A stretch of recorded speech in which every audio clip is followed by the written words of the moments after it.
Council. Recording in progress. Welcome to the regular meeting of the Petaluma City Council and the Petaluma Community Development Successor Agency for Monday, April 8th. May we have a roll call, please? Yes. Barnacle? Present. Cater Thompson? Here. Healy? Here. Now? Here. Posake? Here. Shribs? Here. McDonald? Here. And that's everyone. We're all in attendance tonight. And tonight's main purpose, we have an early part here, a conference with legal counsel regarding existing legislation, which is a closed session. And I'd like to invite our city attorney to comment on the title of this. Thank you, Mr. Mayor. I'd be happy to do that. The council will confer with legal counsel regarding existing litigation. That's in accordance with Government Code Section 54956.9, Subdivision A. And the case is Ryan Surkey versus City of Petaluma, Workers' Compensation Appeals Board, claim number 613000. Thank you. Thank you. And as is true of all matters before the council, we open it for public comment. The public comment period at this time is regarding the closed session matters only. It's not our general public comment for the night, though I do see many faces in the audience who I know will want to speak. And I'd like to ask our city clerk if we've received any comments on the closed session prior to tonight. No, we did not. We did not. And I'd like to ask our moderator to read our instructions for people who wish to comment on the closed session item only. Thank you, Mr. Mayor. Members of the public attending the meeting in person should bring their speaker cards to the clerk's desk over there, if they have not already done so. Speakers are reminded to be respectful in their comments and that this meeting is being translated. Please pause between sentences for translation. Threats of violence and obscenity are grounds for removal from this meeting. A countdown will appear for the convenience of the speaker and viewers, and the first speaker will be acknowledged and invited to speak when the countdown begins. Thank you very much. And I'd like to ask our city clerk if we have any cards or letters that are specifically for the closed session. No, we do not. No, we do not. Then with that, we will adjourn to closed session, and we will return and begin our regular session at approximately 6:30 or when we conclude our closed session. So thank you very much. We are now adjourned for the closed session.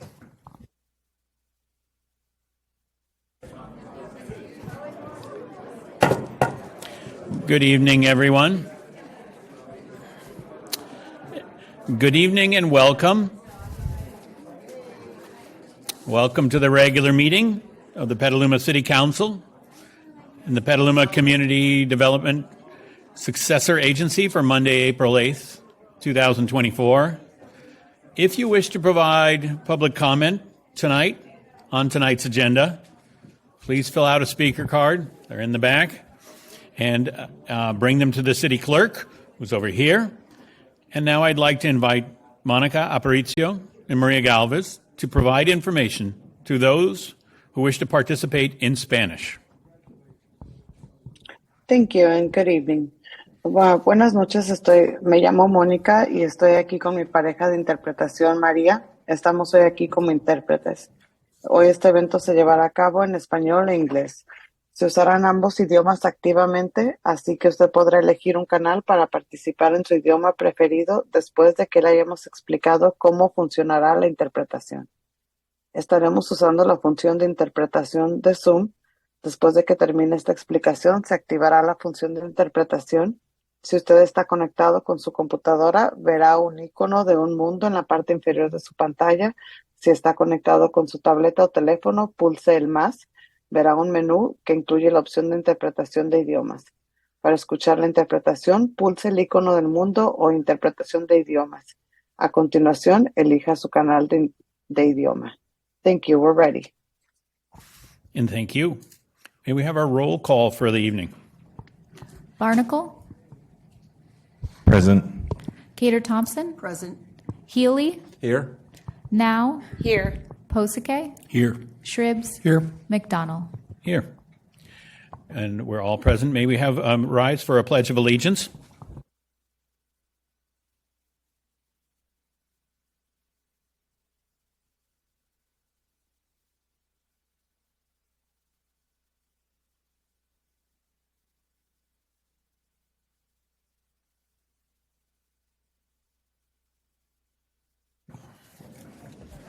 And a moment of silence, please.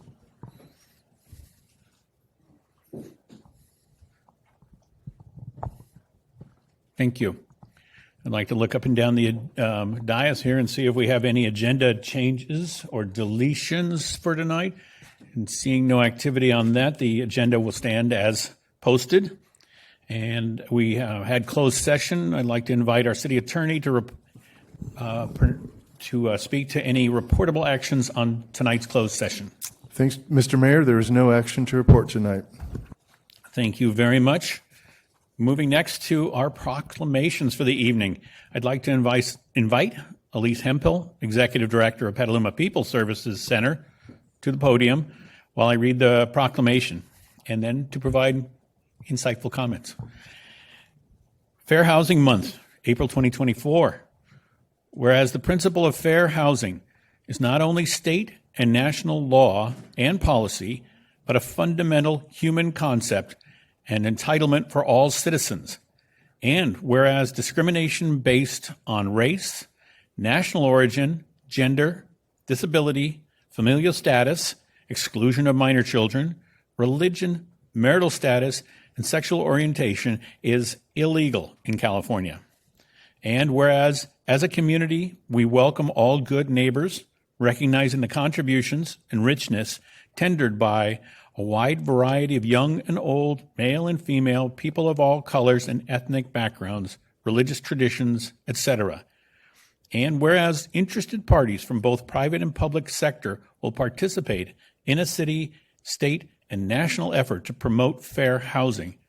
Now, therefore, be it resolved that I, Kevin McDonald, Mayor of Petaluma, along with the members of the Petaluma City Council, do hereby declare the month of April 2024 as Fair Housing Month in the city of Petaluma, and urge all residents of our community to personally adopt the spirit of equal housing opportunity and adhere to the letter and character of the fair housing laws. Thank you. Thank you, Mayor and council members, and thank you, staff. The past year and a half has been really, really busy in fair housing, and we are so proud to partner with a city that is committed to every single one of us in our community. So thank you. And thank you.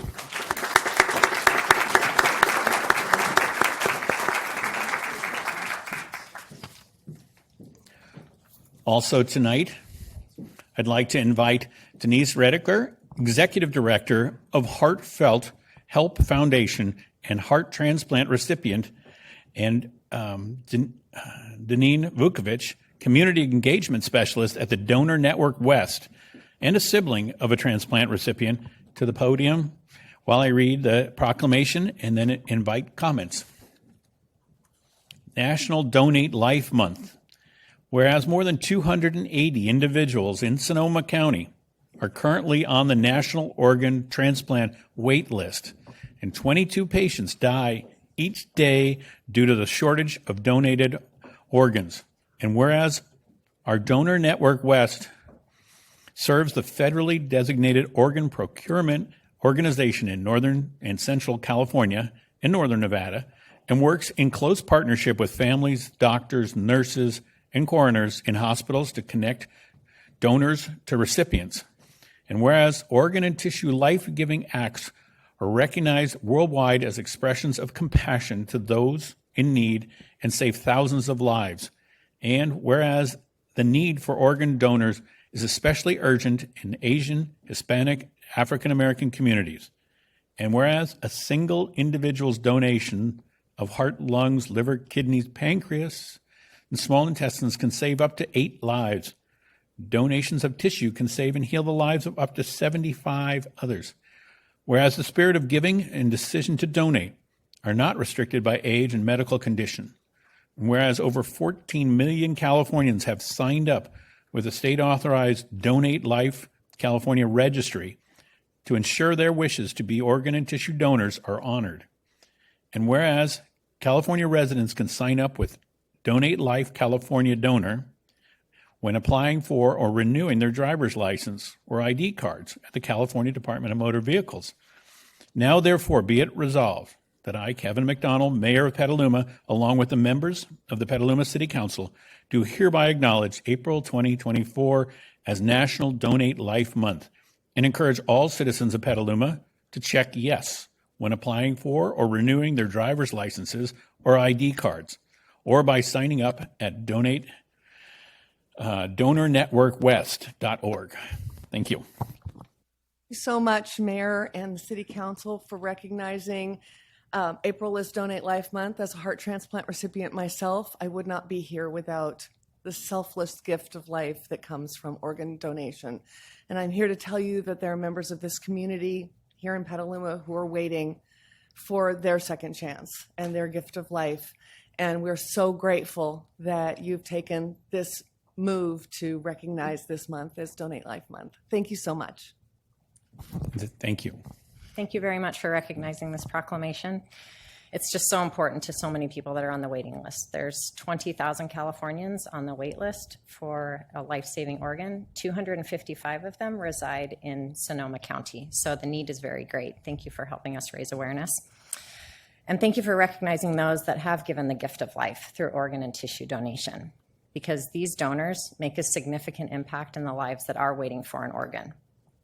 Two of the transplant centers in the Bay Area hold the largest transplant wait list in the entire country. And the average wait time for the most needed organ, which is a kidney, is 9 years. So this month we raise awareness of donation's importance, and we remember the profound gift that donors and their families have made, because without them, this life-saving work could not happen.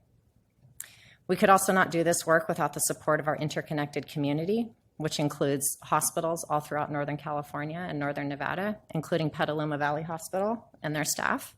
We also provide education about organ donation at Casa Grande and Petaluma high schools. And today, here with me, we have advocates, caregivers like Denise, organ recipient. We have people that are waiting for a life-saving transplant right now with us today. So thank you for this proclamation and for recognizing National Donate Life Month in Petaluma. Thank you. Thank you.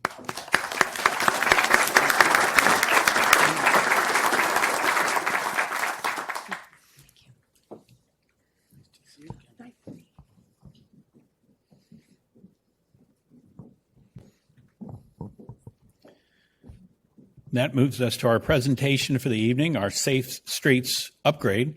And I'd like to invite our staff, Jeff Stutzman, Deputy Director of Operations, Ken Eichstad, Senior Traffic Engineer, and Bjorn Griepenberg, Project Manager, to take it away from here.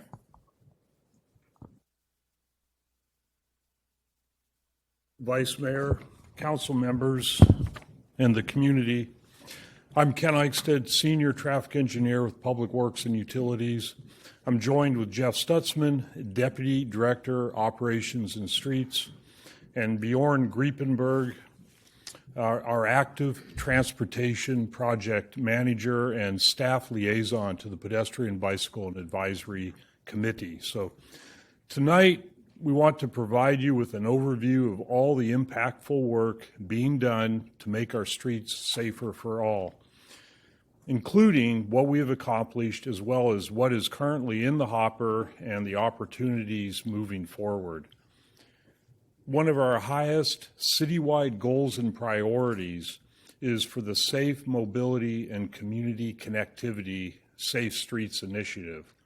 That strives to increase and provide safety for all users of our roadways. We have been making significant progress on this initiative and are excited to share how we are making this goal a reality for the streets of Petaluma. Every project in the public right-of-way has an opportunity to help reimagine Petaluma to be a safer, more connected community. Every project this team works on considers safety as the first priority. whether the project is a maintenance focus, a quick build, a pilot project, or a full road reconstruction. With speeding as the number one contributor to traffic collisions, we will see that traffic calming is often the common denominator in our street safety efforts. We're striving to reimagine Petaluma according to the goals that we have heard from the council with a strong engineering basis. Next. So the city has a vision for safe roads for all users with a goal of zero fatalities and serious injuries, i.e. Vision Zero. To achieve this, we have the strong and coordinated Petaluma team working on enforcement, education, and engineering, the 3 E's that we've heard about. For enforcement, we have the Petaluma Police Department working directly with engineering and planning to go to each school as part of the Safe Routes to School program. For education, we have our communication team actively working on spreading the message for safe streets in Petaluma with our Slow the Fast Down campaign. This is all important work the city is doing to make the public right-of-way safer for all users. The city has been advancing a significant number of strong programs and plans. To this end, you're going to hear about the 5-year paving program that Jeff will be presenting, and Bjorn will be giving background on the Safe Streets program. Next. To go into some of the planning, engineering, construction that we have been doing, here are some of the design elements that we've been implementing for traffic calming and safety. Traffic circles are a good tool where you have a condition where 85%, the 85th percentile speed is not always an issue, but the outlier speeds may be. Besides slowing outlier speeds, as the data we have collected shows, traffic circles also help to reduce greenhouse gas emissions by 20% as compared to four-way stops. For pedestrians, a median refuge island will lessen the conflict zone that they are in, as well as shorten their crossing distance. This is a similar effect of the quick build bulb out that's shown in the bottom left.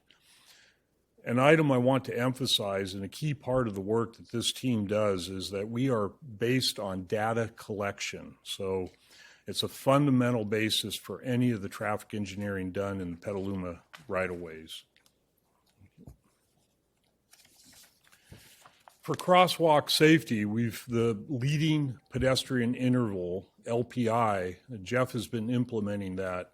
We've got over half the intersections that has been implemented, and what this does, it allows the pedestrian to establish a presence in the roadway and before there's vehicular movement, vehicular traffic movement initiated. So currently we have roughly over half the signals implemented, and as signals are upgraded and equipment is upgraded, we're going to be implementing more of those.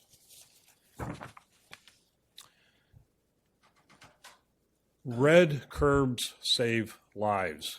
It's paint on the curb, but it has a dramatic effect. This is a simple pedestrian safety measure with the memorable nickname daylighting. So daylighting is a straightforward improvement for everyone in the street to make it easier to be seen at intersections and pedestrian crossings.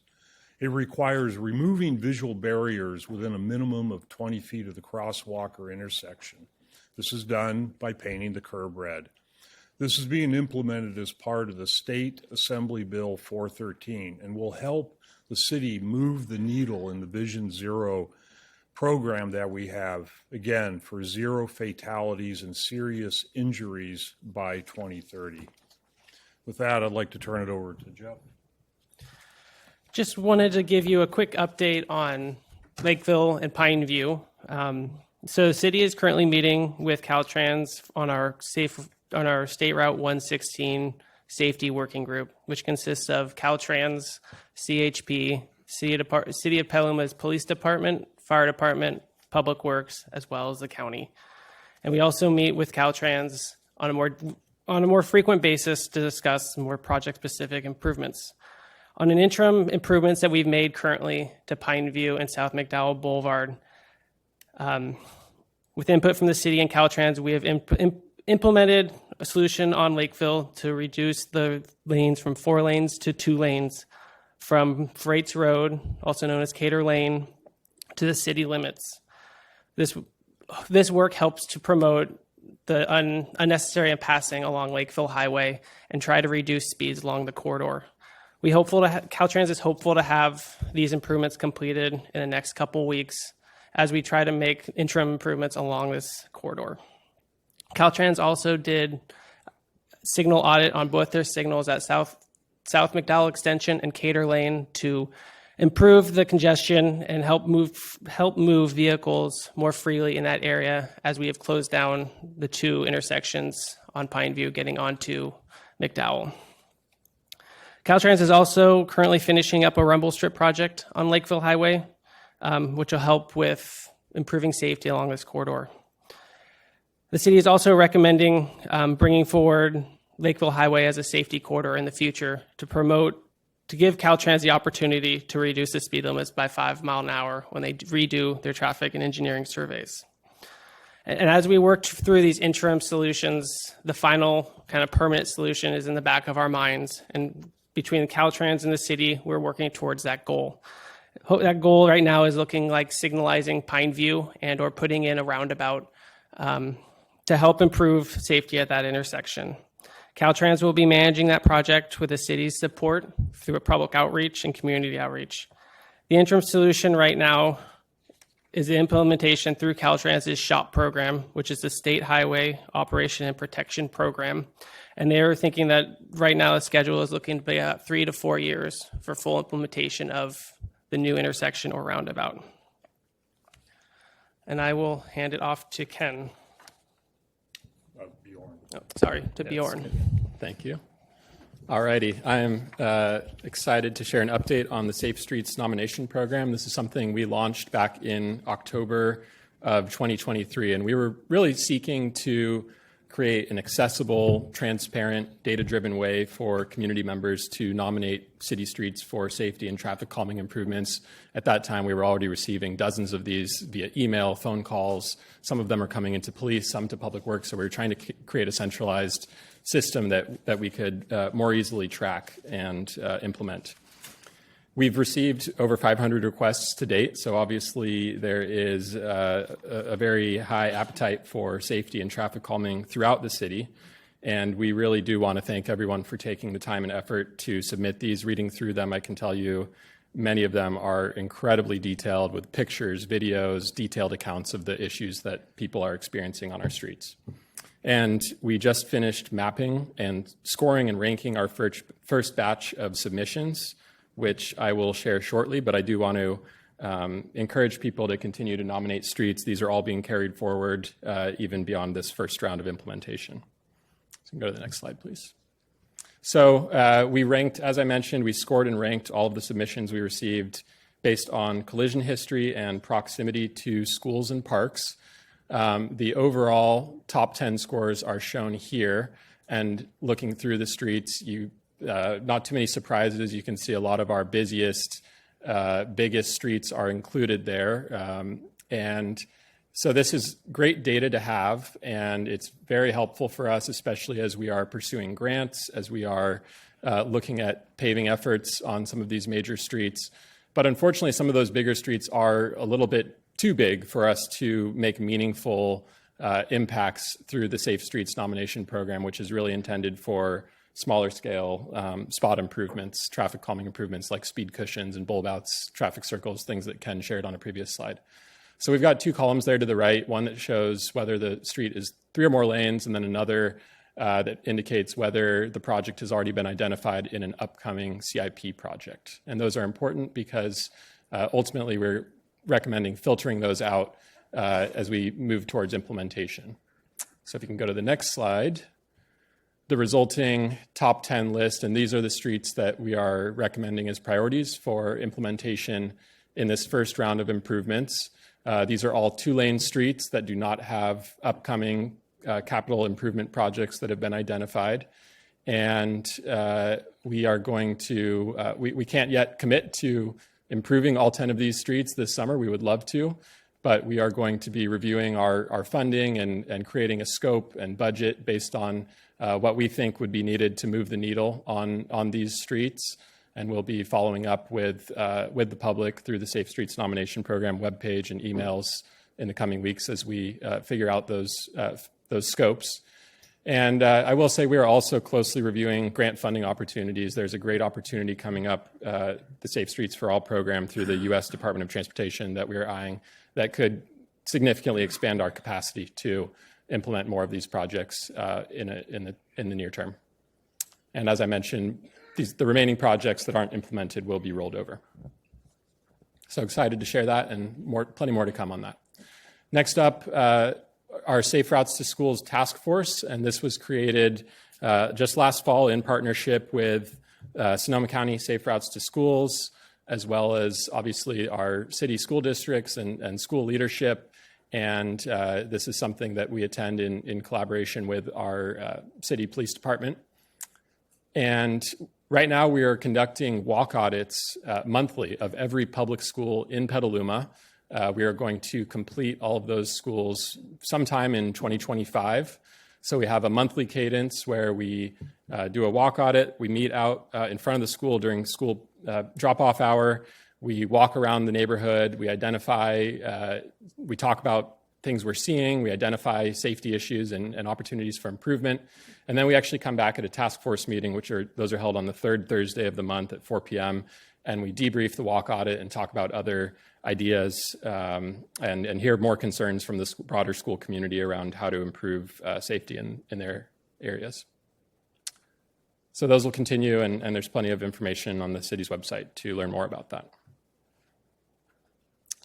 And then next up on the education side, our Slow the Fast Down campaign, which launched in fall 2023. And I'm sure many of you have seen the yard signs, the banners, the bumper stickers all around town, or I should say bumper magnets all around town.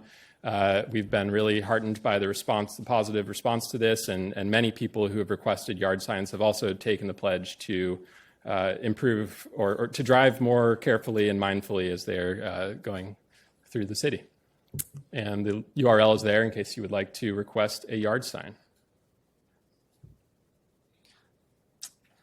And I'll pass it back to Jeff to talk about our work on the paving plan.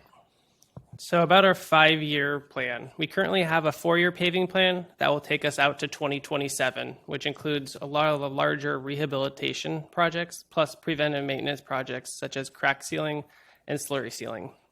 The rehabilitation projects are shown on the city's website, the City of Petaluma's Streets and Pavement page, which has a new interactive map that you can click on and see the current projects that we're working on and future projects. Some of those projects include Maria Drive and the Washington Overpass in 2024, Howard Drive and Rainier Avenue in 2025. Sorry, the Maria project was in 2024. Howard Drive and Rainier was 2025. Caulfield Lane and D Street would be 2026. And Casa Grande is proposed to be in 2027. We have established a ranking criteria for our pavement selection and are developing a robust 5-year plan based on that criteria. Next page. So prioritization criteria. As we've developed our pavement and ranking criteria, we've looked at 5 categories: safety, utility projects, climate action, geo-equity, and public input. We took this data and applied a point value to the criteria in each category, so each street would be given a ranking score to where we can prioritize the streets. As an example, to help bring this full circle is looking at our Safe Streets nominations, and one of those streets that ranked very high was Eli Boulevard, and where it does rank in high in our prioritizations as well. And due to the preventative maintenance, which gives us the opportunity to keep our roads in good condition, we can also look at alternative striping options when we go through that process to get both the Safe Streets nomination safety improvements as well as maintain our streets in good condition. Next slide. This graph shows our PCI value as we stand today, looking at a graph from 2021 to 2025.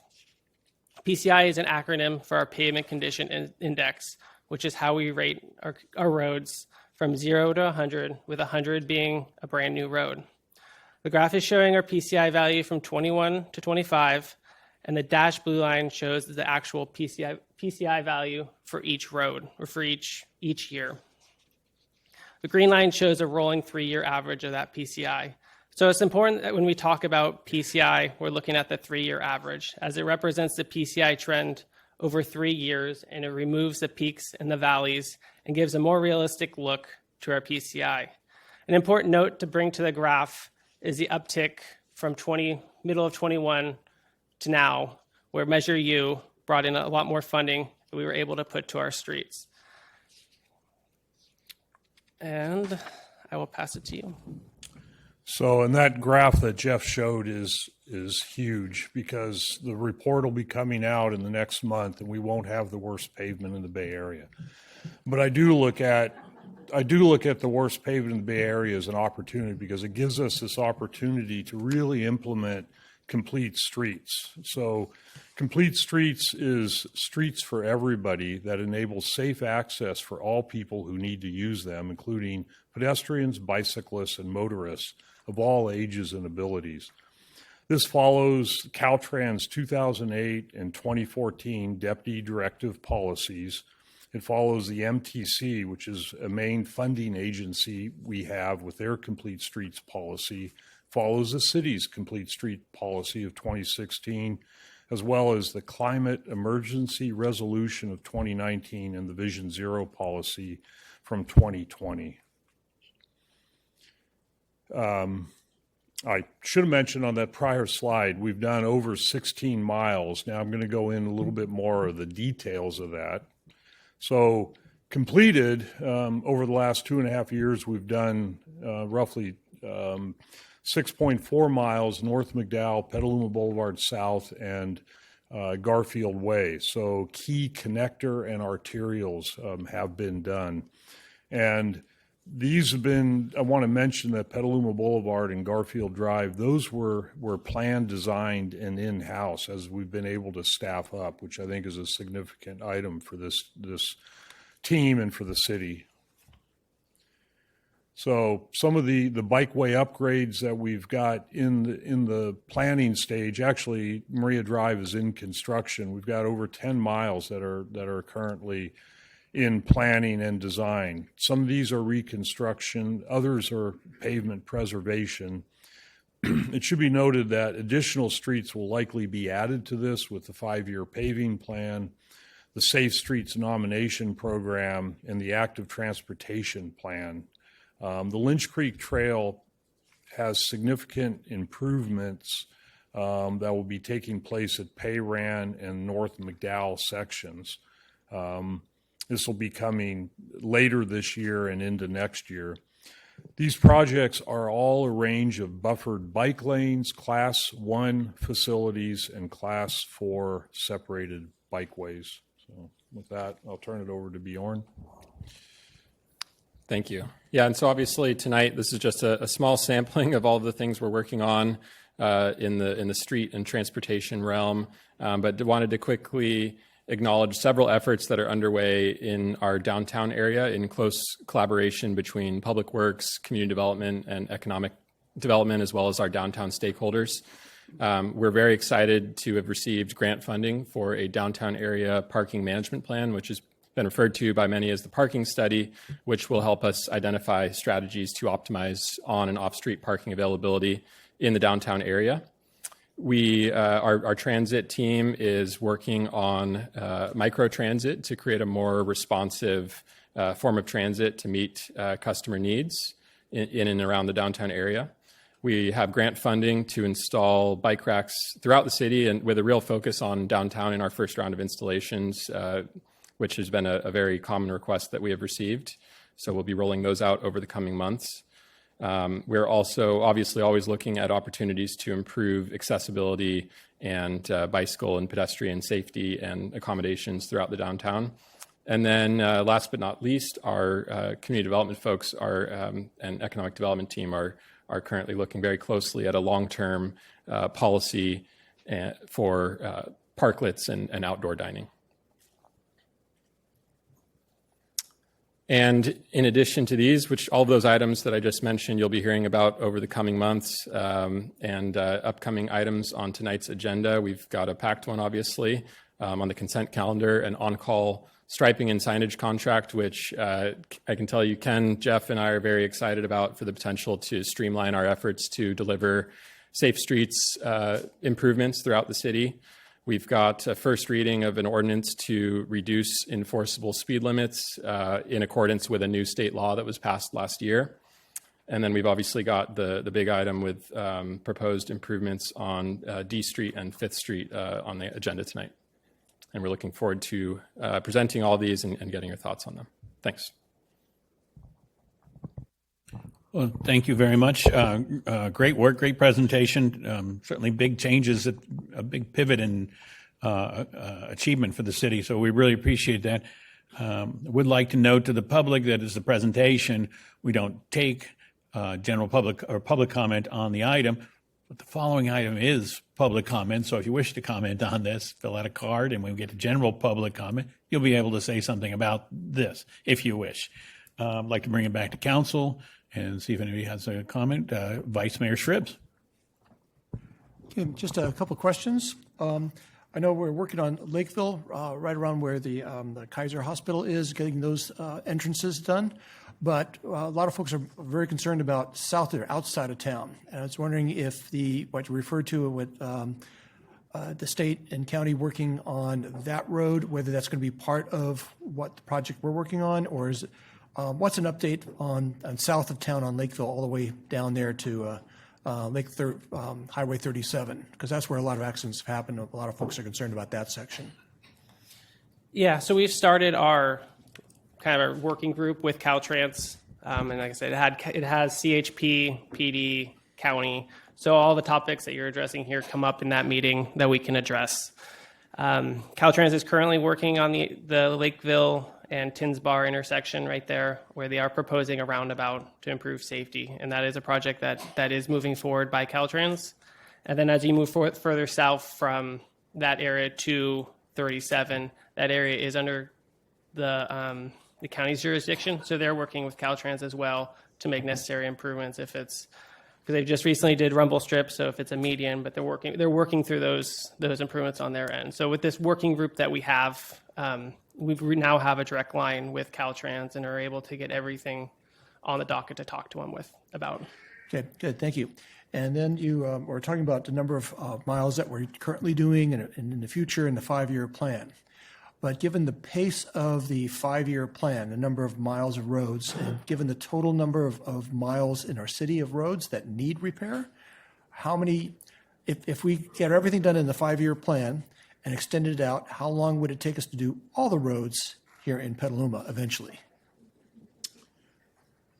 That is an excellent question, and it's one that I think about and ponder, and I don't want to delay it, but we went after a grant and were awarded it from MTC. It's not a lot of money, but we have the consulting team that's going to be meeting with us, and I believe it's next week.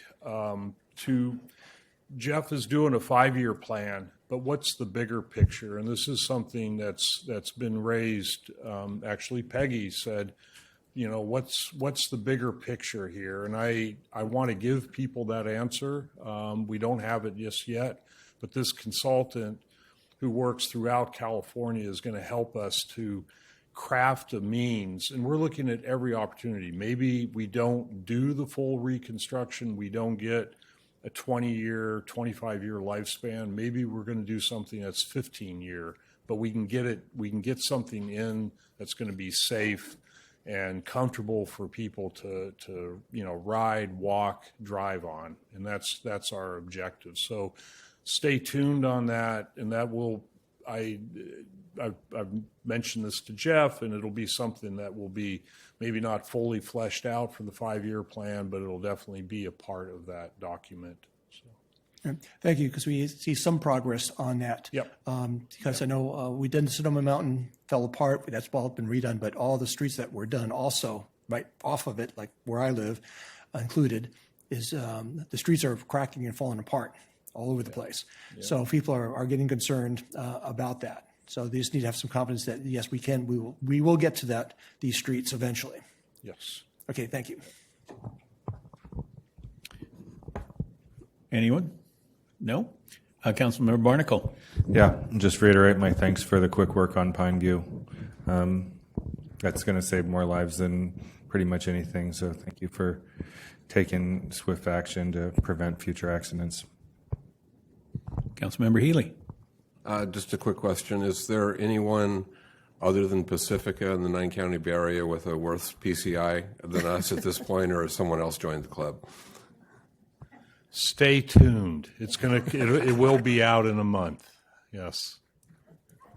Councilmember Cater Thompson. I just have a few questions. And as far as Pine View, because I happen to go down there a lot, and the traffic is very heavy and it's hard to get out, like take a left-hand turn where the post office is.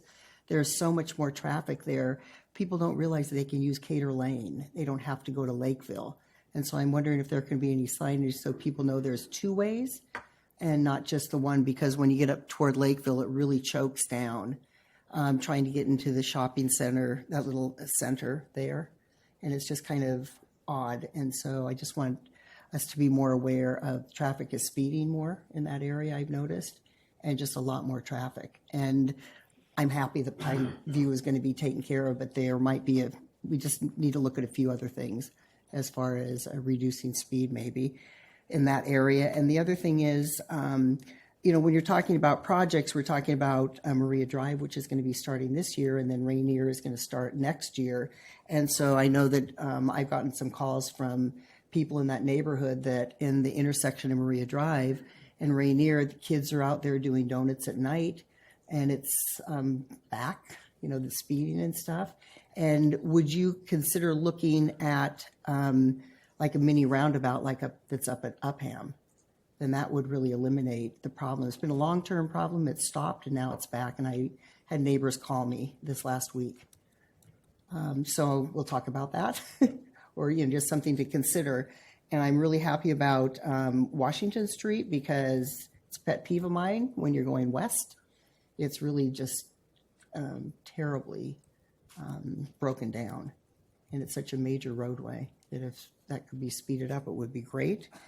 And I do know I was at SCTA today, and we're getting some money for a few projects at Lynch Creek Trail, but also Old Redwood Highway for some pavement improvements. We approved that today.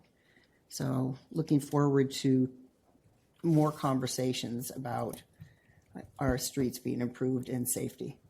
Thank you. Great presentation. Thank you. And I had a safe routes to school question there.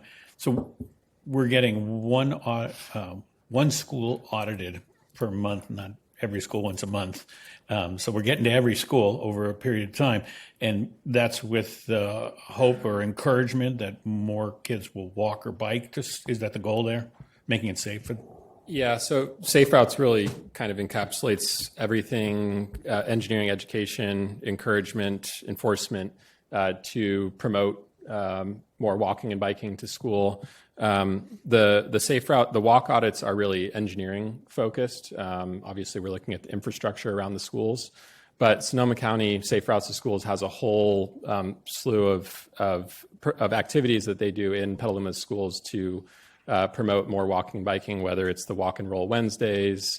They have bike to school day coming up, lots of encouragement activities. They do, they educate children on how to safely walk and bike on streets, which is obviously very important. So their programming really supports it from the non-engineering side. And that's the county funded program? Correct, and it's really voluntary. The school, it's dependent on the schools to sign up for their programming. It's at no cost to the schools, but what is needed is a principal or a staff member to say, hey, we want your programming. And Christina Panza, who's the director, actually provides an update almost every month on which schools are receiving what level of programming all the schools are receiving. If folks are interested in getting more programming out theirs. Great. Thank you very much. I'm sure I speak for the whole council when I say that you can't do enough to improve our infrastructure, and you can't get it done fast enough for us either. So I'm sure glad to see all this action And even though tonight's conversations seem to be all about streets, part of our goal is sidewalks, and the city is also taking an active role in doing that. So thanks for all the work, and thanks for the great presentation. All right. Moving to our next item, which is general public comment here tonight. I'd like to note that during general public comment, the public is invited to make comments on items of public interest that are within City Council subject matter jurisdiction and are not listed on the current agenda. Public comments are limited to up to 3 minutes per person. Depending on the number of persons wishing to address the council, time will be allocated in equal shares of no more than 20 minutes. That's what it says right there. I'd like to invite our city attorney to any reflections tonight before we start this. Are we good? I think we're good, Mr. Mayor, unless there's something else you want me to add. Thanks. All right. And let's see, I'd like to ask our city clerk if there have been emails that are with us. We did. We received 10 public comments. 10 public comments tonight. Wonderful. And I'd like to invite our moderator to read our messaging for the general public comment. Thank you, Mayor. I'm about to start a 30-second clock, at the end of which we will see how many speakers we have. Members of the public attending in person should bring their speaker card to the clerk's desk if they have not already done so. Speakers are reminded to be respectful in their comments and that this meeting is being translated. So please pause between sentences for translation. A countdown will appear for the convenience of the speaker and the viewers. And we are stopping the clock there.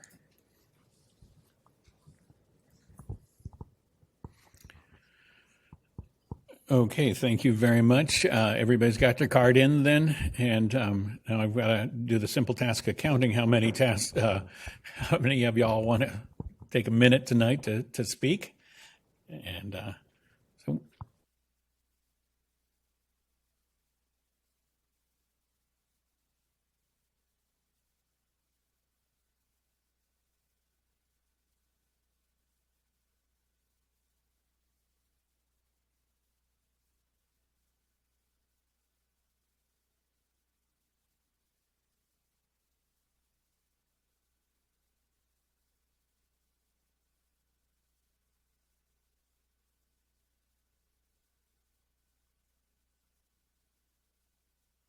there are well more than 20 cards, probably closer to 30. I stopped counting after 20.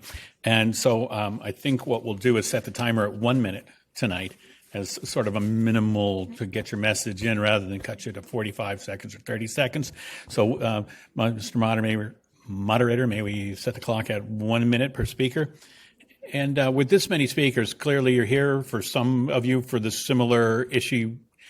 And if you have comments that have been made by someone prior that you concur with, that you agree with, that you like, you could just say so.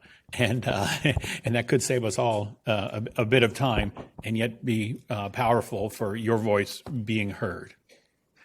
And with that, I'd like to start with Jason Taormino, to be followed by Corey Johnson.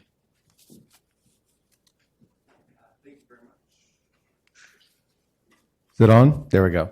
Thank you very much. My name is Jason Taormino, and I'm the local government affairs representative from PG&E.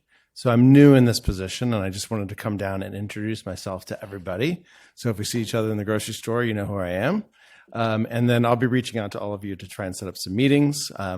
Feel free to call on me, and I've been in touch with the city staff, and I look forward to working with all of you. And I will leave it there. Thank you so much. Nice to meet you. So you're that guy, huh? Okay. Corey Johnson, to be followed by Catherine Babowski.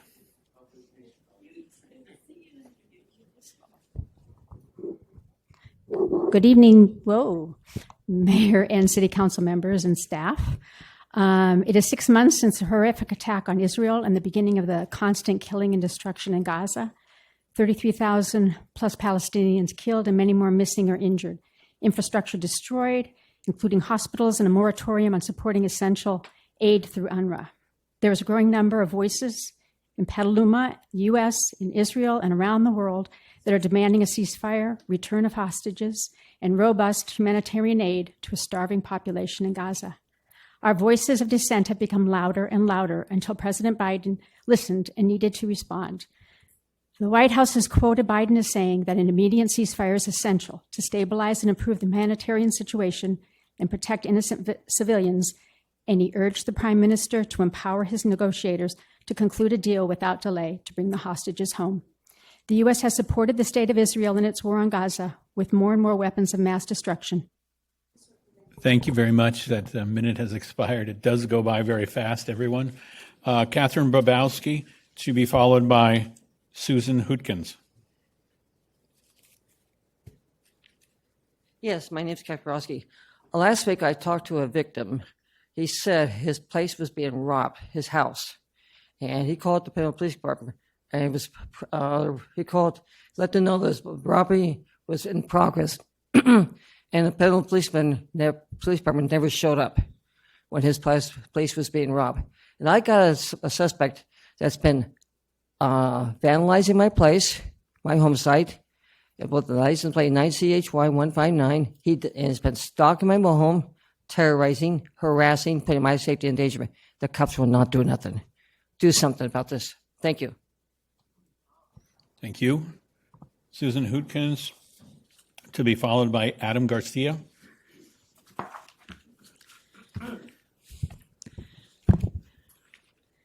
Good evening. My name is Susan Hootkins. I am the city's representative to the Marin-Sonoma Mosquito and Vector Control District. Tonight, I'm calling everyone's attention to our open house on May 4th, a Saturday, at our facility in Cotati from 11 a.m. to 3 p.m. This is a fun-filled educational event for families and individuals of all ages. Attendance is free, including lunch, carnival games, displays with live insects, and of vector control methods, a honeybee observation hive, and an insectorant featuring edible insects. Equipment used for vector control will also be on display, including our new airboat. Thank you very much. Your minute has expired. You never know what you learn at City Council. Adam Garcia, to be followed by Jody Johnson.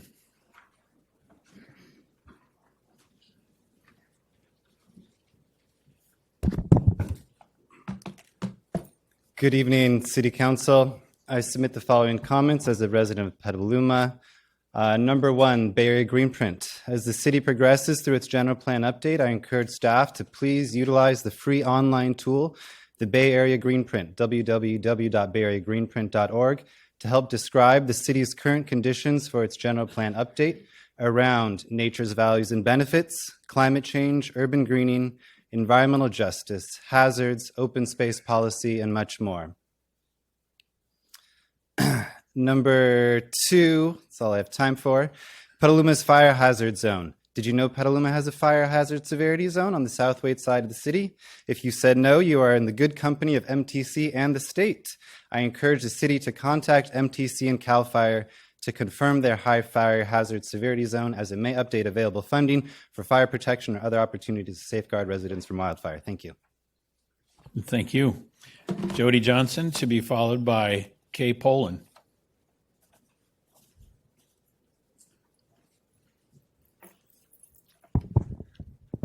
City of Petaluma, we are grateful that a year ago you listened to our issues and our requests on the rent stabilization ordinance. You diligently looked at, contemplated, and voted in much needed reasoned protected revisions. Monetarily, the only difference for mobile park owners was 0.9% or 30% of CPI. In our park this year, that meant $4 to $8 per address is not allowed, but $10 to $16 a month is allowable. Average $444 per month not allowable, but $1,184 total per month allowable. The retaliation, intimidation, increased supposed mistaken ground rents, attempts to remove some of us from the park because of advocacy, attempts at converting the park to all age, improperly noticed, attempts at closing the park without legal documentation or application to the city, and of course the $923 rent increase and the subsequent arbitration not only wreaked havoc on our senior citizens, but harmed our physical and mental health and our peaceful pursuit to live. Thank you very much. Kay Polden, to be followed by Kelly Walker.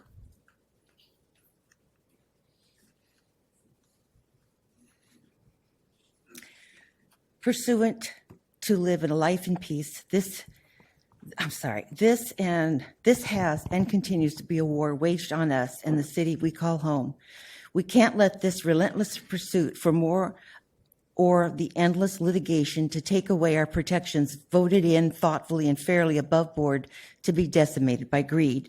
In July 2023, we began the protection sought of a senior park overlay against unlawful park status change that wasn't properly noticed. And as such, on October 16, 2023, the city again thoughtfully and fairly, after much process, voted it into law.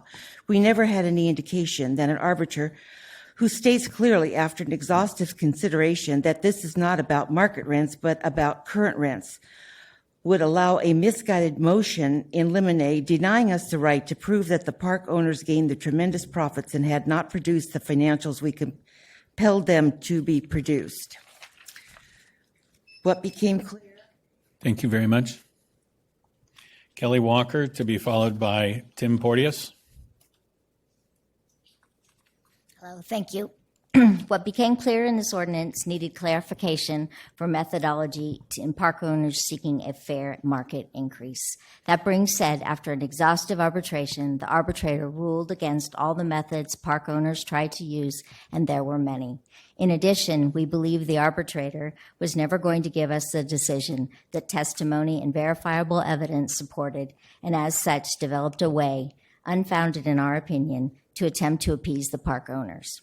Arbitration further limits us from bringing perjury charges, but in a regular court of law, that certainly would have been brought forward against a park owner and experts who testified falsely about his ownership and entities owned as well that bring great profit to the mobile park we live in.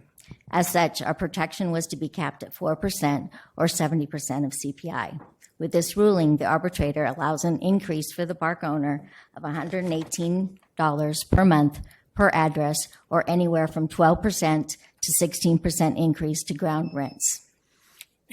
Thank you very much. Tim Porteous, to be followed by Deborah Roberts.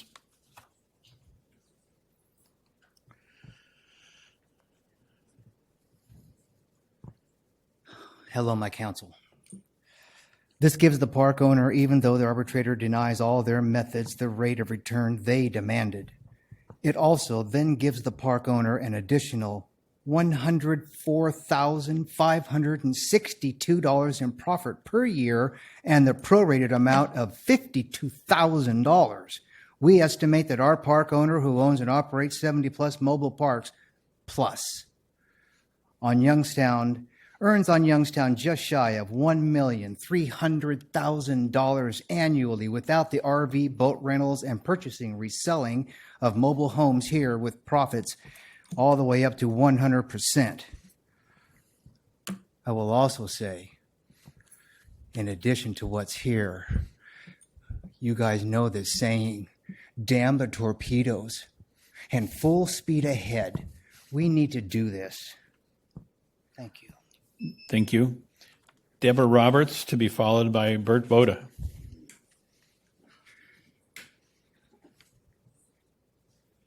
Hi.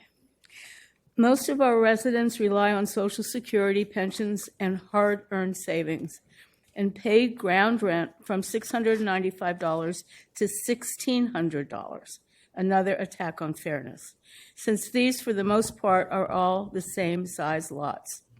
These same seniors pay their own trash, sewer, water, electric, insurance, maintenance of the land for their mobile home sites that sits on, and of course, they own the mobile home itself and all its upkeep.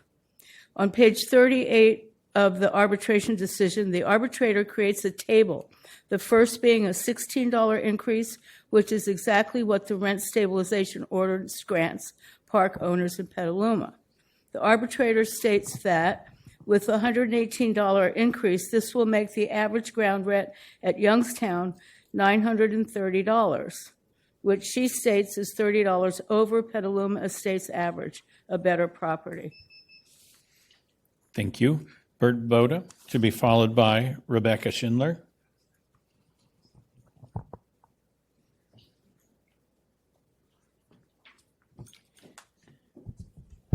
Missing is the resident with the current $1,345 ground rent who gets the $118 increase. The resident with a $1,250 ground rent who gets an $818 increase. The resident with an $1,100 ground rent that gets a $118 increase, and so many more. This is incredulous that park owners would attempt to seek $435,000 in attorney fees to include talking to the press, decisions in regards to whether to file a fair market increase, redacted military-style ledger lines that can't be verified, emails never seen, and of course, shouldn't we be allowed to recoup all of our attorney fees on all the methods they used that were entirely denied that we had to defend? All the while, awaiting the arbitration, park owners decided that they would do whatever they wanted against the ordinance, any protection, or any senior park overlay. Thank you very much. Rebecca Schindler is next, to be followed by Rod Alatorre.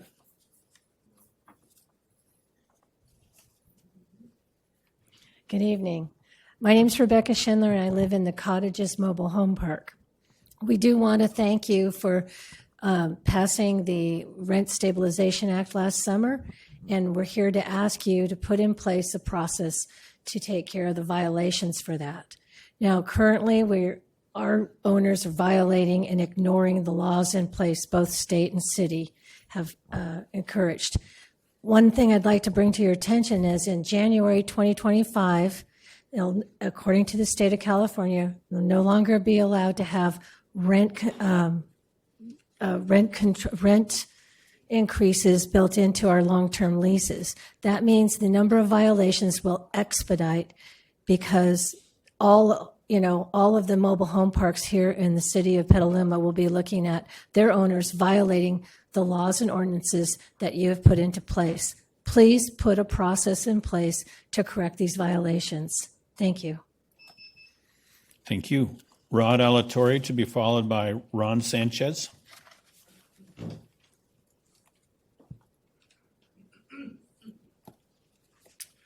Good evening, City Council. My name is Rod Alatorre. I live at the Cottages Mobile Home Park.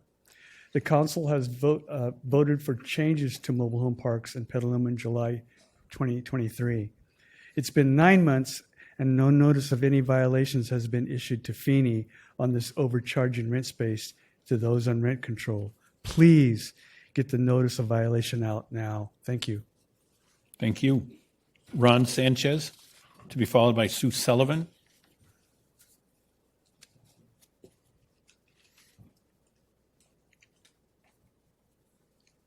Hello, my name is Ron Sanchez. I live at the Cottages Mobile Home Park. Council voted in changes to mobile home parks Petaluma in July of 2023. And it's been 9 months. No notice of violation has been issued to Bill Feeney on his overcharging the rent space to those on rent control. Myself and my sister-in-law, who lives in the same park, have received rent increases of 4%. She has also received a 1-year additional lease at 3 to 6%. Please get the violation notice out now. Thank you. Thank you. Sue Sullivan, to be followed by Martin Imowitz. Good evening, City Council and representatives. I'm Sue Sullivan of the Cottages. Polite and patient we have been.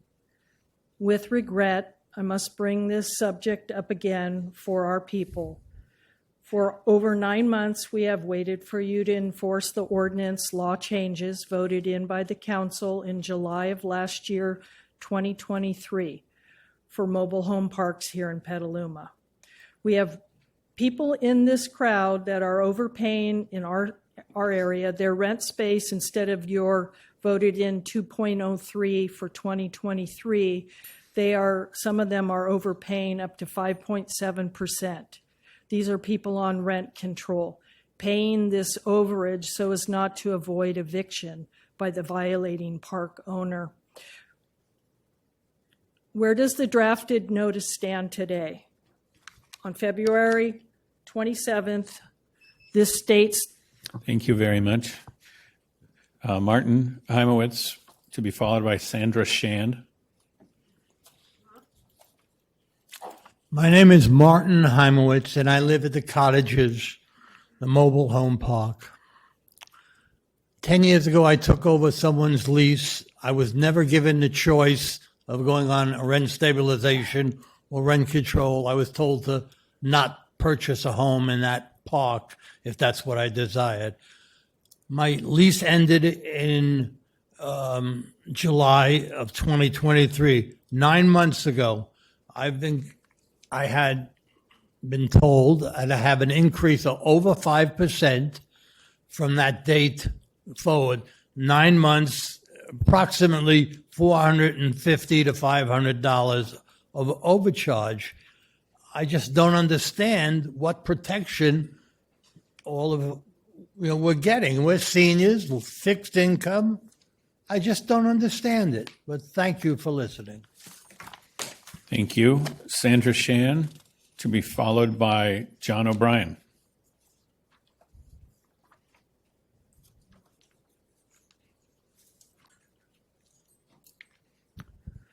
Regarding your silence, I urge you to look online at documentation of dead skeletal Palestinian children looking like they came straight from Auschwitz, of dead babies whose mothers no longer have milk. Children and babies die first. Terrified, suffering children are eating grass, trying to stay alive. Meep Geese, who helped hide Anne Frank, said you may silence your concerns about cruelty happening to others by telling yourself it's not your problem. But she urged that any attempt at action is better than inaction. Anne Frank's message was to stop prejudice when we lump entire groups of people together, denying everyone's an individual who should be judged solely on their own actions. Forced starvation in Gaza is racism and collective punishment. You claim to be civilized, decent people. And so I ask you, what are you waiting for? I find your claim that it's not our problem very thin when so many Petalumans have called on you. Thanks so much. John O'Brien, to be followed by Aya Swanheiser.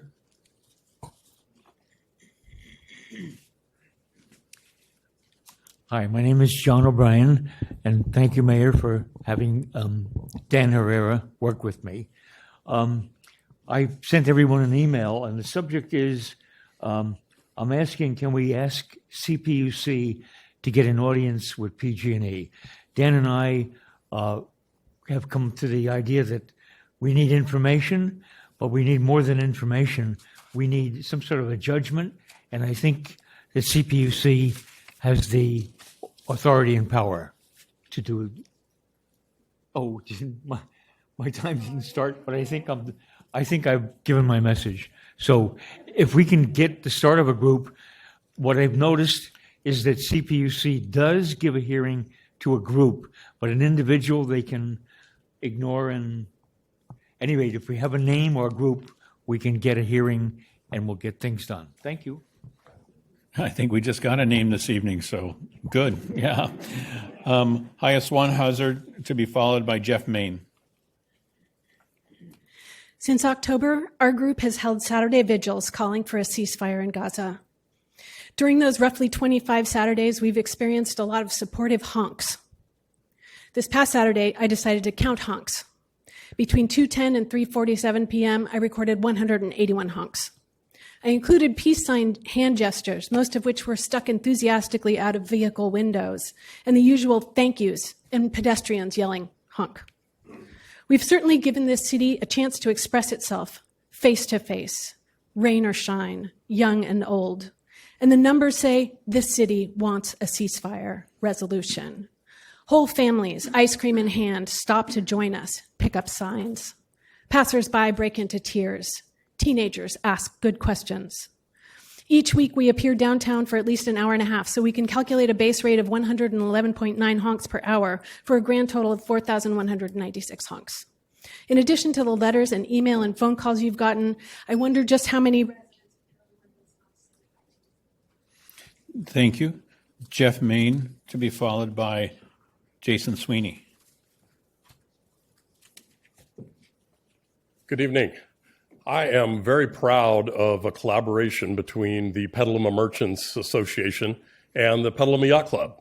And to be passed around for your education, we have created a passport to treasures so that when people come up to our community by boat, they can avail themselves easily of 18 participating merchants and an interactive map that passport provides. So we're excited to launch that. 2 yacht clubs are coming up on Butter and Egg Day, which is the 20th of this month. Greener Pastures, the theme. We invite you and the community to that. The largest one we've ever had, the biggest budget we've ever had. So we're trying to get people to buy these $5 buttons to support that cause. They're at the Petaluma Market. They're at the Visitors Center. We need volunteers. Please go to petalumadowntown.com, events, Butter and Egg, and sign up. And then we've got our antique fair on the 28th. So we hope to see you there. History on the 13th. Thank you very much. Jason Sweeney, to be followed by Maggie Holy.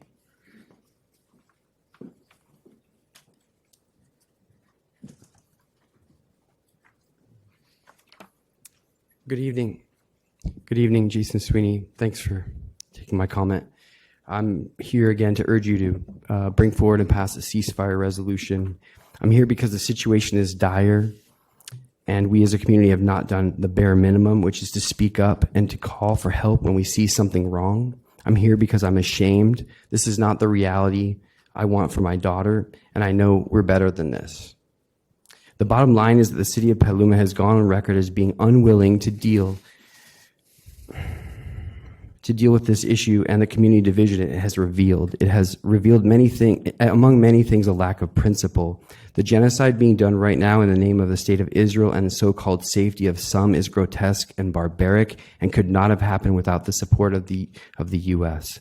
Ilan Pappé, a renowned Israeli historian, recently reminded us that Israel is behaving like a rogue state, and rogue states don't just change their behavior, they must be pressured from the outside. And this is why we continue to ask our local representatives. Thank you very much, Maggie Holy, to be followed by Ellen Obstler.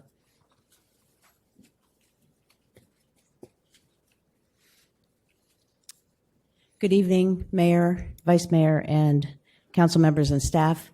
My name is Maggie Holy, and I'm a volunteer with the Float House Petaluma Boat Rental Center. I moved here in 2007, and I immediately, with no boating experience, recognized that the Petaluma River is our longest park. I've been working with the Float House and its parent nonprofit, Petaluma Small Craft Center, since 2007. And 15 years down the road, we built the Float House Petaluma. In our first year, we put 2,500 butts and boats with tours and moonlight paddles and lessons and sup yoga. And I am very proud to put my efforts at the service of PSCC and the Float House. And I'm very proud of the city for signing an agreement with the Float House and becoming a partner in the first marine project to be built since the marina was built in 1990. And I invite you down to the Float House anytime. Just call us and we'll put your butt in a boat. Thank you. Thank you. Ellen Obstler, to be followed by Donna Rose Brady.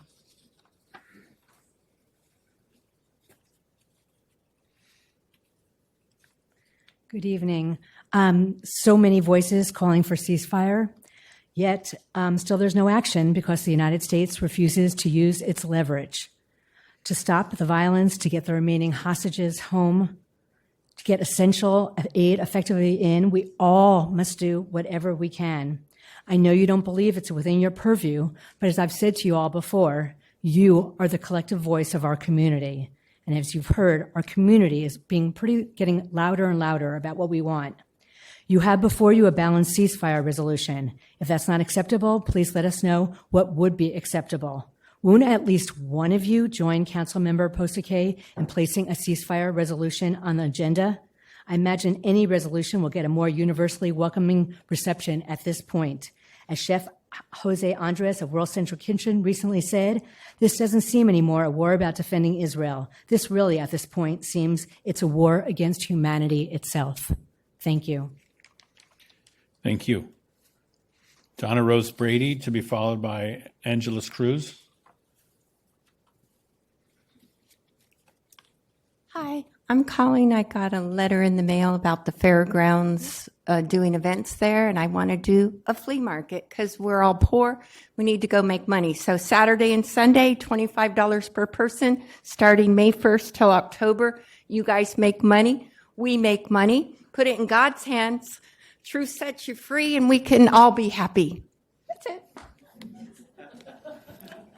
Thank you. Angeles Cruz, to be followed by Ravel Mast. Continuing the senior home parks letter, you did address this in the December 2023 with the date of compliance of January 7th, and the park owners brought a lawsuit against the city again. Besides the addresses listed as being sold in violation on the signed petition of 87 submitted by the senior parks, there's no senior park signs which were taken down months ago. Rules and regulations were not geared to seniors. Mobile homes are being sold to young families and young children. Purchase agreements are being done, and it's being listed as all-age parks, which real estate agents are being told fraudulently that Youngstown is an all-age park and continues to be this day. In the last 3 months, going against the vacancy control conversion tied to the rent stabilization, raising ground rents, due to death, etc., there was increase $1,863 in rent where the ground rent. Thank you very much. Ravel Mast, to be followed by Dan Lynch.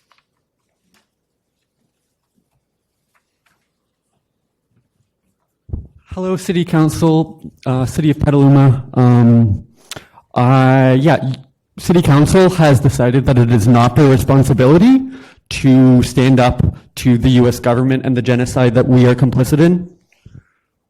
They are very much choosing that it is not their responsibility. Cities around the country have chosen to take a stance that genocide is bad, that attempted genocide is bad. They're succeeding. Currently, we are using precision-guided missiles to cut apart U.S. aid workers, or not U.S. aid, to cut aid workers to shreds. These missiles with swords attached to them are being manufactured here. Our money is being used to drop dumb bombs, drop smart bombs, to kill. Thank you very much. The last speaker of the evening is Dan Lynch. So, can we have the... With their family members, not when We they're have- outside. I'm sorry. Thank you very much. Dan Lynch is our last speaker for the evening.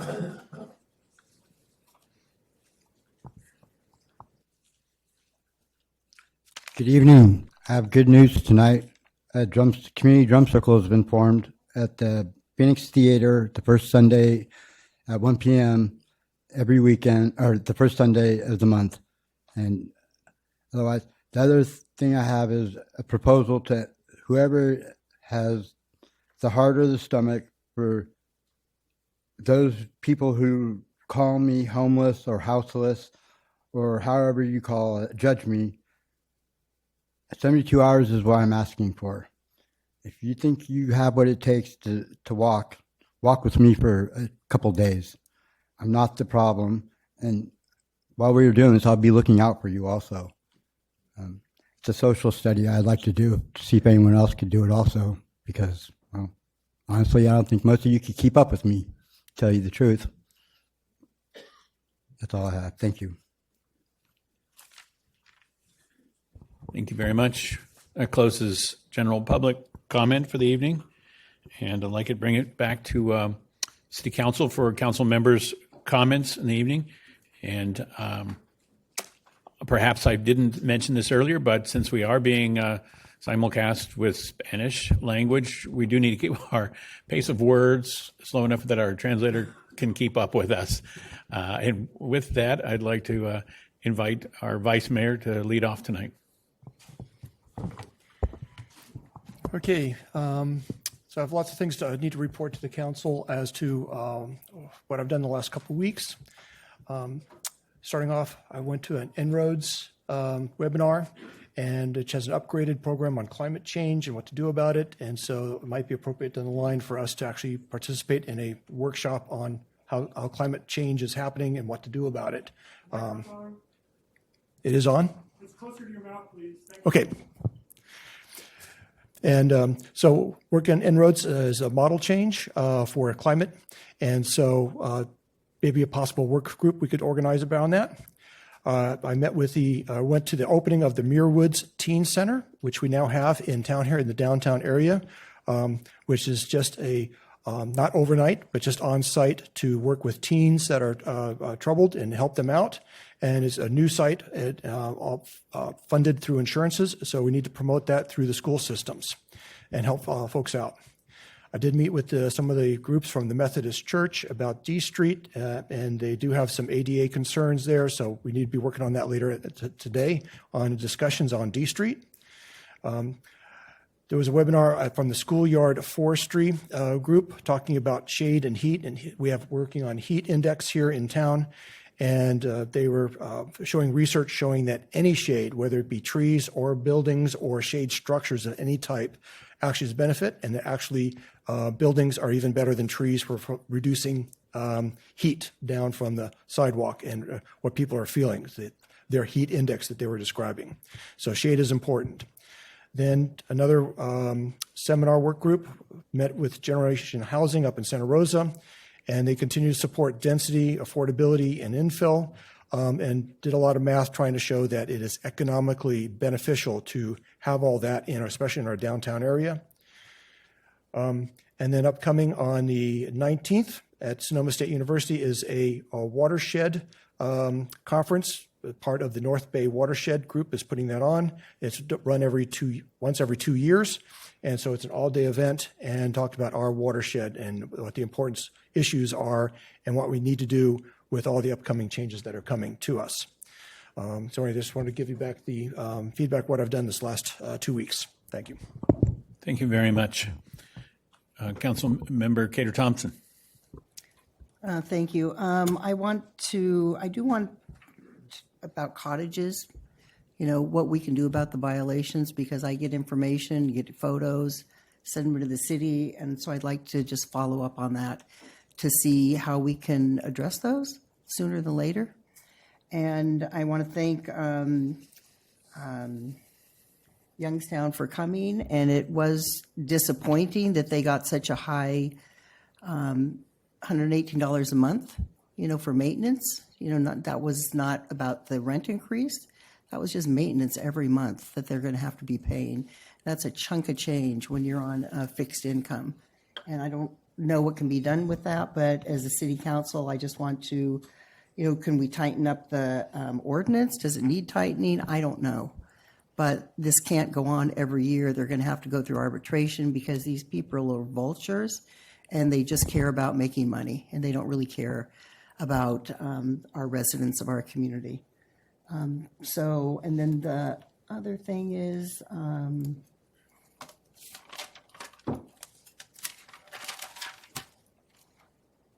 well, I think that's about it. I talked about 116 earlier about how they're going to be doing a roundabout.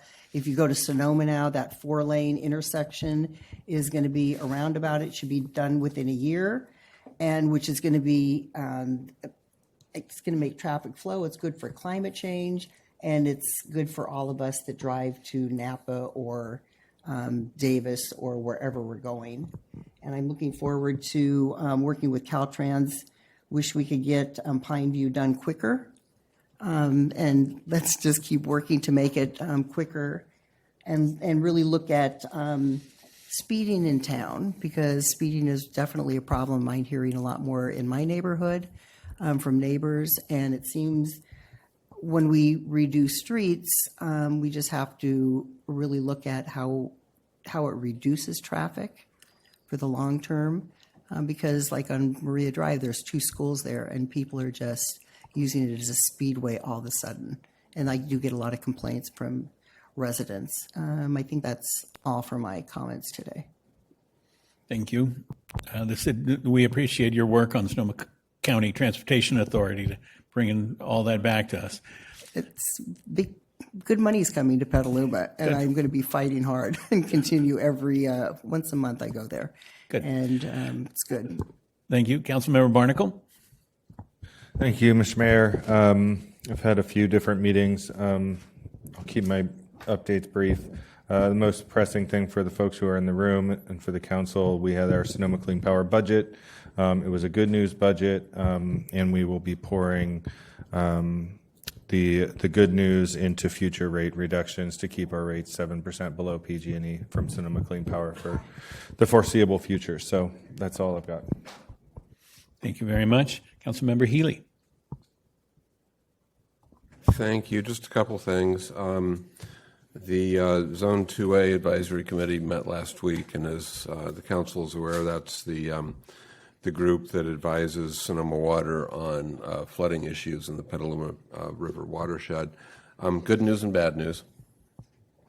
The good news is that Sonoma Water is on top of stream maintenance for the stream segments for which they are responsible.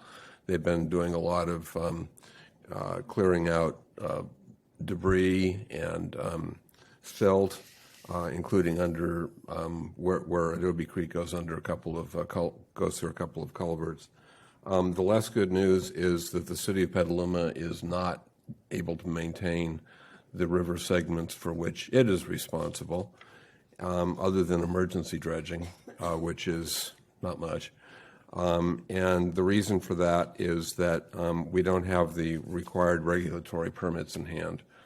And staff estimates that we're probably 2 years away from having those regulatory permits in hand. So just to give the council a flavor, some of the segments that the city is responsible for maintaining but that are not getting maintained right now are all of Lynch Creek east of Highway 101, portions of Corona, Washington, and Adobe Creeks.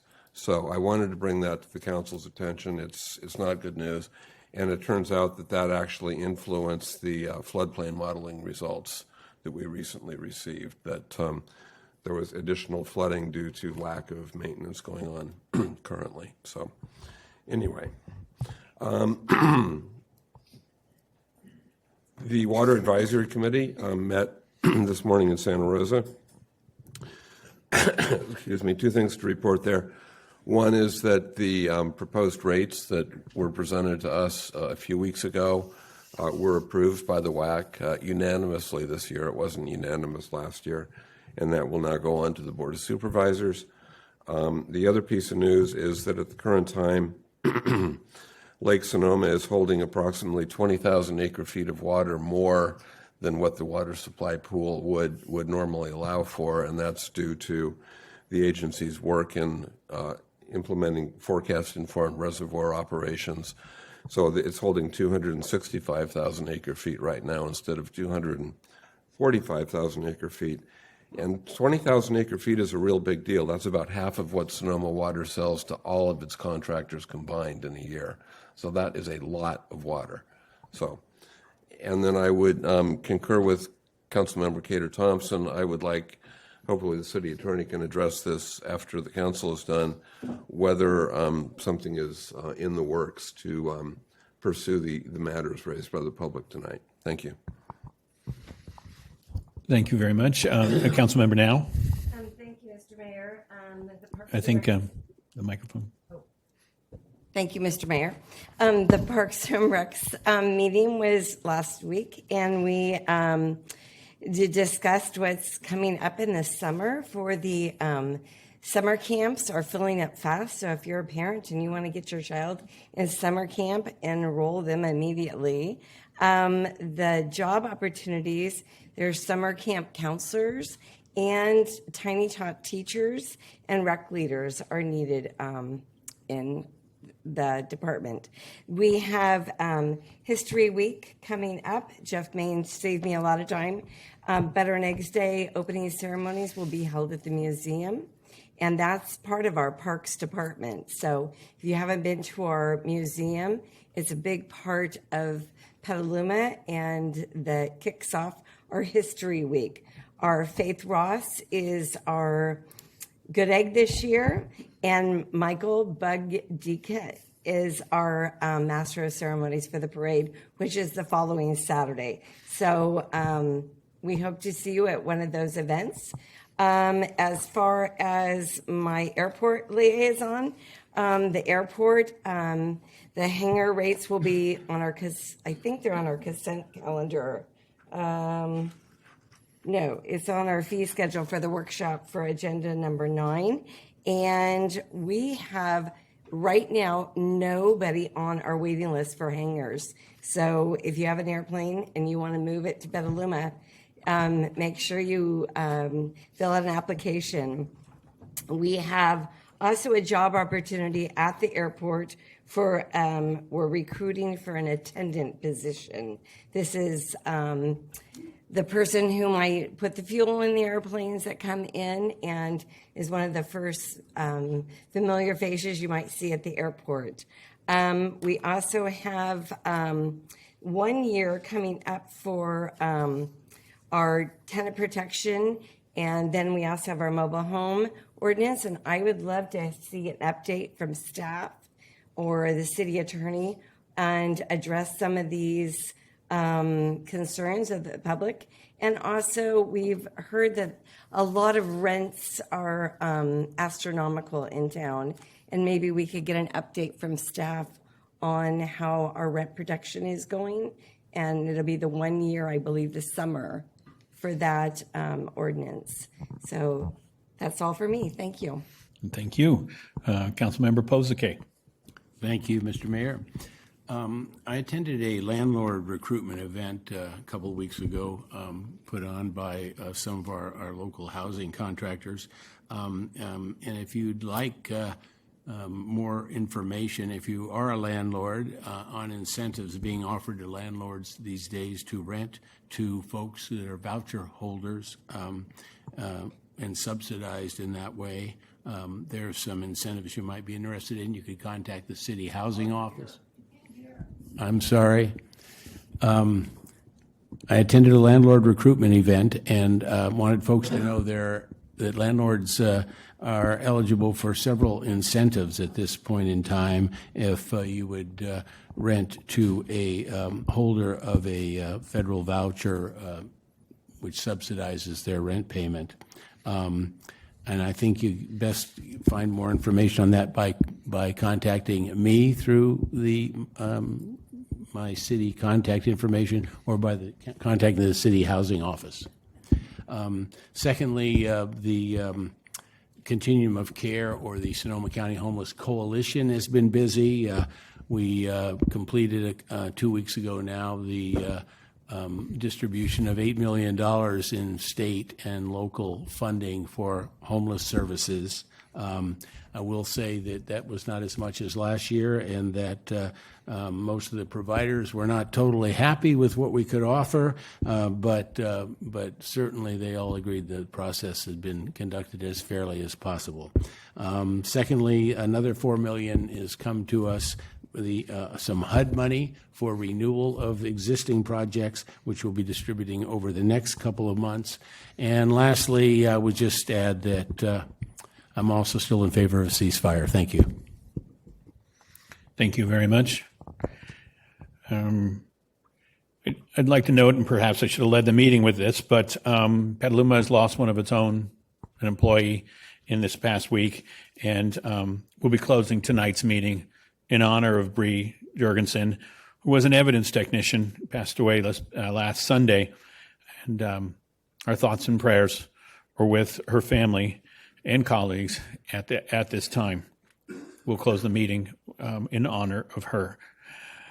And in regards to what I've been busy with over the last couple of weeks, I had a chance to get to Lafferty, and I see the access is better, and city has been involved in more things. And I wanted to give out a shout to Councilman Healy for his 20-year effort in making that a public park. And so, not all things come fast, but with energy, they come.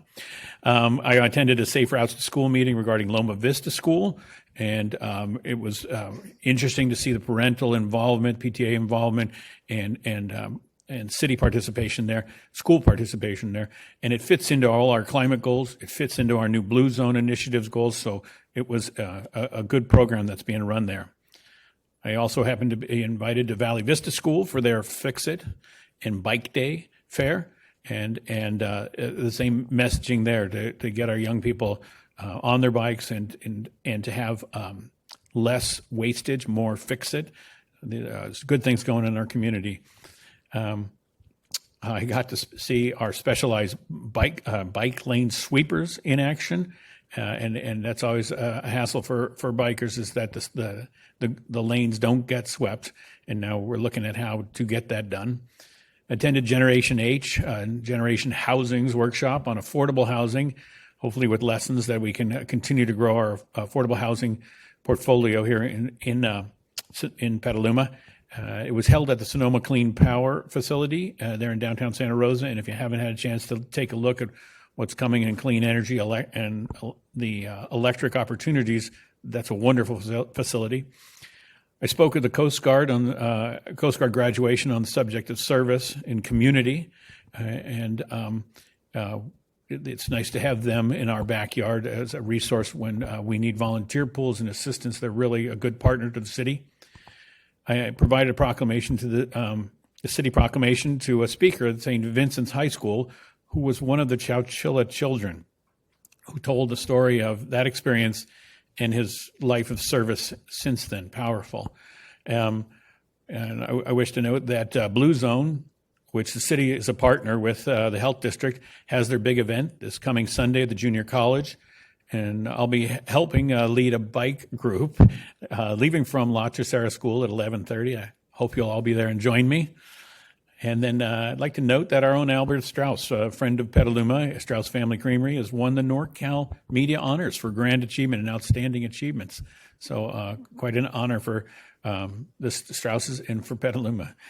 Let's see. I would like to also second that I'd like to hear from our council attorney before the evening here. And then I believe, in passing it to the city manager, I think there's some happy news we want to share with the public tonight. Yes, thank you, Mayor, Council, and community. We have a swearing in of our new police chief here next Monday in council chambers, and that'll kick off our council meetings. So just a big shout out to Brian Miller. We're so proud to call him our 25th police chief here in Petaluma. Two other items of note before I hand it over to our city attorney. This Wednesday, we have a meeting regarding improvements on Liberty, Howard, and Western, and that'll be Wednesday at 6 p.m. here in council chambers. We also have a closure of McDowell from Corona to South Point because of the planned closure due to the construction of the North Petaluma Station. And so it will be closed starting Friday night through Monday morning. And if you go to the smart, I think it's SonomaMarinTrain.org, go to the website. They will also have detoured signs out, but just, if you want to plan ahead, to go to the website. And that is if the rain doesn't affect that, but a planned closure. And the city attorney, if you would mind responding to the council question. I do not mind. Thank you, Peggy and city council. So a few things. First, I want to thank the park residents that came forward tonight and have been submitting us information regarding concerns of potential noncompliance with the city's regulations in the parks. And by the regulations, I'm referring to the city's mobile home rent stabilization regulations that require, among other things, that new park residents be offered a rent-protected space, as they always have since they were first enacted. And also the city's recently enacted senior park overlay that has preserved senior park rules in all of the city parks that were previously subject to those rules, including Youngstown. We have, as I've mentioned in remarks at some prior meetings, it's not a surprise, I think, to most folks that we have had as our immediate priority providing thorough and strong defenses to the city's existing regulations that have been challenged in two separate pieces of litigation. I do still believe that we will prevail in having those cases dismissed because they lack merit under the law, in my view. We'll see if the courts agree, but I believe that a proper ruling will find that those cases should be dismissed. But we have been reviewing the materials that we received concerns from residents about alleged violations. And we have also reviewed very closely and analyzed closely the recent arbitration in the Youngstown rent arbitration to ensure what we're focused on, understandably, I think, is to make sure the city's regulations are functioning as intended. We will do the same with the pending Littlewoods arbitration so that we can do that review and provide feedback to the council as needed, with the focus being to make sure those regulations function as intended. We are in the process of, the housing team has sent out updated compliance materials to help us verify compliance with the city's regulations. When we receive those back, they will help us assess some of the concerns that we've received. We are this week going to be posting on our website what is now a pretty extended document with responses to questions that we've received. We keep getting more, and so we're adding to it, but we want to get it out there so people can take advantage of it. And the information that it provides about arbitrations, pending and otherwise, about what are their rights under the city's regulations, about what are resources available to help them preserve their rights, and who to contact when they have questions, as well as some just hopefully what people find is clear summaries of what the regulations provide. There's more. What am I leaving out?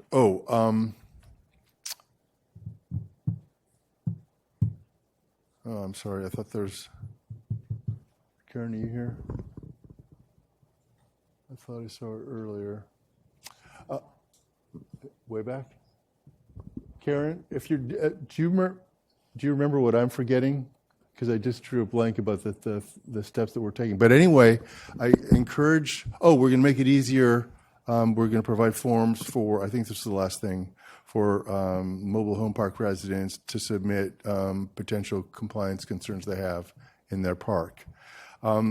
There is an upcoming change in the law. There's been change in the law, and there's an additional change that's going to take effect in 2025 that will essentially eliminate the former state law exemption from local rent control regulations for longer-term leases. So as it is, the current law only provides for an exemption for longer than 1 year leases that were entered before, I'm going to say, 2020. Was it February? Yeah. So, which narrows the ability of park owners to exclude longer-term leases from our rent control and makes more of them subject to our rent control. And in 2025, all will be subject, irrespective of term. But we are looking at some other potential compliance issues. We have to look at them carefully, and we'll be back to the council if we, as they would expect, if we intend to bring enforcement actions, which we would anticipate commencing with notice to park owners about compliance problems for them to correct.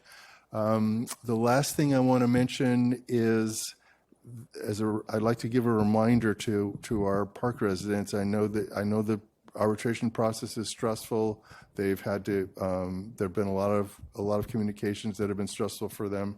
But with respect to the senior overlay, remember that under our rules previously and now currently with the overlays, a senior park to qualify need only have 80% of the spaces leased to at least one resident 55 years of age or older. So there's some flexibility there such that existing or new leases that do not include a senior resident may not mean that the park is out of compliance. And that's actually, it's a longer discussion, but there are reasons why that's helpful in terms of preserving our regulations and their validity.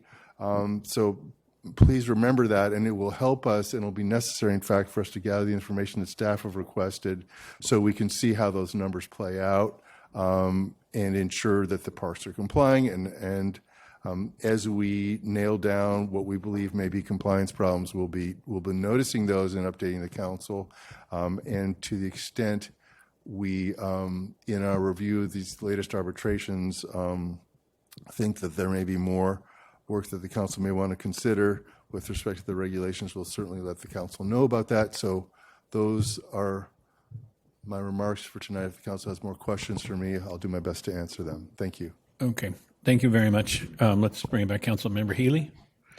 Yeah, Eric, thank you for that update. I think there was, and if this was included in your remarks, it went over my head, but specifically with regard to the complaints about the cottages and a request for a violation notice, can you give us a status on that? We are doing some, it looks like, it's interesting, we've gotten a slew of complaints relatively recently, not having, at least I'm not aware that we had received them previously, but it looks like the practices that people are concerned about have been going on for quite some time, based from the initial information we have. And that information that we're getting is super important and helpful to us, so please keep providing to us. I also would encourage the residents to, the legal counsel representing the residents in the current proceedings are very experienced and skillful and knowledgeable. We have had helpful conversations with them about this operation of the city's regulations. They are a great resource for the park residents to communicate to us recommendations regarding our regulations and observations. So please take advantage of that. And as I said, we're in the process of doing some research regarding what we've seen, and we'll be coming back to the council to address that. In the first instance, one of the clear requirements that I did mention in my remarks earlier that has been in our regulations since they were enacted, and that we are re-emphasizing in terms of park residents' rights under the existing regulations, is the right to be offered a rent-controlled space. So, because if they don't have that, that greatly diminishes the benefits of the regulations. And that has been baked in from the beginning. It wasn't changed when we recently did the amendments. It's still true. So, the park owners, I draw their attention to that, and I suspect we'll be talking more about that and some of these other topics, including signage and other things that senior parks need to maintain, and also advertising they need to maintain to notify tenants to be or potential new tenants that they're a senior park. Eric, can I also add that I believe that we sent compliance reports to each mobile home park owner that's due back to us by April 18th. That's right. So those are the upgraded compliance forms. So we will have an update for council and the park residents by end of month. Okay. Thank you. Thank you. I'm sure this issue will remain a priority for the council for a bit into the future. Looking forward to hearing the next positive steps on this. Thank you very much. We're moving to our consent calendar for the evening now. If anyone needs to stretch their legs or leave us, this would be the moment. And I'll take a deep breath here.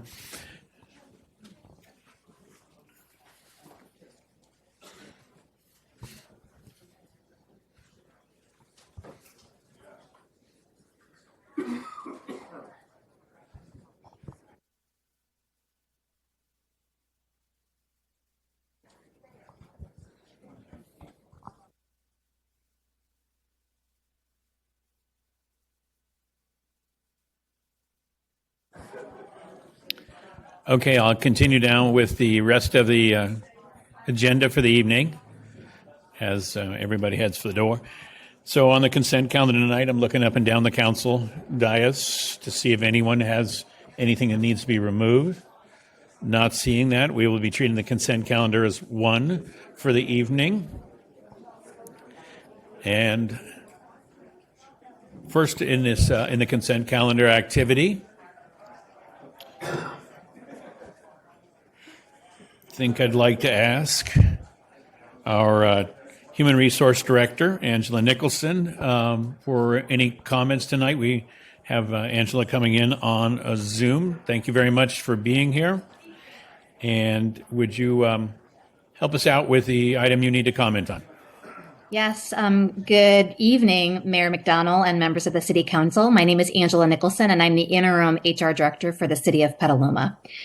Pursuant to Government Code Section 54953, subsection C3 of the Brown Act, I wanted to provide a brief oral summary to you on the salary and benefit changes in the amended employment agreements for both the city manager and the city attorney, which is items 6 and 7.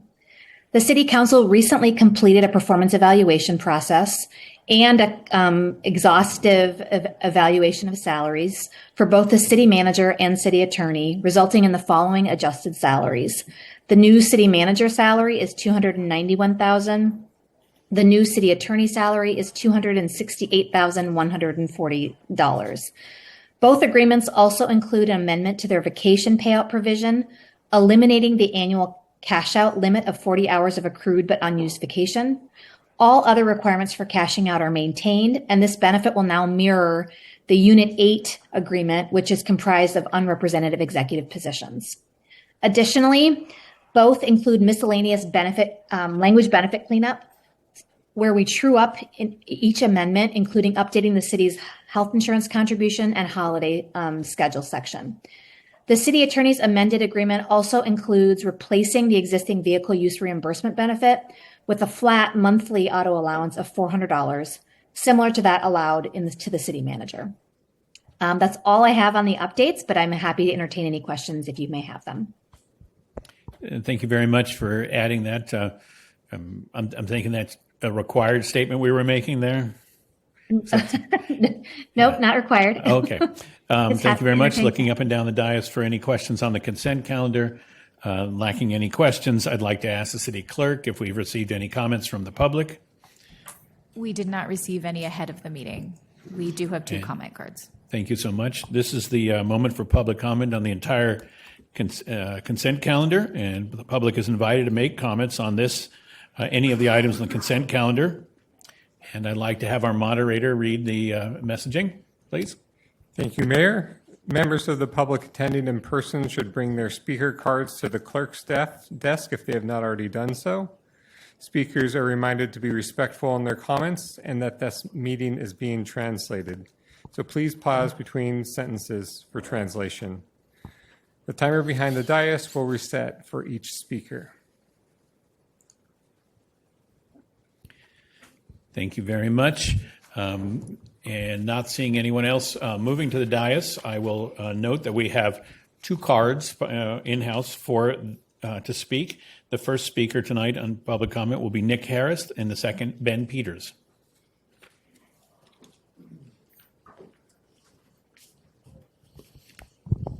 Hi, thank you. My name is Nick Harris, resident Petaluma. Comment is about the city manager's employment contract revision. This is a revision to the previous contract established 15 months ago, which established a 2% annual increase for cost of living. The new salary is a 19% increase over the previous salary. I'm not here to talk about one person's salary. That's not my concern. My concern is looking at increasing costs to the city through a lens of Measure U. Prior to Measure U, my understanding is the city was on the verge of bankruptcy. 2 weeks ago, the Measure U Oversight Committee received a presentation for the fiscal year 24-25 budget. Nearly all of the $16 million per year of the Measure U tax revenue will be going to the general fund. Nearly 100%. What was particularly concerning to me is the road improvements, quote, funded by Measure U, are really funded by a $20 million 30-year bond, which is being repaid with Measure U money. Measure U is a 1% or 1 cent sales tax passed by the voters. It can be repealed by the voters. In October, Petaluma will have a 10% sales tax rate. 10%.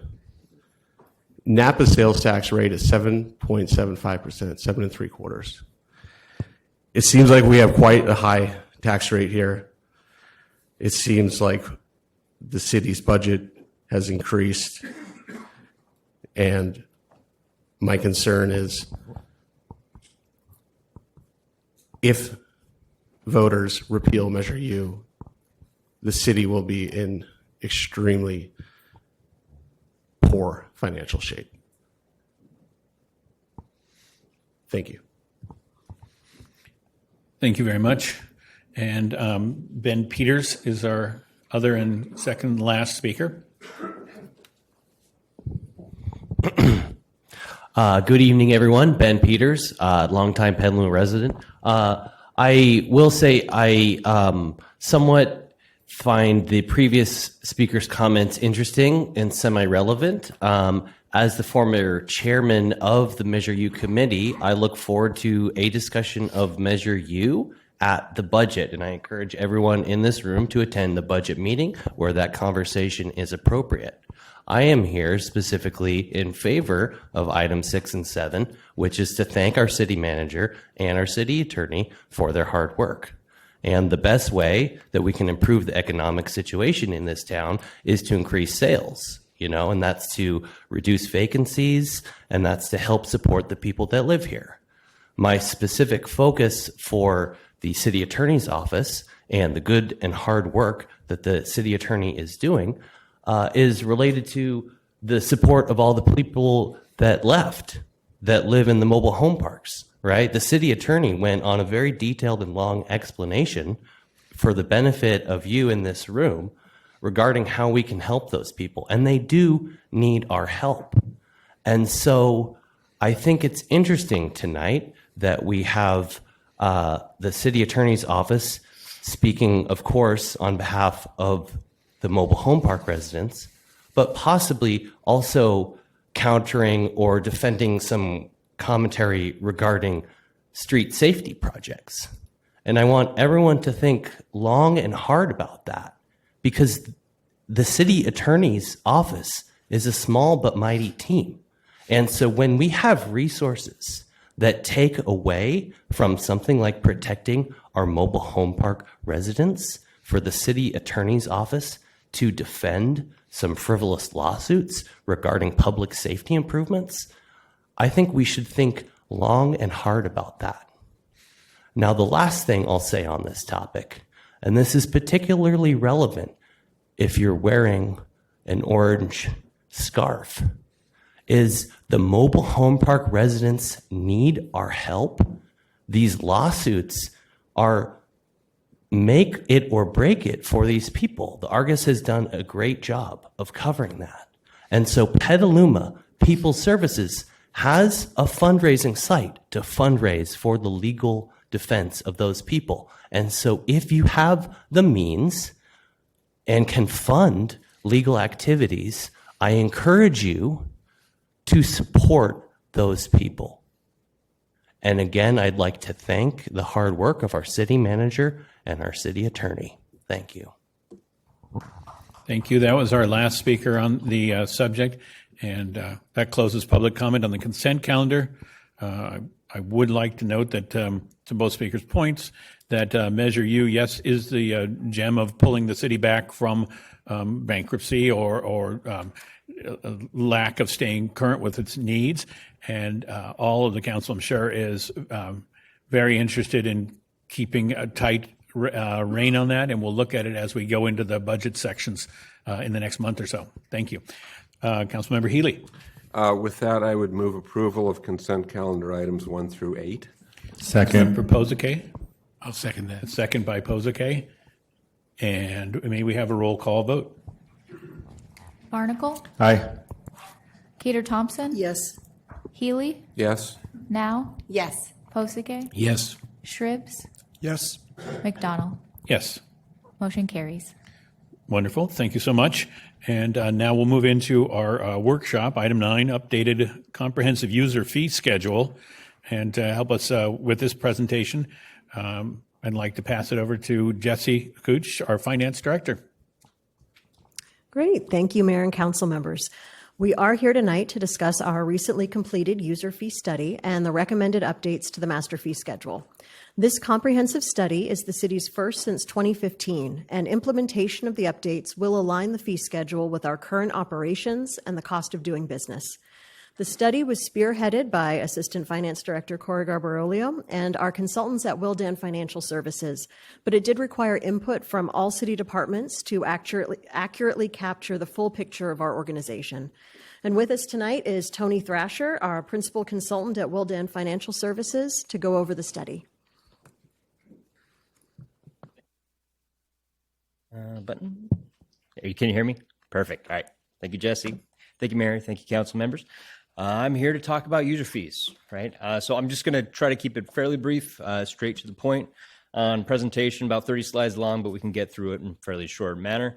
Stop me anytime you have any questions as I kind of go through it, though, please. So first, defining what the topic is. What are user fees? What are we here to talk about? User fees are service-based services provided by your city staff to the public upon request, either directly or through a compliance need. So part of the regulatory requirement is that they need to be based off of the cost of providing those services. They are private benefit services at the request of the public. And so our job in these sort of studies is to identify what that full cost is so that then you can make the decision on where you might want to set your fees. As I mentioned, state law requires that we understand what the cost of providing those services are so that they can be set at the maximum of what those full cost recovery amounts. Each city is, let me say this a different way. I've never worked with a city that doesn't have some level of subsidy within their services, but there's certain areas in which you want to get full cost recovery in. As we go through these, I'll kind of describe each of the departments and kind of where we typically see a full cost recovery for each one. Let's go ahead and go to the next slide. I'll just describe the study itself. Sorry. So why update your fees themselves, right? Since they are provided by your staff members, this is operational cost predominantly resides within your general fund. So if you don't charge for your full cost of your services, it can impact the resources you have because these costs still exist whether or not you charge for them or not. And so generally your unobligated tax dollars will have to make up the difference between that. When we go through each of the departments, you'll see that some funds are also involved with that, and we'll talk about their cost recovery levels for the specific funds. But when we're talking about all the other departments, it's all within your general fund, and so any subsidies that you have in there, it does impact your ability to fund community programs, say equity programs, community safety, things of that nature that you might want to implement. If you have decreased cost recovery over a long period of time, it can impact your service delivery because ultimately if you have two options if you're not recovering full cost. Either You fully fund it based using your unobligated tax dollars, or you decrease the funding to those departments, which can impact your service quality. So always keep that in mind when you're kind of deciding where to set fees. Now, as the final bullet that I'll have on a few of these slides is state requirement. You need to know what your costs are for providing services. So at the same time, knowing what your costs are, it's also a requirement, so that then you can make that decision on where to set the fees. And then even if you didn't want to go full cost recovery, at least you have that information on what you're subsidizing, what area. So within the study, there's two primary objectives. The first that we start with, and we want to make sure we get through that first, is what is the full cost of all your services? So we go through your fee schedules, go through the services, identify how they've been performing in the past, as well as how you want them to be structured moving forward into the future. So identifying new fees, obsolete fees, and changes in fee structures that might make sense for each of your department is where we start that discussion with each one of them. And then once we have that set, we go into talking about what it takes to provide each service that's listed on your schedule so that we can get to that full cost. Then we shift into the next phase, which is where you want to set your fees. We start off with where your current fees are and then look at what the full cost is to then talk about recommendations that might bring forward to yourself and the public for consideration for adoption. I mentioned there's no city that I've worked with that doesn't have some level of subsidy, and the fee schedule that's within the appendix of the agenda documents also shows levels of subsidy in some areas. Most of the departments you'll see some few percentages. It's due to rounding down to the nearest dollar, but you'll see much larger subsidies in areas such as recreation. Let's go ahead and go to the next slide. Now, user fees, they exist in pretty much every department that you have. So rather than list off every single one of those up there, just note that they're not just general fund departments are up there, but the airport, marina. So there are funds also existing within that, and we'll talk about their cost recovery as we go along. And these types of studies are very data intensive. We start off with all the cost structure of the city, identifying organizational structures, personnel structures, where people are located, and what it takes for them to provide services. I say all that, but it's really a lot of your staff that's involved with providing that information. Every city we work with is completely unique in the way that service is being provided and where certain tasks are involved. And so we need a heavy involvement with your staff to identify what it takes for your city to provide service. And so it really takes a lot of ownership and a lot of activity on their end in order to bring these to fruition. Here's a sample kind of cost calculation. As much as we can, we try to identify the full cost for each service using fully burdened hourly rates and a reasonable time estimate for what it takes to provide a service. And so we start off with salaries and benefits, including services and supplies, indirect costs through the cost allocation plan, as well as any system and maintenance costs that are involved. Those all go into calculating a fully burdened hourly rate for all positions so that we can use that along with time estimates to determine a full cost for each study. Here's a graphical representation. I've gone over this a little bit, so I'll kind of speed through, right? There's kind of 5 primary steps. First is building up the models so that we can then meet with your staff to use the fully burdened hourly rates to update their fee schedule and determine a full cost for all services, so that then we can compare that to your current fees to bring recommended fee changes to you, the public, as a study session, and then ultimately as a public hearing for consideration. I'm going to have individual department slides coming up now. This is meant to be kind of a synopsis. You have hundreds of fees, so they're within that full report within the agenda documents. This is meant to just be a representational kind of the flow of what we're seeing for each of the departments and areas. So for administration, it was a time-based analysis using fully burdened hourly rates and reasonable time estimates to come up with the full cost for each service. And the suggested fees within the report would be an increase to 10 fees. 21 fees remain as currently set, and the average fee change is 20% for those. For airport, we used a program cost analysis for this fund to look at how it's performing as far as revenues versus costs on an operational level, and found it to be around 98% cost recovery. And so for those fees, the suggested are an increase to 1 fee. 12 new fees would be added. 34 fees would remain as currently set, so these are hangar rental fees, but they would change from being a per square foot cost to being a more transparent actual amount for each category. And then on the subsequent slide, we're going to show kind of a list of those new fees. So for any new fees that we're talking about, we're going to have a list here. So here's the airports. pause for a minute if you have any questions on those, and then I'll move on to the next.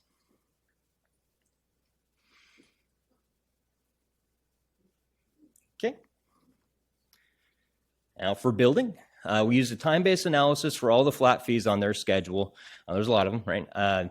Now, these buildings unique other than other departments, because while most departments have had a CPI increase since the prior study in 2015, building has not. And so their fees have remained stagnant in that period. And so unlike the other departments that we'll talk about as we move forward, we saw less cost recovery of current fees. And so that's going to be reflected here when I talk next, right? So when we did a time-based analysis on the flat fees, it found that you would need an increase to 27 fees, 2 fees would decrease, 6 new fees would be added, 28 fees would remain as currently set, with an average fee increase recommended of 78% for those fees. For the building permit, which is the primary or is the largest fee program there, the analysis determined that the cost recovery is at 60%. So it is a recommendation to set at full cost recovery. For building, planning, engineering, those are development related. Typically, cities look to get full cost recovery because of the private benefit nature of those fees. And so those are typically areas where you are looking to get full cost recovery in most jurisdictions that we see. Here are the new fees that would go under a building.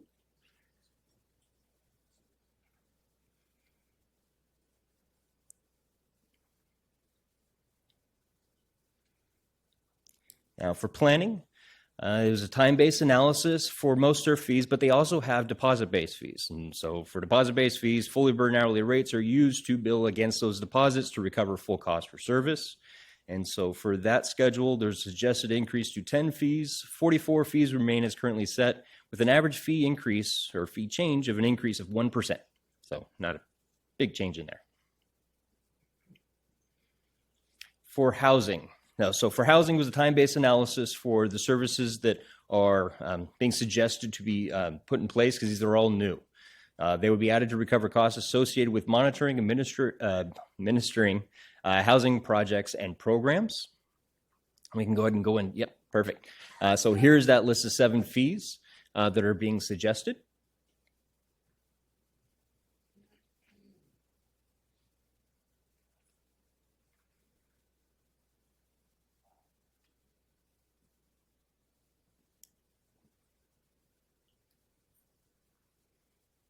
Now for recreation, it was a time-based analysis for a lot of the fees. Now, recreation includes some fees that are used of government-owned facilities under Prop 26. They're a little bit different in terms of kind of what type of fee they are, and so they could be set based off market factors, more policy-based. But we did a time-based analysis on recreation fees as well. They bear a large subsidization. So the limit of increase on these fees was 10%. So a result of that would be an increase to 74 fees. 9 new fees would be added. 20 fees remain as currently set. But again, it was a limit increase of 10% with an average subsidy of 81% on all services still under that list. So large subsidy with a smaller fee change. And here's the new fees being proposed for adoption of those.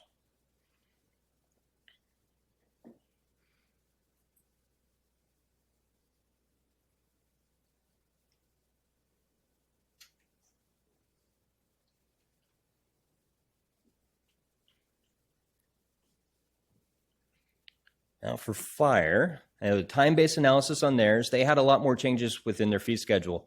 And so you'll see a bit of a variation in fees going up and down in there, but all time-based analysis to get to new suggested fees at full cost recovery with an increase to 74 fees, 53 fees would decrease, 3 new fees would be added, 9 fees would change in the way that they're being charged, so just a different methodology in the way that they're charged, and 14 fees remain as currently set.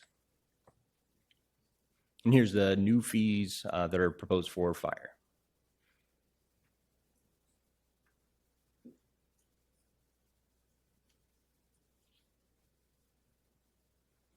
Okay, for police, time-based cost analysis and all their services. And so the suggested changes for theirs to get to a full cost recovery where possible is an increase to 16 fees, 9 fees would decrease, 3 new fees would be added, 13 fees would remain as currently set, and the average fee change would be an increase of 16%. And here's the new fees for it's digital media and photos for flash drives for those. Now, Public Works, another one, time-based analysis. So fully burn out the rates and time it takes to provide services to get to full cost recovery be an increase to 11 fees. 1 fee would decrease. 1 new fee would be added. 5 fees would remain as currently set with an average fee increase of 29%. Here's that 1 new fee that is being proposed there.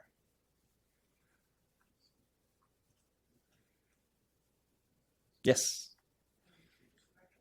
Mm-hmm.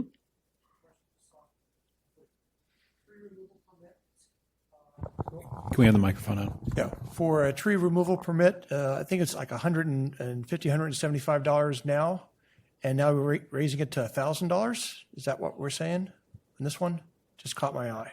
Yeah, I need to check on that to see if there was a prior fee that relates to this, because this is specifically for Public Works. On that? Councilmember Healy? Yeah, the word encroachment sort of implies that it's for removing trees in the public right-of-way. Yes. Yeah. So it would be within the public right of way. So there would need to be Public Works involvement on this. So I believe it would have a different connotation to the fee that you're thinking of currently, but I would need staff to kind of answer more. Are we talking about someone's street tree that in front of their house that they have to remove, have to pay $1,000? Is that the encroachment we're talking about on this? Where's Gina? I'm hoping staff can help me with this one, but typically, yes. I'm going to have our city sorry. engineer come up and clarify this for Sorry, I us. need a sacrifice here. I'm sorry, our Deputy Director of Operations now. Hello, Jeff, Deputy Director of Operations. So I was city engineer when we were doing this, but yes, a tree removal permit was for someone wanted to come in and remove a tree, dead tree. This is a cost recovery for our staff to inspect the tree removal, ensure it gets planted correctly, the cost for an arborist to review kind of all the conditions leading up to it, if it is in good health, or if ensuring what tree is planted meets our tree advisory list. So there's a lot of pieces that go into the tree removal process, and that was the reason for the update to the fee. Okay, is this a direct result of the upcoming policy that we're going to be hiring an arborist to check on trees that are being removed? So we're going through a full process. Is that why there's this increase involved? Yes, that is. So there's definitely a cost increase for having the arborist come out, take a look at it. It's another piece to ensure that we're getting kind of a secondhand opinion on trees, because obviously a lot of people come in, ask for tree removals because they may want a different tree. Maybe they just don't want a tree, but in most cases, those trees are in good health. So having like that second opinion from a arborist who's professional and kind of can come in and give a realistic point of view for us to understand. Okay, so this is for individual homeowners would have to come up with this, not just the businesses trying to do new things. That is correct. Okay, okay, we may have to discuss that one a little bit more. Yeah. I'll let it go. Did you wish to follow? I'm on the same page with the Vice Mayor on that. Okay, back to the fees. All right, for the Marina Fund, so we did a program cost analysis for their services. The analysis found that they are currently operating at 81% cost recovery, but there are no recommended change to the current fees there. But 1 new fee is being recommended for launching non-trailered vessels at $3 per vessel. I'm going to throw it over to Jesse for this slide right here. Yeah, so just a little while ago on the consent calendar, you approved a contract for this new advanced metering infrastructure. And so as part of that, we are suggesting including an opt-out fee on the master fee schedule. So you just awarded the contract to Professional Meters, and that's going to upgrade the city's meter technology from automated meter reading to from AMR to AMI. And AMI water meters use radio or cellular networks, so it's all wireless, and we know that there might be some folks out there that have concerns about wireless technology. And so we will be adding, if you adopt this, obviously, when we bring it back. It would be a monthly fee of $20 if opting out of the upgrade, because we would have additional costs of maintaining the older technology and sending folks out to do those meter readings instead of being able to collect them. So this wasn't part of the study that Tony put together, but we did calculate the fee using the same methodology. So this would be a new fee that we would be proposing to add based on this contract and the technology change. Okay, so rounding it all out, policy considerations. So difference between recreation versus development related fees, right? Acknowledgement of whether or not there is private benefit versus the general benefit that may be involved, and community benefit is really what the term that we like to kind of focus on there, right? So usually when there is a private benefit, most cities are looking to get around 100% cost recovery on that when it's feasible to do so. So you're building, planning, and engineering, things of that nature. But many cities still have subsidization on a lot of their services. And so whether or not you're encouraging participation, promoting access to services, which typically comes in line with, say, recreation-based services, or trying to ensure compliance where costs might be prohibitive, that's areas where you might want to consider subsidization.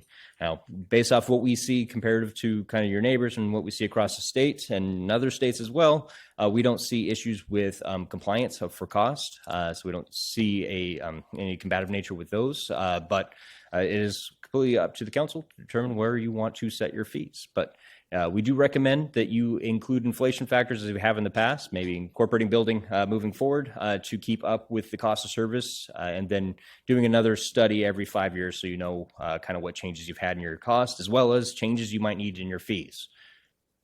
Okay, and I'm here to answer any of the questions you might have. Okay, let's bring it back up to council and see if we have any questions here. Councilmember Healy. Well, thank you for that comprehensive presentation. I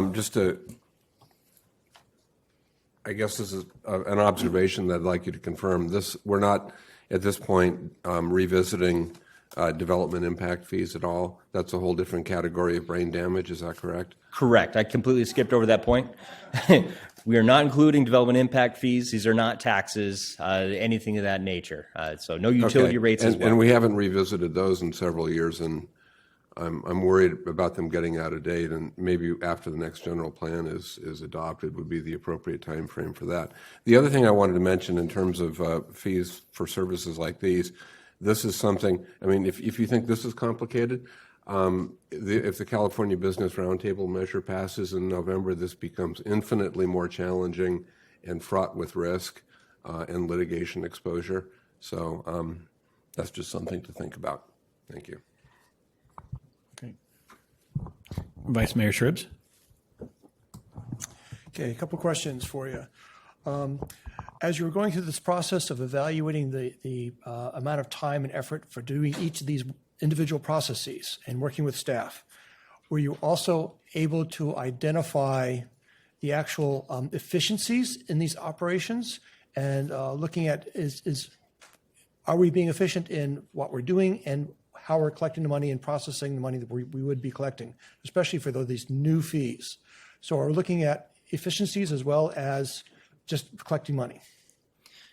So while the primary goal of the study is identifying the true true cost of the staff actually providing the services, as they kind of tell us what it reasonably takes for them to provide service, we do sanity checks on the information that's provided to make sure that it's not out of line with what we might typically see for other jurisdictions. So while we don't do a comparison of, all right, well, it takes a planner to do it here versus a planner to do it here, because each city is going to have quite different planning process and requirements and a lot of that stuff in there. We did not see anything within the time data provided or the cost data provided that looked to be out of line based off what we would see. Good. That's good to know, because then that means our staff's working efficiently and properly and in line with everything else. That's all. I just wanted to do a check on, see if you notice things on efficiencies overall about our whole staff processes on dealing with the public on this stuff. One of the things that was missing from the report is not just the fees themselves, but the volume of which fees are being either monthly or yearly, how many times we actually charge for each one, because it's hard for to say, okay, we're going to just charge $2 for this or $3 for that difference, when really $2 means nothing these days, unless you're talking about thousands and thousands of iterations. And if you're talking about thousands of iterations, there's the time to process those 1,000 iterations. So 12 of us, I think we're concerned about the volume of fees, how they're being charged, and the efficiency of that charging service that we're doing. Is our process efficient in collecting these monies, and is there a lot of time being used there which would compensate for the $1 or $2 differences that we're seeing in increases and decreases? So what I'd say is that the processes that are being reflected within your fees are processes that are being borne by your staff currently already. And so even if it's a small dollar fee, it goes to contribute towards the cost of that kind of administrative need or the processing need for staff to provide those services. So I can't speak directly on how efficient they are at processing, a specific application or something like that. But I can say that the fees reflect service that's being provided that may or may not be being charged for if it's a new fee, or it's having to be pigeonholed into another fee that doesn't best suit it. And so this is a way so that the fees better reflect how service is being provided, and so that they can be recovered on its own grounds. Okay, what I'm trying to refer to is, because it's not just the fee itself for the service provided, it is the cost of actually collecting the money. And so I've had a neighbor that was a collection agency type person. So it's cost a lot of money to go after folks, a single credit card, a bad check, a single one of those. You lose a lot of money and time and effort to collect the monies. And we have a whole staff here, and you have a lot of new fees here, which means a lot more processing of checks, counterbalances, checking on that. Did you include the cost of our our finance folks who actually have to manage every single one of these items in the actual cost of the service? Because you have to add that fee in also. Sure, I'll go for it. Thanks, Tony. Yeah. I can go ahead and answer that. So I think as part of this overall process, going back to what Tony mentioned, just about the study in itself, when we're looking at all of our fees and we're setting what our new fees are going to be based on the time that our staff's spending, we're looking at whether or not has this fee been a problem with administering? Is it too time consuming? What's the cost benefit with this fee?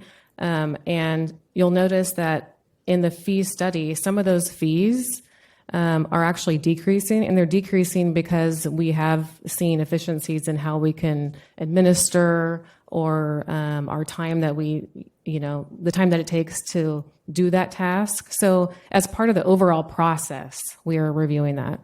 Okay, so I'm just checking in the efficiency of collection of monies. If that was included in the actual fee that's now being charged, the $3 fee, are we including the collection of that as part of that? Yes. Okay, that's good to know. It's part of the overhead that's calculated. Part of the overhead that's worked in the system. Because I'm trying to do something now and I'm paying fees on things and I want to know why. Yep. Just like everybody else. Which brings us to the other thing about the volume, because what was not quite clear is the volumes of each one of these fees, of what's normal throughout the year. So some of them are going to be large, some of them are small, but some of them are going to, okay, we're talking about 3 or 4 per year total, and others we're talking about thousands and thousands per year.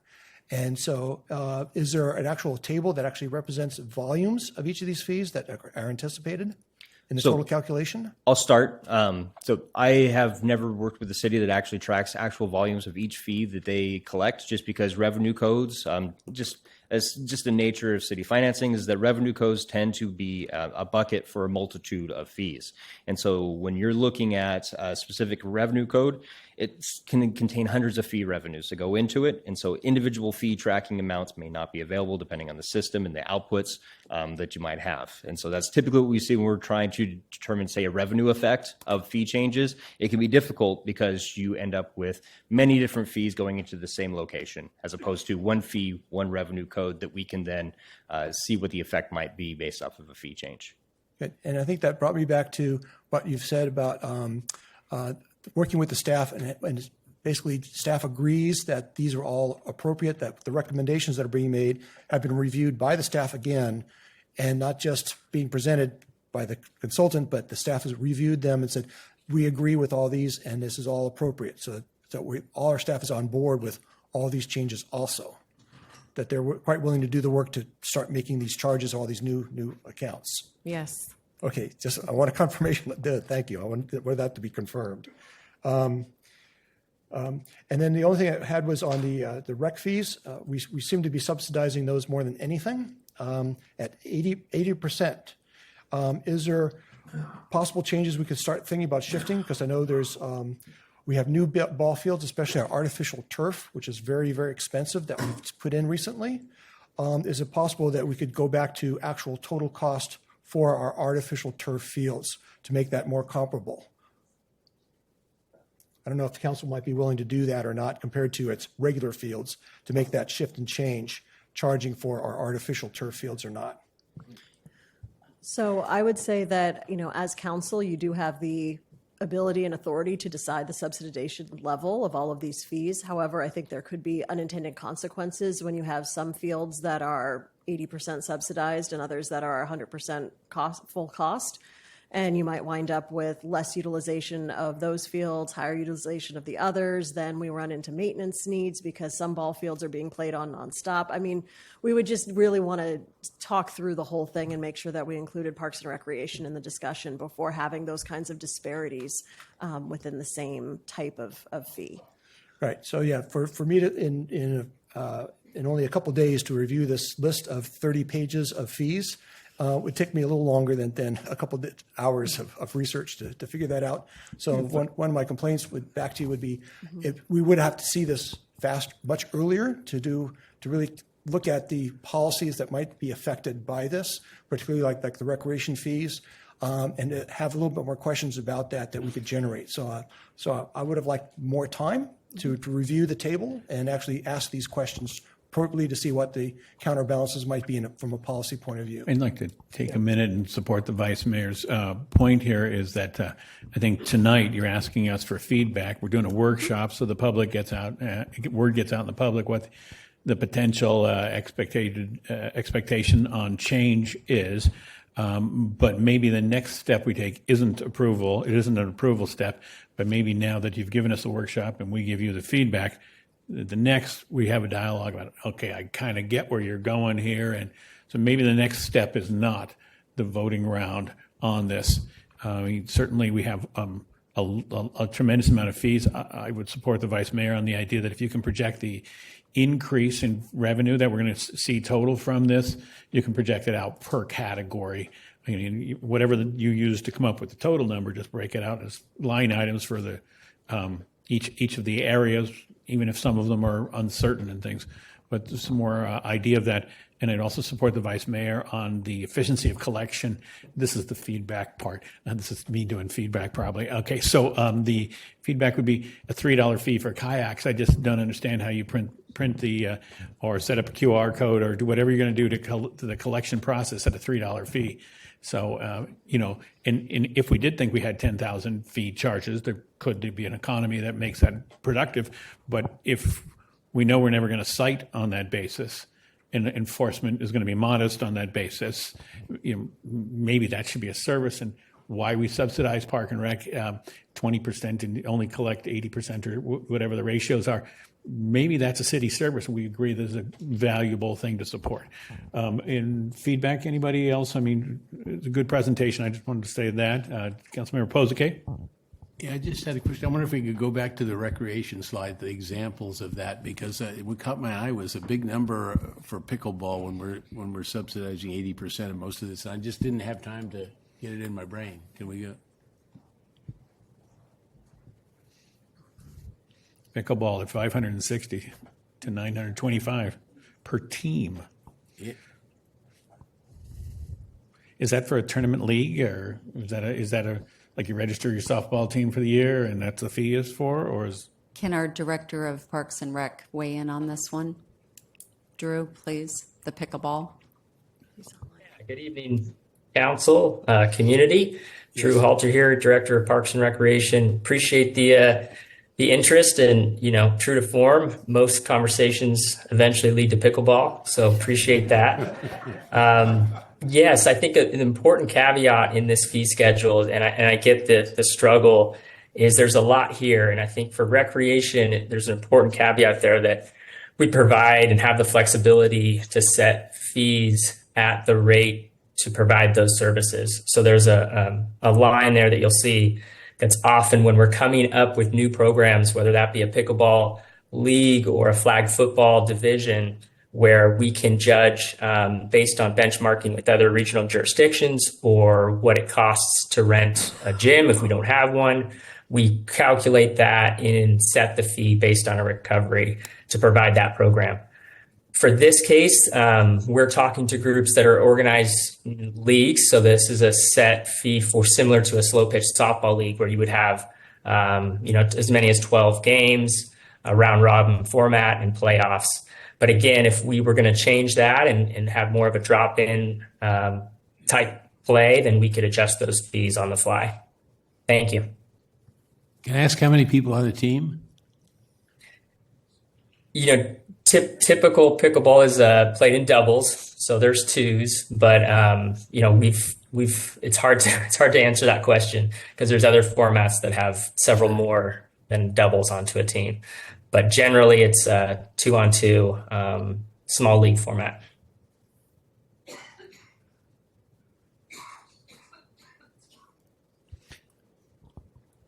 And I'll just add That's in there. enough. Let me ask one more question. Yeah, good. Can we compare that to the fee for tennis? I don't. Is that? And that's not on this slide. I wonder if anyone has quick enough access. If I try to bring it up, I won't be able to read the small print on my computer here. I don't think. Currently the city does a lot of youth tennis programming. We don't organize tennis leagues per se. We work predominantly with the Petaluma Tennis Association on some events, but we don't get into organizing the leagues. Pickleball, I think there's more of a need for that. There's a lot of drop-in play, but there's certainly a growing part of our community that wants to remain organized. Okay, thanks. Councilmember Barnacle. Thank you. You can leave this slide up. That's where my questions lie as well. On the baseball fields, synthetic turf, baseball field, trying to understand, is that only for synthetic turf, or do natural turf fields also have a fee associated with renting them? Yes, great question. The hourly rate is only for the synthetic baseball field that's soon to come online. And so that was a rate essentially set that, again, we felt benchmarking with other facilities, built in a cost recovery to replace or maintain that turf over its 10-year life cycle. Versus our natural grass, we really don't have the inventory to charge much out of a short-term rental. It really just has the amount of play to cover some of our youth leagues and organizations. Got you. Okay, I think I understand. Thank you. Thank you.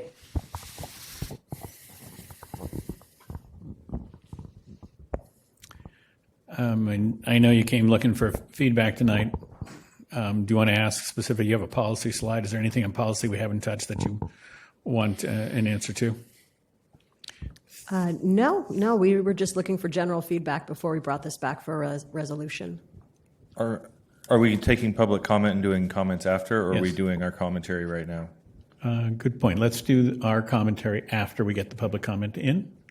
And so that being the moment, let's open public comment for the night and ask the city clerk if we've received any comments on this. We did not. And I'd like the moderator to read our messaging for the evening. Thank you, Mayor. Members of the public attending in person should bring their speaker card to the clerk's desk if they have not already done so. Speakers are reminded to be respectful in their comments and that this meeting is being translated. So please pause between sentences for translation. A countdown will appear for the convenience of the speaker and viewers.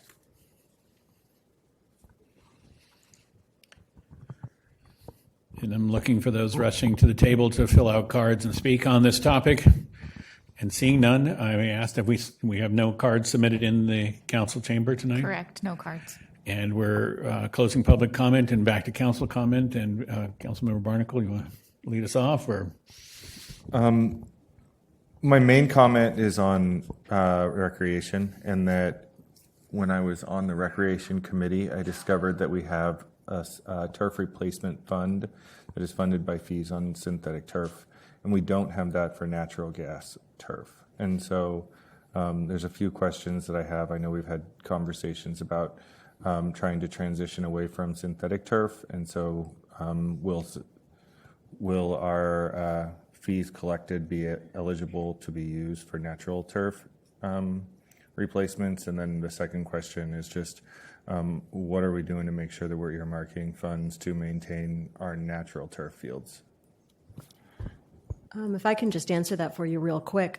We do have funds that we set aside for turf replacement. That is not just for synthetic turf, it's for any of the turf that needs to be replaced. So and these funds that we collect will go directly into the general fund, which is how we fund turf replacement. So there is no setting aside of different funds for synthetic versus natural turf. It's just turf. All right, well then I'm supportive of subsidizing recreation work because I think it's important. And I would say let's not subsidize things that we don't want to encourage. And any other comments? Vice Mayor. The only thing I'd like to add on the tree encroachment, that was one that caught my eye because that's a new, very large change. And there's a few, and then throughout the whole list, there are some large changes. Some of them were noted as to reasons why there was changes. But if you just review those as far as where the large numbers are or the large volumes, where is there large volumes of small fees and where are there large changes in a few fees here and there? I needed some more investigation on the tree removal because at $1,000 per tree removal for a homeowner to get that inspected, I know consultants don't charge that much to come out and do the same thing. So why are we charging more than what a consultant would charge to do the exact same thing? So that's one concern I would have about that particular fee. But across the board, a little more rationale as to and where these changes, because look at in statistics, you look at variance and what matters more, and it turns out it'll be 20% of the things cause 80% of the change. So can you identify what those 20% might be for the changes and what the consequence of that's going to be? What's the repercussions of changing this maybe even 10%? A little bit more stronger case. That's what I would like to see a little bit more in the list as to which fees are most impactful both for us and also for our citizens, which is going to affect them more, either by volume or by quantity of actual dollars.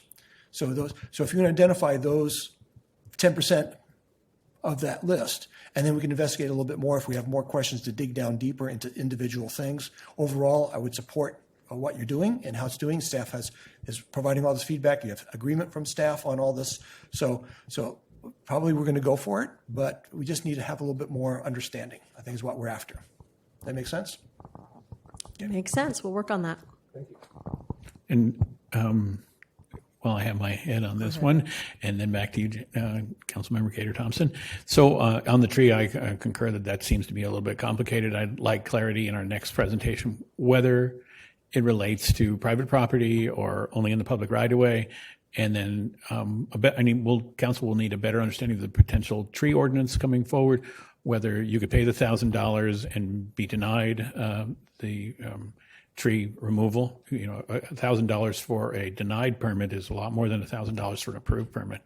And then also whether in addition to the $1,000, you're required replacement costs or you're required for replacement, and would there be additional cost on a replacement tree cost? So there are things to work out for our next one. Councilmember Cater Thompson. I just wanted a little bit more clarification on the tree. So this is only fees to evaluate if the tree comes out. Not I think tree it's written as a removal. permit It's fee. not part of it. I think it's written as a permit fee to the city. Yeah, so it's just a permit fee. That's a chunk of money. Okay. Lots of feedback. Thank you very much for. Yes, sorry, didn't see you there.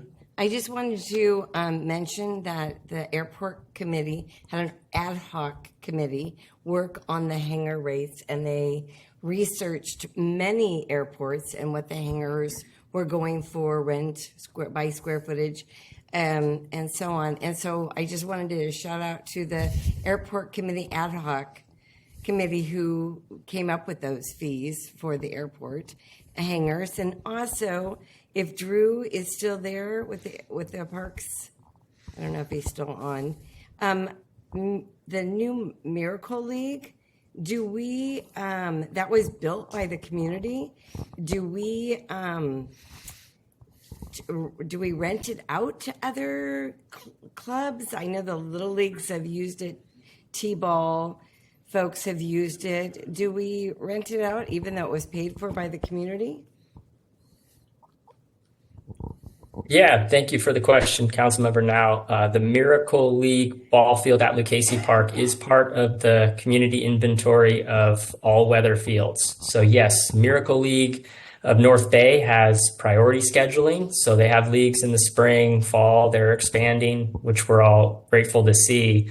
But it's been a tremendous asset to the community in a season like this year, with fields being so wet, to allow especially Little League and youth players onto those fields. And yes, the city has that in the inventory and issues permits for field use.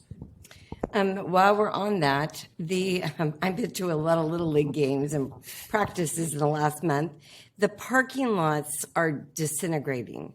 Some of it is weather related. Some of it's because it's built on Adobe. But we need to start using some of these fees that we're collecting to do the parking lot maintenance around Lucchese Park and around these ball fields. Because as Washington Street comes online, it's going to also get wear and tear in the parking lot and the road maintenance.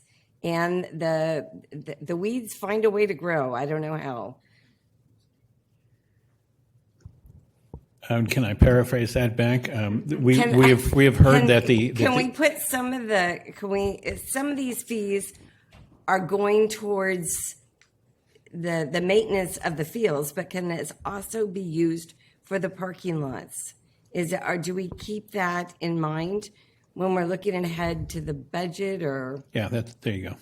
If I could paraphrase just a little bit, is that we've heard tonight that all fees go into general funds, and projects are selected independently. The fee does not pay for a project, so it would be more of an advocacy thing for the capital projects, or for maintenance if parking lot maintenance is really what's required, not capital. So that's that. I think that's good feedback. It's sort of to let the community know that these fees collected are more than just maintaining our fields, but also our infrastructure around the fields, including parking lots and all the other recreational amenities at that park. So I just want to throw that out there to the community who's paying these fees. I would just like to say in the discussion of how we're calculating all of these fees, these are all cost recovery fees. So we're not collecting more than we need to actually cover the costs of operating the ball fields. So basically, if we were to take that permanent money and put it towards parking lot maintenance, then we're taking money away from the maintenance of the ball fields. So it would have to be, a separate funding source for that maintenance need. That's for budget, I guess. I'll save it for budget. That's our problem, Thanks. right?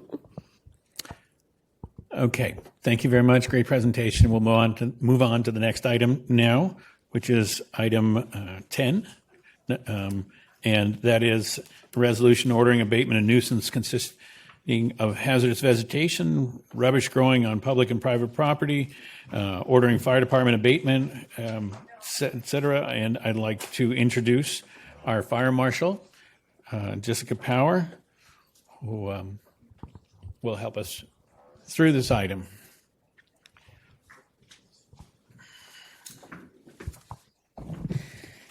Good evening, Mayor, Vice Mayor, Council, staff, and our community. Tonight I also have with us our Assistant Fire Marshal, Amy Segee.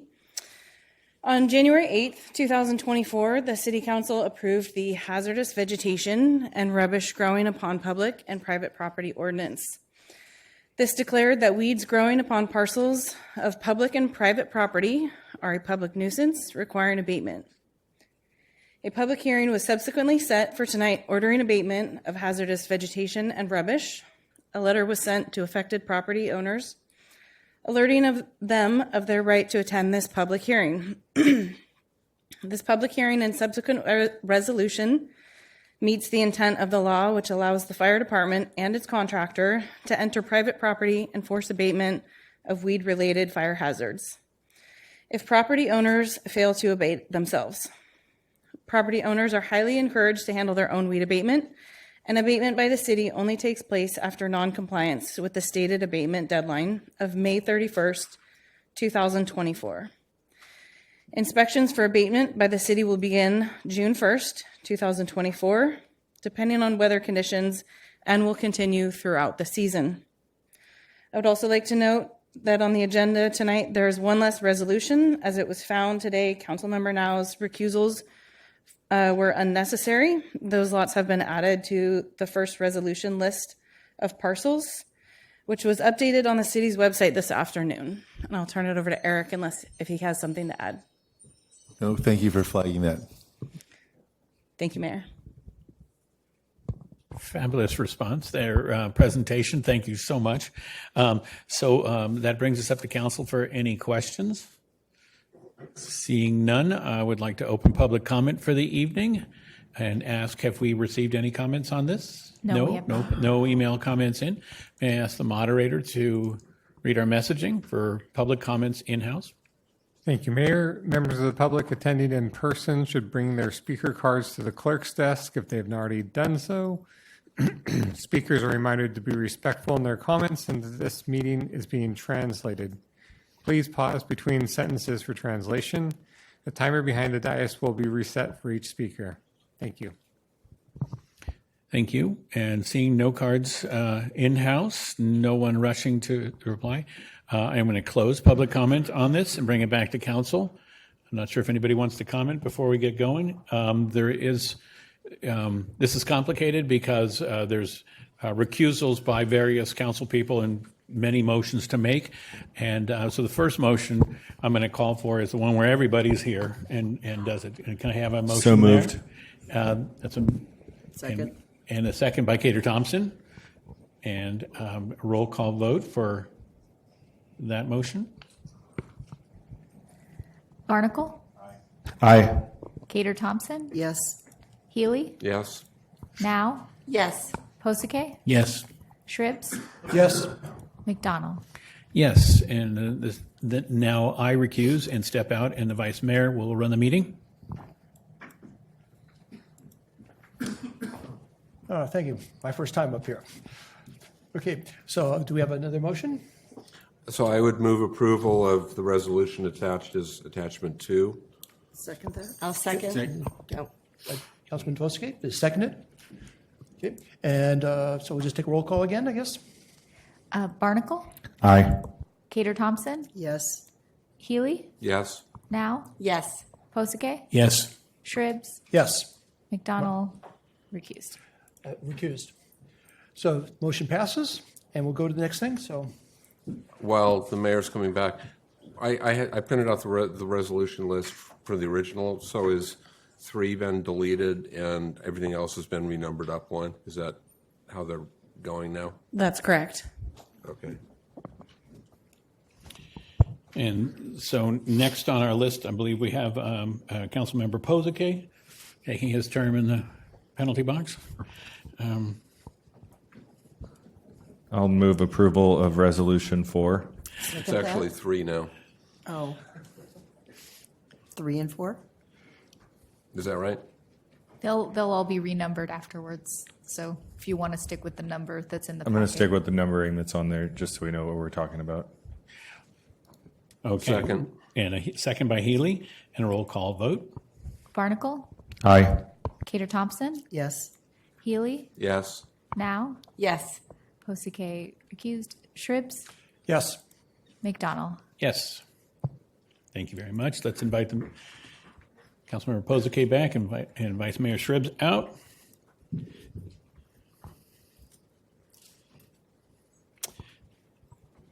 And we're open for a motion. Motion from Healy. Second? Yeah, this is the one originally noticed or called attachment 5. Sorry. Attachment 5 Second originally. Second by Cater Thompson. Okay. And roll call vote. Barnacle? Aye. Cater Thompson? Yes. Healy? Yes. Now? Yes. Posake? Yes. Shribs recused. McDonald? Yes. And this is the one where Councilmember Barnacle is absent and recused. And we Make are the now motion. looking for a motion from the Janice motion. Gator Thompson and a second from Healy. Second. Roll call vote, please. Barnacle recused. Cater Thompson? Yes. Healy, Yes. Now, Yes. Posake, Yes. Shribs, Yes. McDonald. Yes. Motion carries. Now we have a motion for the next one, and let's read carefully. With Healy recused and Barnacle recused. I'll make the motion, number 7. That's correct, with 2 recusals. So we have a motion by Cater Thompson and a second by Shribs. Roll call vote. Barnacle recused. Cater Thompson, Yes. Healy recused. Now, Yes. Posake, Yes. Shribs, Yes. McDonald. Yes. Motion carries. And now we invite Councilmember Barnacle back in the room, and Healy alone is recused this time. And we're looking for a motion from Cater Thompson. And a Second. from Now. And a roll call vote. Barnacle, Aye. Cater Thompson, Yes. Healy recused. Now, Yes. Posake, Yes. Shribs, Yes. McDonald. Yes. Motion carries. And let's invite Councilmember Healy back. And that completes this item. And we are moving now to item 11. Thank you very much. Great work tonight. Appreciate it. And we are now having a public hearing to receive comments on the city's 2024-2025 proposed community development block grant program, annual action plan, and 2024 amended citizen participation plan, and adoption of a resolution approving the plans, authorizing the city manager to sign all documents required by the Department of Housing and Urban Development. To help us through this is Sarah Wolf, our housing specialist. Take it away. Thank you, Mr. Mayor. Good evening, council members, members of the public. The item before you this evening is a public hearing to review staff recommendations and discuss proposed projects and receive public comments on the proposed CDBG draft annual action plan for fiscal year 24-25 and the amended 2024 citizen participation plan, which I'll refer to as the CPP throughout the presentation. Next slide, please. To provide some background, the Community Development Block Grant Program, also known as CDBG, is a federally funded block grant program providing flexible funding for community development projects and programs to assist individuals and families from low to moderate income households. Programs must not only address national objectives, but also align with Council's priorities as outlined in the city's 2020 through 2024 CDBG Consolidated Plan. Next slide, please. This slide describes the program timeline. The key points I'd like to highlight are bolded. On March 8th, we posted public notice in English and Spanish in the Argus Courier and on the housing webpage for public review and comment. The comment period is still open, and any public comments received through the end of this comment period by midnight will be considered and incorporated into the action plan and amended citizen participation plan. Next slide, please. Because the city has a population of over 50,000 residents, we are an entitlement jurisdiction and we receive an annual entitlement grant. To date, we haven't received the award letter yet with the exact amount, but we are anticipating around $330,000, which is typically awarded in May. Eligible uses fall into 7 categories, as you can see here. Based on the consolidated plan goals, the CDBG program largely fall within the 2 eligible uses in bold. Number 3, rehabilitation of residential and non-residential structures. And number 7, to provide services for a low-income population through supporting public services. Next slide, please.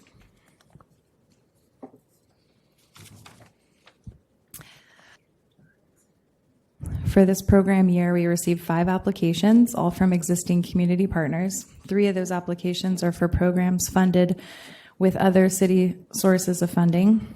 Those programs are PPSC's Fair Housing and Rental Assistance programs, as well as the North Bay Housing Land Trust First-Time Homebuyer Program. The remaining 2 applications are current CDBG grant recipients, Rebuilding Together and Petaluma People Services Center. Several other organizations were interested in applying for CDBG funding this round, but chose not to for reasons that either their program didn't align with the consolidated plan objective or they would have been categorized as a public service, for which we are capped at 15%. Another challenge with this funding is the extensive administrative time needed to manage federal grants. It's critical that programs we fund have experience in this type of program administration because it's very time consuming. Moving on to staff recommendations, we have our PPSC Meals on Wheels program, a vital community service serving approximately 400 seniors, which is an increase of roughly 75 clients from the previous year. PPSC's program heavily leverages CDBG funding with other state funding, grants, and agency resources. The CDBG grant covers approximately 14% of their total program funding. Staff recommends funding the max 15% public services cap at $49,500. Next, we have Rebuilding Together's program in its 28th year of serving the city as their rehabilitation arm, providing much needed emergency repairs and home modification for elderly, disabled homeowners, tenants, and nonprofit facilities. Rebuilding Together also leverages CDBG funding very well. The grant covers approximately 42.5% of the total program funding. Staff recommends the funding application full amount $238,000. Rebuilding Together is also working to increase program participation for Petaluma's most underserved community, which includes families with children, female heads of household, and racial and ethnic minorities, through partnerships with local organizations who hold close ties in our underserved community. In addition to a program outreach in public high schools to provide internship opportunities and work-based training programs. And lastly, we have our admin funding, which is 20% of the award. Approximately $66,000 is eligible for administrative costs, and staff recommend a reduced amount at $42,500, which represents 13% of the total CDBG allocation, with the additional funds shifted to support programs. Next slide, please. As an entitlement jurisdiction, the city is required to have in place detailed policies and procedures that provide for and encourage public participation. On this slide, there are 5 key areas in the 2024 amended Citizen Participation Plan. 3 of those items 2, 3, and 5, are about increasing accessibility. However, the key 2 areas I want to highlight here are items number 1, which is a new report that was added to the list of requirements by entitlement jurisdictions, the assessment of fair housing or fair housing plan. It was previously referred to as the Affirmatively Furthering Fair Housing Plan, the AFFH. And this is a plan that's developed with the county and the city. It's a comprehensive analysis of fair housing data, and it comes directly from federal regulations tied to HUD funding. This document directly informs on local housing issues, fair housing contributing factors, and identification of fair housing goals and priorities. And number 4, diversity, equity, inclusion, and belonging. As a member of the city's DEI core team, we're dedicated to creating an inclusive community where every voice is heard, acknowledging the need to better involve underrepresented and minority residents. We are actively working towards increasing access, equity, inclusion, and belonging in public participation, but also more broadly, applying this lens into our programs, our policies, procedures, and services. Next slide, please. The action requested to council is to conduct a public hearing, asking for public comments, and adopt a resolution approving the fiscal year 24-25 action plan and the 2024 amended citizen participation plan. All right.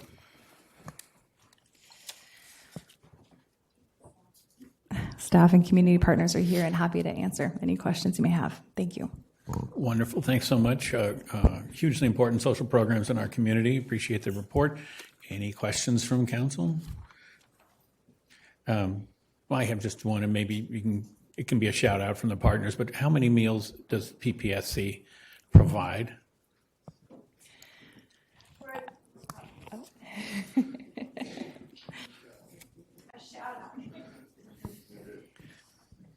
So we're around 10,000 meals a month now, which is an unbelievable amount of people. It hiked up from 3,000 to 10,000 during COVID. We thought we'd see a break and it come down. It has not come down. It continues to grow. One of the biggest impacts we have is at our Montero Village. Thank goodness we're able to house a lot of people who were homeless or at risk of being homeless. But what has happened is many of those residents are 60 and older, so they qualify for all of the programs under our Older American Acts funding that we receive from the state and the feds and the county. Talk about reporting. So that increase has actually caused us to add 2 additional routes every day over to that location because our drivers can only carry a certain number of hot meals every day. One of the things that's different with our home delivered meal, different than any other in the state of California and only other 9 communities in the United States, is we deliver hot meal 365 days a year.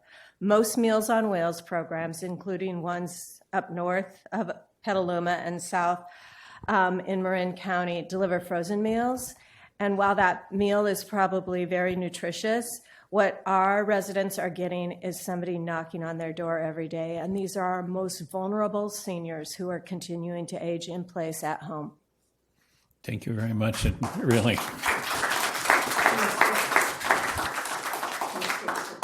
I see no other questions at council. I'd like to open the public comment period on this item and ask our clerk if we've received any comments via email. Yes, 1, and it's posted to the website. Thanks so much, and bring it over to our moderator for our message. Thank you, Mayor. Members of the public attending in person should bring their speaker cards to the clerk's desk if they have not already done so. Speakers are reminded to be respectful in their comments and that this meeting is being translated. Please pause between sentences for translation. The timer behind the dais will reset for each speaker. Thank you. Thank you. I have 2 cards in hand, and I see no one else rushing forward, so I'd like to invite Nicola Fry to speak, to be followed by Ben Peters.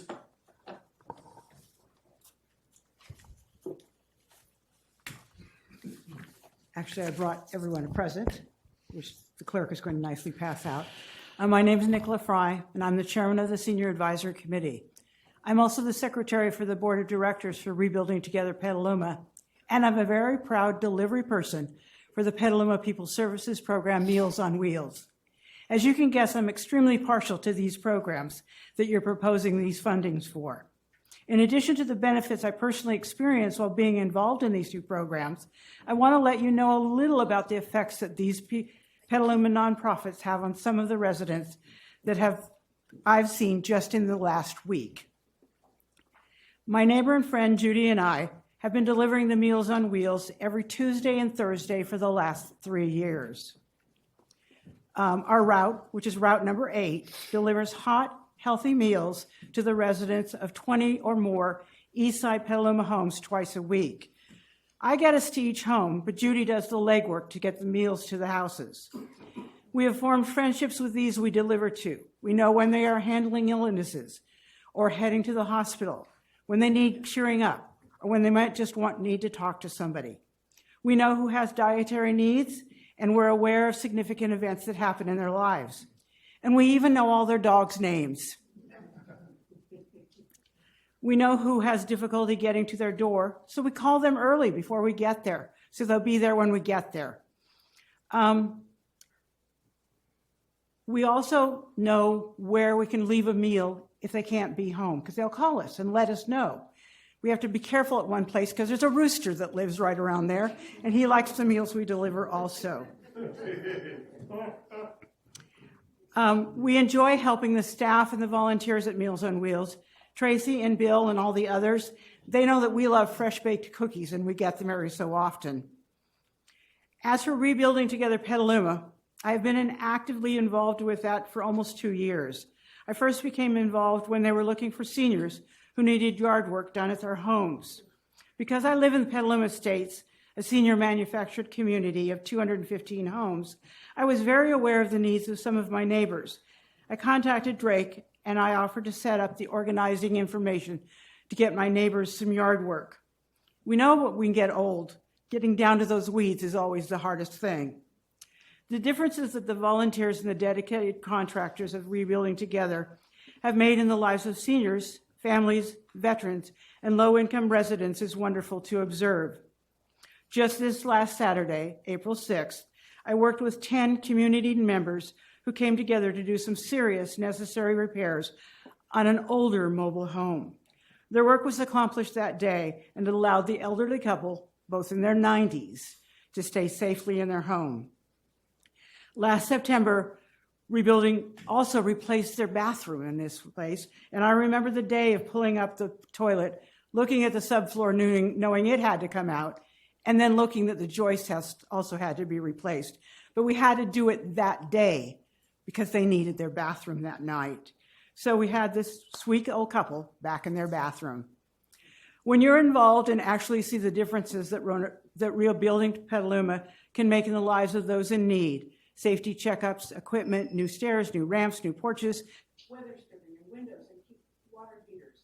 Not to mention that sometimes we see things Thank you. we'd rather not know where people live in that kind of condition. Thank you. Your 3 minutes has expired. You can have my time to finish. Please finish. We see people with rotted floors, holes in their walls, holes in their floors, and missing heaters. Can't believe we saw some contractor came and took their heater away because he said she didn't really need it. So we come to help these people. Our work is centered on repairing homes, revitalizing communities, rebuilding lives, and our goal is to create safe homes and communities for everyone. Working with these two nonprofits is the goal of my life.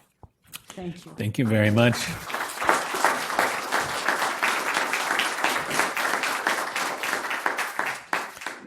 And that closes public comment on the item for the evening, and fine Fettel. And I do want to recognize that Rebuilding Together's executive director, Drake Cunningham, is in the room, and a lot of the credit for Rebuilding's good work goes to Drake and his team. Bringing it back to council, do we have, yes, Councilmember Barnacle? Yeah, there's never too much funding to go to these two organizations, so I'm happy to move the item and really grateful for their work and grateful for your work, Nicola, and everybody else who makes these things happen. Thank you. I'll second that. Thank you. And a council second by Posake. And a roll call vote, please. Barnacle, Aye. Cater Thompson, Yes. Healy, Yes. Now, Yes. Posake, Yes. Shribs, Yes. McDonald. Yes. Motion carries. Thank you. Moving on to our next item, item 12, introduction of an ordinance, City Council, the City of Petaluma to reduce enforceable speed from 25 to 15 miles per hour within 500 feet of school zones, and from 25 to 20 miles per hour within the business activity district. And to help us with this item today, Jeff Stutzman, Director of Operations, Deputy Director of Operations.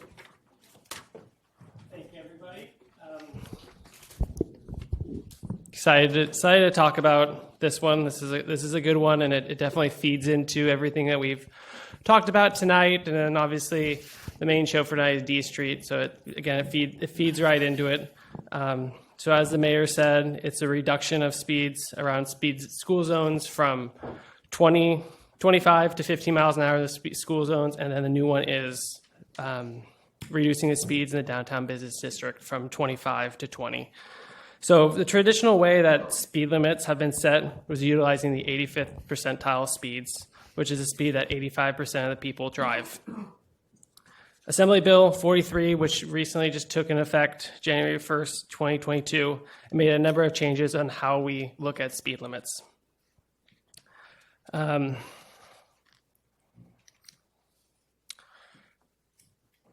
Made a number of changes and modifications to the California Vehicle Code that authorize local jurisdictions to set speed limits on certain streets. Section 22358.4, Section B allows the local authorities to reduce the speed limits within school districts within 500 feet from 25 miles an hour to 15 when students are present. And the bigger piece of the AB 43 piece of it was a reduction of speed limits down in the downtown area, what they refer to as the business district.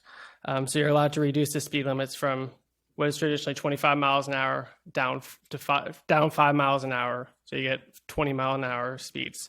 So within the staff report for this ordinance, there is a list of streets for both the school zone reduction as well as the business district that identify the streets that were classified that met the requirements of both those ordinances. And then as part of AB 483, which is kind of the next steps of this, is to look at the speed reductions in a bigger part of the city as what they call the safety or the high injury network, the ones that have basically basis of safety or vulnerable users. So you're allowed to look at streets that are basically safety corridors and reduce those speed limits down an additional 5. So this is a second piece that's going to be coming with another ordinance in the summer of looking at those. But this first step with identifying our downtown business districts and our schools is just a way to bring our speed limits down in those areas to improve safety for all our users, bicycles, peds, people going to school. So that's what I have for this item. So if there's any questions that you have, glad to answer anything. Thank you very much. I'll bring it back up to council for questions. Councilmember Healy. Thank you. So the original staff report posted last Wednesday was proposing to reduce speed limits near schools only to 20 miles an hour. And it was only for some East Side schools. And I guess at some point late last week, that was revised to include, excuse me, West Side schools. And now the revised staff report talks about going to 15 miles an hour. But I look at the amended list of streets, which goes on for 3 pages, and it's talking about reducing the proposed school speeds to 20 miles an hour, not 15. So it seems like, what am I missing here? So the original... this is attachment 3. Yeah. This is the new attachment 3. The attachment 3 shouldn't have changed. The only thing that added with the ordinance was the map itself. So all the schools that were in the original ordinance was all the streets that I listed on that map, which is all the public and private schools that are K through high school. But my question is that all of the street segments listed in attachment 3 say the existing speed limit is 25 and the proposed school speed is 20.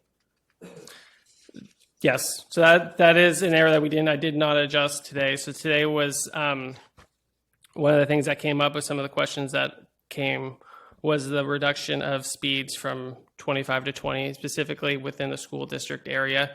And based on the vehicle code and all the laws that go with it, the MUTCD requires that there would be a traffic engineering study with a reduction of 25 to 20. But there is another subset within that for Section B that allowed the local authorities to reduce it to 15 based on the criteria. So that was the one that we were using. So that allowed the reduction of speed limit. But what changed between Wednesday and Thursday? Just the title of the ordinance, correct? Yeah. Just the title, Councilmember Healy. Well, except the attachments now list twice as many street segments in town. The street segments should not have changed. They didn't The attachments 3, the only thing that added to attachment 3 was the map itself. The list of streets did not change. All those streets are what fall in within that 500-foot buffer of. All right. Well, my real question is actually for the police department. And before I do that, did you collaborate with the police department in this? Yes, we did. And is the police, okay, I see the chief coming up. And I guess my question to you, Chief, is, on the next agenda item, we're going to be hearing a lot about lack of enforcement on a major arterial D street and rampant speeding.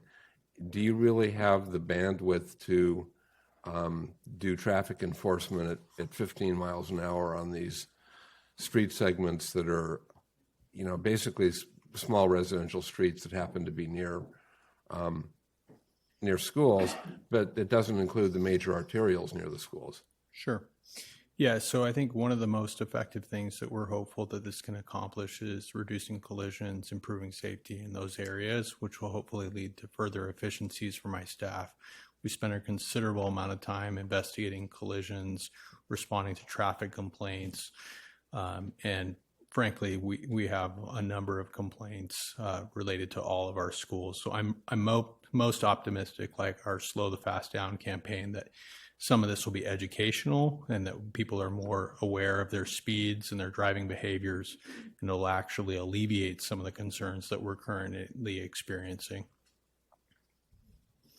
Okay, but my question was, do you have the ability to enforce this? Do you have the staff bandwidth to enforce, people going 16 miles an hour on Selmart Lane? Yeah, I think it's not any different than we would approach any other speed limit. It's a change in what that numerical value is, and we look for driving behaviors that are outside of that, and we enforce those. Okay, thanks. Any questions? Going to public comment? Going to public comment then, I'd like to ask the clerk if we've received any emails in on this topic. We did receive one public comment. It's posted online. Wonderful, thank you. And I'd like to ask our moderator to read our messaging for public comment. Thank you, Mayor. Members of the public attending in person should bring their speaker cards to the clerk's desk if they have not already done so. Speakers are reminded to be respectful in their comments and that this meeting is being translated. Please pause between sentences for translation. The timer behind the dais will reset for each speaker. Thank you. Thank you very much. I have one speaker card here, and I see no others rushing. So Barry Busowitz will be our only speaker, public speaker tonight. Thank you. Council, staff, and community. It's really beyond time to slow the fast down. 20 is plenty. 15 is keen. Thank you very much. And that closes public comment. I'd like to bring it back to council and have any comments the council wishes to make. Councilmember Cater Thompson. Just a quick comment. Are we going to be having like flashing lights that say, 20 miles, or is it signs that are going to be changed? And I am concerned how it's going to be monitored, because speeding in front of schools is really crazy. And a lot of it's parents driving their kids to school and picking them up. Yeah, I would just, as an example of something that we've already done, kind of with the work that Bjorn's done with Safe Routes to Schools, of doing the walk audits and everything. Our first kind of, I wouldn't say pilot, kind of was McDowell Elementary. A lot of things came out of that, a lot of good improvements, suggestions. One of them was radar feedback signs on McDowell. We got those up pretty quickly. We did an audit. We've revamped all the Safe Routes to School signage, so all the speed signs around McDowell Elementary School were upgraded. So there will be the school signage is very visible. It's high fluorescent green. You'll see them. So we'll be, as part of this process, obviously it's not enforceable until the signs go up. So as we go through each school, we'll be updating those signs and getting them in there. And I know there was a large list of streets with this, but for me it was somewhat of those were all the streets that landed within that 500-foot buffer. But when you look at like North McDowell Elementary School, there are certain streets where signs make the most sense to get the most effective reach to all the community. So it will be a combination of new signs, as well as we're working on updating all the radar feedback signs in town and getting them in those critical locations around schools. And what are you doing as far as like really working with the schools? I realize a safe route to schools, but something consistent that the school sends out to parents quarterly to remind them to slow down? Bjorn, do you know if we're doing anything related to kind of the communication element to the schools? Yeah, so that's something that we have been discussing at the task force meetings. Generally, as I mentioned earlier, those involve focused or specific school each task force meeting. So that's a conversation that we've been having with principals and district staff around more regular communication with their communities, reminding them of safe driving behaviors. One of the real challenges with just the nature of school is that there's a re-education that has to happen every single school year because of student turnover and change. So it's definitely an ongoing effort, and one where we're partnering closely with the schools and with Safe Routes to School. Thank you. Thank you, Vice Mayor. Yeah, just to follow up on just the implementation here. Do we have each of the principal of the school district first is bought in, I assume, and then each school is bought in already on this? Making that assumption, correct. In the implementation, will we be going to all schools at the same time, or trial one school, then add another school, and then do an education program, and even work with that staff at that school? So maybe folks would get out there with little signs, 15 miles an hour during, so that we have a little bit more ongoing participation in trying to get it implemented. Because if you're just sending it out, we're going to change this now, it may not work so well. Yeah, no, we can work with our communications team and do kind of a citywide rollout of these new changes. I mean, we're really focused right now on schools, but there's the other piece of the downtown business district too, where speeds are going to be reduced. And I think that's probably going to be the most visual too, because there's a lot more people who drive. So there will be a communication piece to it of the outreach. And for the rollout of the schools, I do see it because it's going to be our crews installing these and our crews and our staff doing the design layout, that it is going to be, not that it's going to take months, but it's going to be a rollout of school by school by school, especially as we do these safe routes to schools audits. That's a perfect time to do that, quote, audit of the whole school and update everything at once. Yeah, because I imagine the number of streets you have listed now, the number of signs you would need on each street to, say, 15 miles an hour, that's a large volume of signs going up on each of those individual streets. And then maybe having the school monitors, staff or volunteers or parents coming out and working and kicking off that program. So they're very participatory, not just saying we're going to go for this, but that participation by the school, each school itself, and whether even the students come out there with 50-mile-an-hour signs waving it at folks might be needed, just as a reminder to everybody. So implementation is critical. We need to put some effort into that, working with each school. I think make that all happen. And then downtown, pretty similar thing, because I think we've already reduced it down, like was 30, and I think it got reduced down to 25, and now we're reducing it down to 20 for the downtown corridor. So again, it's education and information, and getting everyone informed is going to be real critical. Enforcement might be a little tough, but I think cooperation, not enforcement. Councilmember Barnacle. Thank you, Mr. Mayor. I'm super excited to see this item come forward. I remember sitting in the audience in 2020 when the Vision Zero ordinance got adopted, and I was enthusiastically supporting it then. This is just us moving forward with implementing that. We saw in the Safe Streets presentation at the beginning of the meeting that there's a lot of different things underway.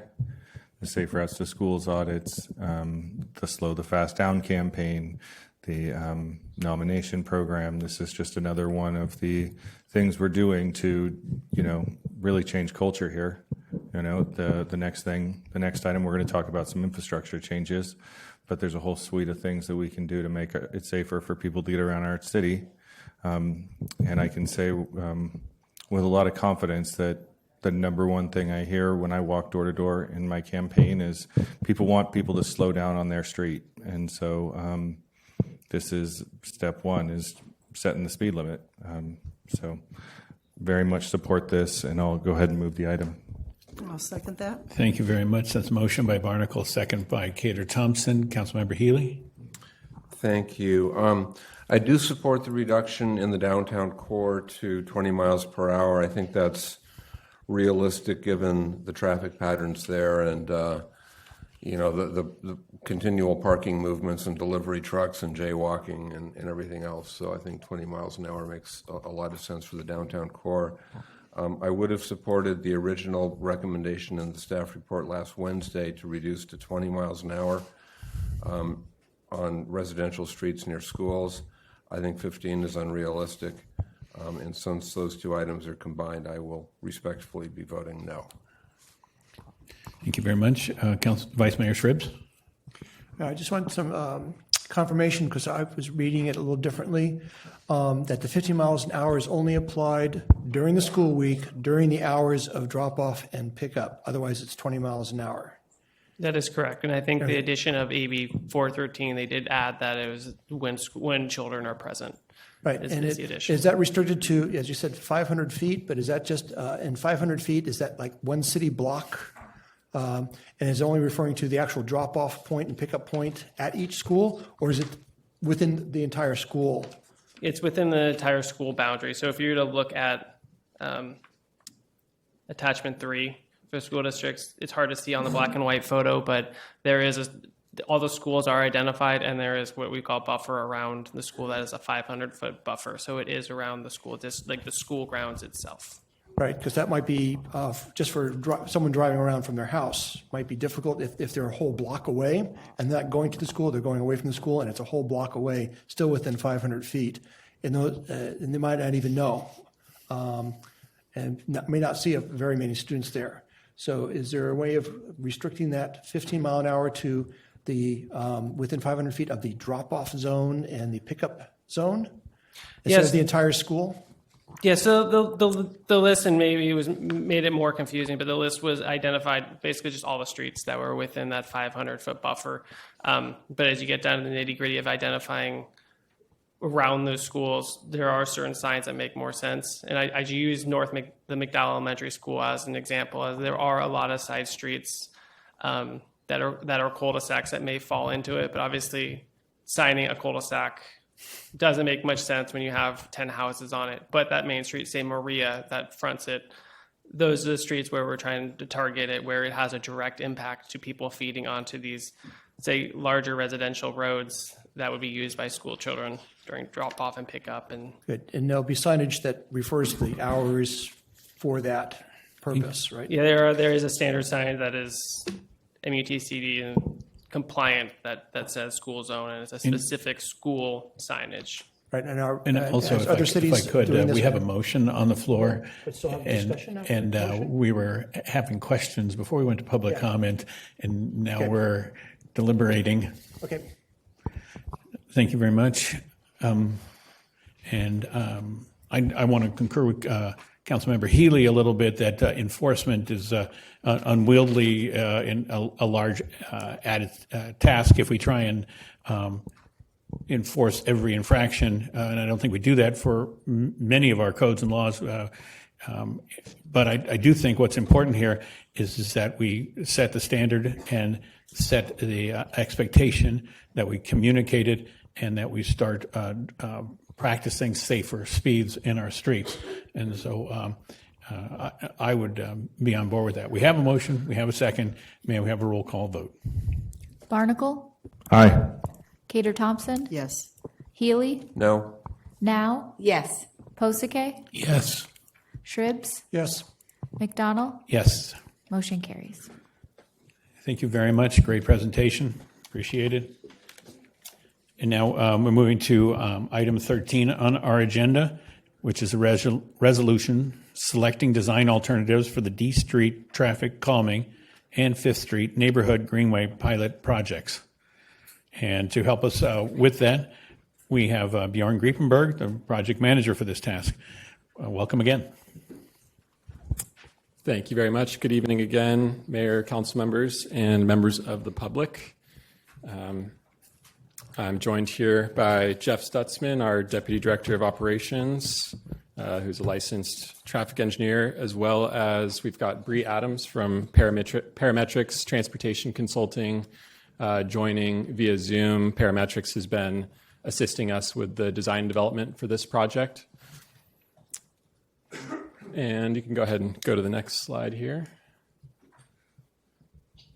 So tonight we will be giving a very, very brief introduction to both of these projects, some of the policy and planning context, which was really expanded upon within the staff report.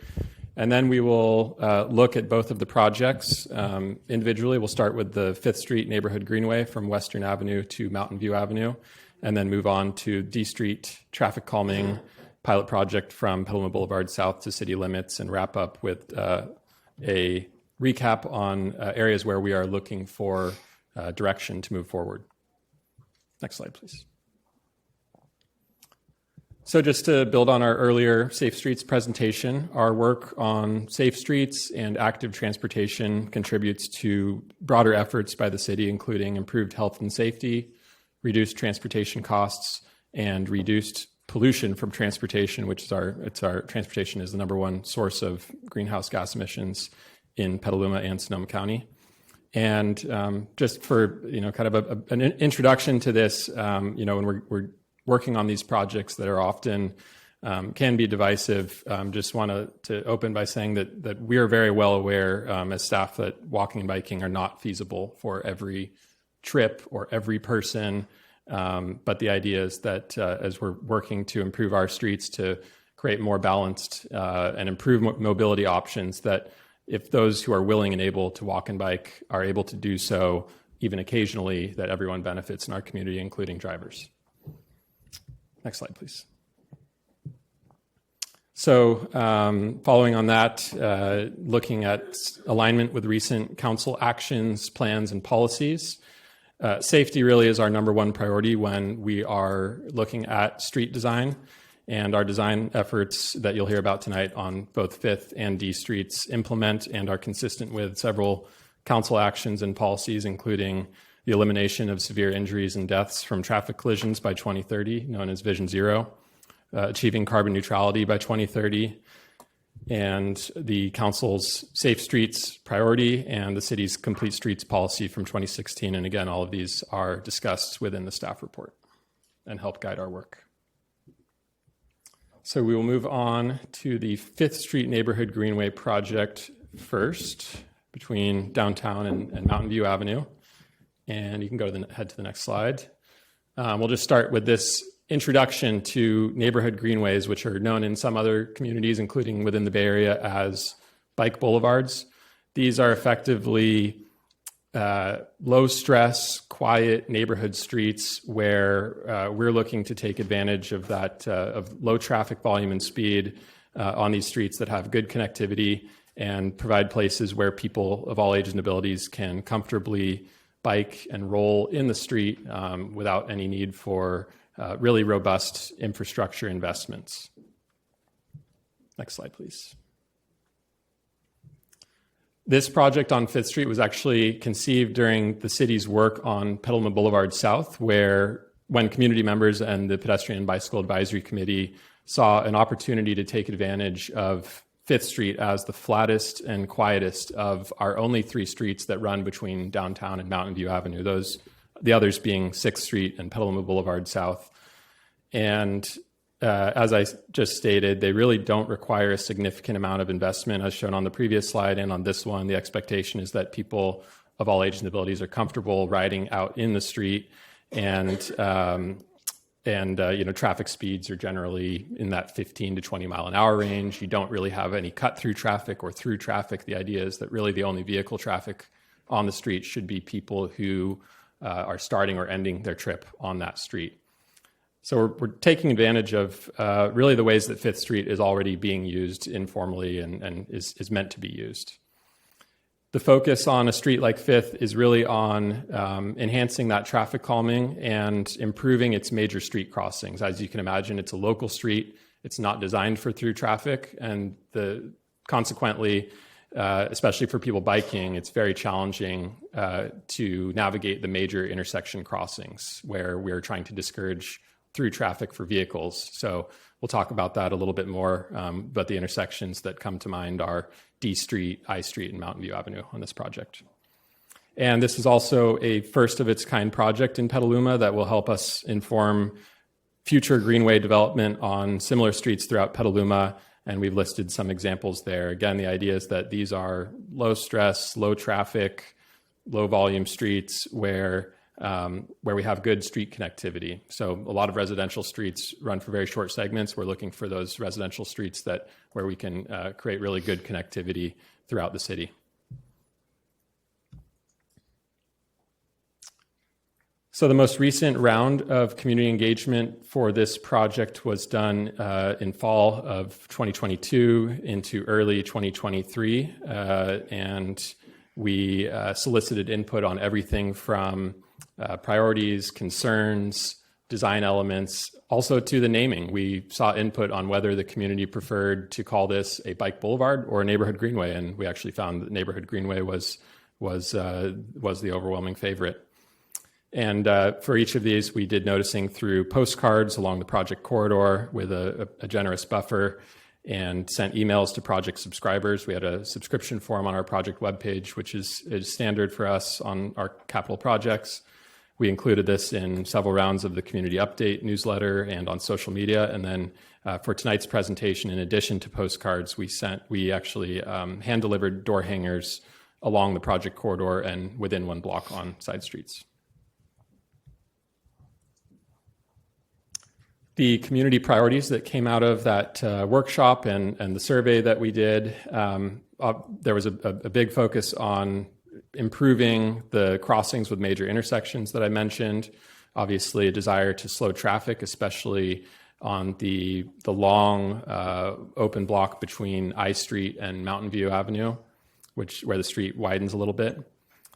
We heard a lot of interest, not surprisingly, in taking advantage of this opportunity to beautify the street through additional trees, greenery, landscaping, art.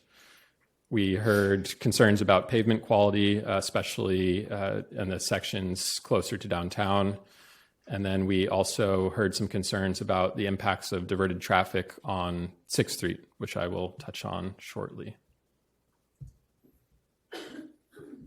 So next, we will run through some of the major design elements proposed throughout the project corridor. And with each of these slides, you will see a map on the bottom, or a diagram, I should say, kind of a simplified map so that you can follow along with where these improvements are being proposed along the corridor. So those are highlighted with the dashed circles. So starting with bulb outs and crosswalks, this is something Ken touched on in our presentation earlier, and you'll see these much more and more throughout the city as we develop our Safe Streets nomination program.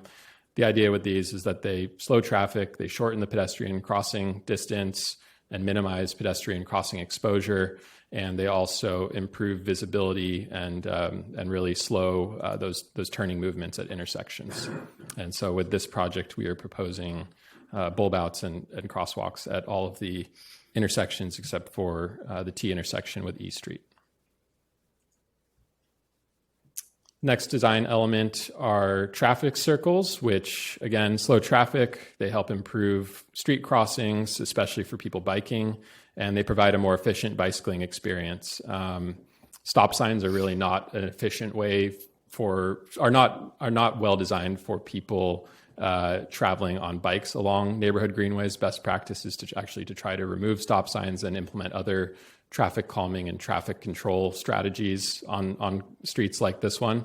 So we are looking at G Street, which is an always stop, replacing that always stop with a traffic circle, and then also installing a traffic circle at I Street along with crosswalks across I Street, which should deliver some traffic calming on I Street on a fairly lengthy stretch there between the always stop at 6th Street and then the signal at Petaluma Boulevard South. And again, as we're slowing people as they approach that intersection, it should be much easier for people walking and biking to make that crossing of I Street. Spend some time on this one because this is probably the biggest, well, this is the biggest change proposed as part of this project, and this also is part of the D Street project. It's the reason that we're bringing these both tonight these projects are married at this intersection. So I'll start by just kind of giving some context here. The 5th and D Street intersection was identified as one of our highest priority intersections in the local road safety plan. Believe it or not, it's had the highest collision history of any intersection on the D Street project corridor. So higher collision history than Petaluma Boulevard South, which has much more traffic, and the 6th Street intersection, which also has much more traffic. So between 2012 and 2023, we had 19 injury collisions in the 5th Street intersection at D Street. Petaluma Boulevard South and 6th Street intersections were tied for second with 11 over the same time frame. Our local road safety plan, when we were going through that process, recommended consideration of an always stop at this intersection at 5th Street, but that obviously gave us pause because of the amount of congestion that would add in a short proximity to both of those signals at Petaluma Boulevard South and at 6th Street. So we actually think this is a very effective solution that we can try out in this pilot project, see how it works. We think it will eliminate a lot of the movements that are associated with those with that collision history. So what this does, I'll kind of describe. We've got 2 slides here. In this first slide, if you imagine yourself traveling along D Street in that image, what this does is it eliminates left turns onto or off of D Street. It allows through traffic on D Street, obviously. It prohibits drivers from crossing D Street at 5th Street, and it allows right turns for people on accessing 5th Street or coming off of 5th Street. People walking and biking can still cross D at 5th. They've now got the benefit of a nice refuge area where they can cross in 2 stages. And also, based on what we know about projects like or installations like these, is that they will increase the likelihood that drivers will actually stop and yield to any pedestrians or people biking who are waiting to cross the intersection. Based on the count data that we have collected, we believe this will divert 80 to 90 vehicle trips throughout the surrounding street grid in the morning and afternoon peak hours, which is not a significant impact and something that we'll continue to collect count data in the area and monitor impacts. But for now, we are confident that this is a great application, and especially given that we have a street grid here, we have the connectivity that you're not going to see all of the traffic diverted from this intersection pushed to one single street segment. It's going to be diffused throughout the grid. So on this second image here is just another look at it. Imagine now that you are approaching from 5th Street, this is what it would look like, although we'll be implementing it in the pilot project at least with quick build elements. So will look a little different, but that gives you an idea of what the design is seeking to achieve. And I'll just one last note on the traffic diverter. Sorry, we did survey people on this in both on the 5th Street project and in our 2 surveys on D Street, and in all 3 cases we heard pretty strong support from the community for at least testing this out.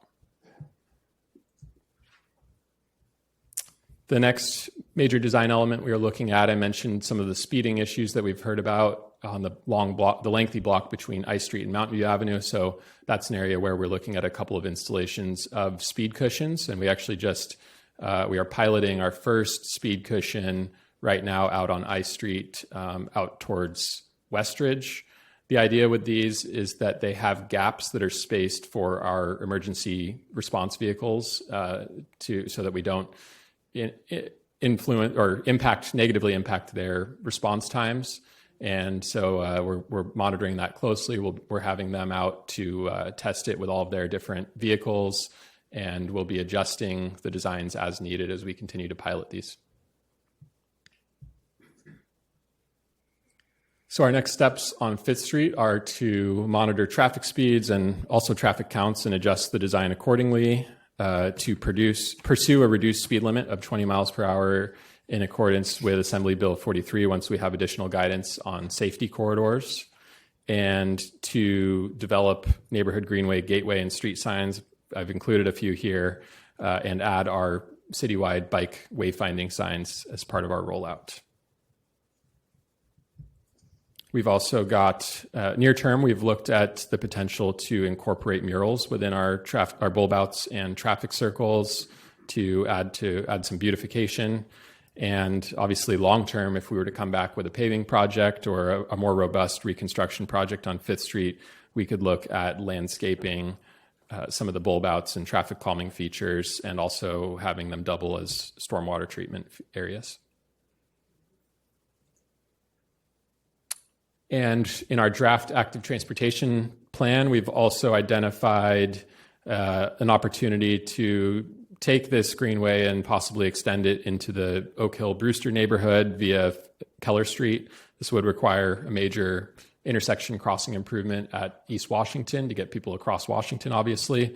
But once you get people across and up the hill, there is a gradual route utilizing Keller, Prospect Street, and Kentucky Street that can connect people over to the Petaluma River Trail and our bridge, the bridge across Petaluma River near Brewster's, connecting into the broader citywide network, and then also splitting off of it, sending people up Keller Street to West Street and connect up towards St. Vincent's High School in that area. So we're looking with these projects, obviously, at the broader active transportation network as well. All right. Next, moving on to the D Street Active Transportation and Traffic Calming Pilot Project from Petaluma Boulevard south to city limits. So the D Street corridor came to the fore a few years ago through its identification as a high injury corridor in the Sonoma County Vision Zero Action Plan. What that means is a street that's been identified through a collision mapping and review exercise as having a higher incidence, higher frequency, and higher severity of collisions than average Sonoma County roadways. And it was also, I mentioned earlier, identified, or several intersections were identified as high priorities in the local road safety plan. We noted in our council responses today that about 7 in 10 injury collisions on the corridor happen at the north end between Petaluma Boulevard South and 6th Street. The flip side of that is that's where we actually don't have speeding issues. We have speeding issues south of 6th Street. So we've got some different problems that we are seeking to address through this project. The speeding issues, as we've noted in the staff report, we've got speeds well in excess of the 85th percentile speed, or the 85th percentile speed is well in excess of our posted speed limit of 30 miles an hour. And then we also have some outlier speeds in the 40s on that stretch south of 6th Street and going out all the way to city limits. When you look at the corridor, it's pretty easy to see why that's happening.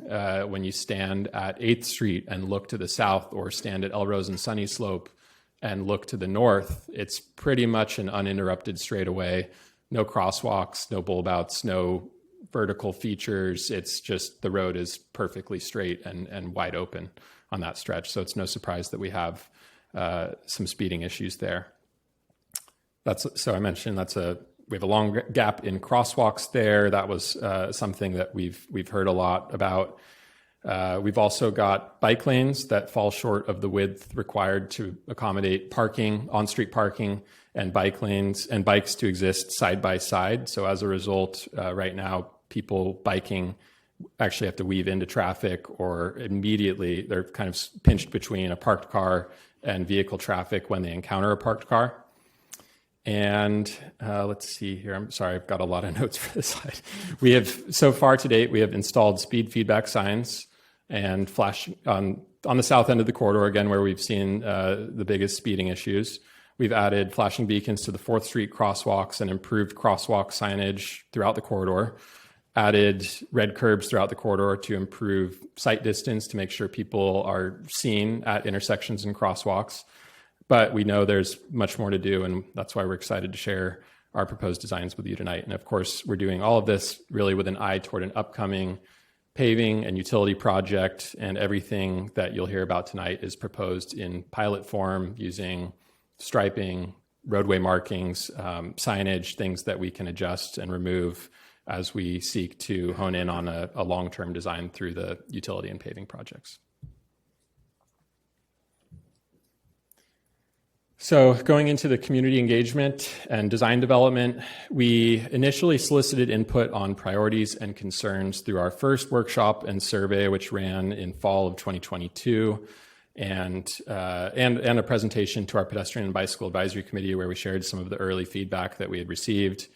And we took all of that data, we developed a recommended design, which we then brought to a community workshop in April. And that design largely mirrored what you'll see tonight as option 1, what was referred to in the presentation as option 1 and the staff report. And following that workshop, we heard a lot of concerns, obviously, about parking removal and the impacts of parking removal. So we actually asked our design consultant to develop a second alternative, and that became option 2, which is being presented tonight. As with Fifth Street, all of the meetings and surveys were noticed through postcards throughout West Petaluma, going to 5,000 addresses well beyond the project corridor. We had an Argus ad for the first workshop. We've sent emails to project subscribers, included this in the community update newsletter and on social media. And for tonight's meeting, as with Fifth Street, left door hangers along the corridor and within one block on side streets. The community priorities that we heard about in that initial round of design development and community engagement, a big focus on improving the existing crosswalks we have and adding new ones, especially on that stretch between 8th Street and Elrose Sunny Slope. Obviously, a desire to slow traffic throughout the corridor. We heard requests to improve congestion and improve bike lanes. We did get a question from the council today about whether or not this project will improve congestion. And frankly, that is something that is hard to address through a project like this, where we're looking really at quick build, striping, signage. Congestion is something that can more easily be addressed through signal improvements. So that's something that we can certainly look at. They'll be outside the scope of this project, but something where we would have to look at improving signal hardware and upgrading our signals at Petaluma Boulevard South, 6th Street, Elrose Sunny Slope to improve detection and maybe have more responsive timing. And there might be some other treatments we can look at. But those are things that are definitely on the table for the reconstruction project, if not sooner, if we're able to find some grant funding for signal upgrades.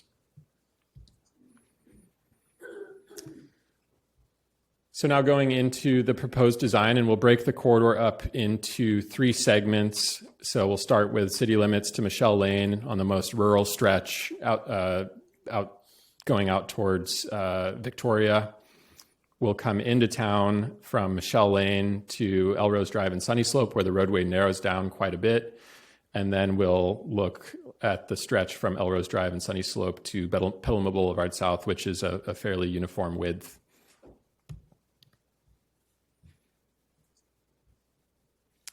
So from city limits to Michelle Lane, it's pretty straightforward. We have some extra room out there that we can use to narrow the travel lanes and widen the bike lanes, add buffers to the bike lanes, and just provide clearer definition of creating that additional separation, people biking and people driving on that stretch. And this should have some traffic calming effect as well, just to provide better delineation with narrower lanes. The next thing we're looking at on this stretch, and we're actually looking at it in 2 areas, approaching both Windsor Drive and at Michelle Lane, are speed reduction markings. These are the hatch marks you see on the right. That's actually a photo taken from the I Street entrance into just past city limits.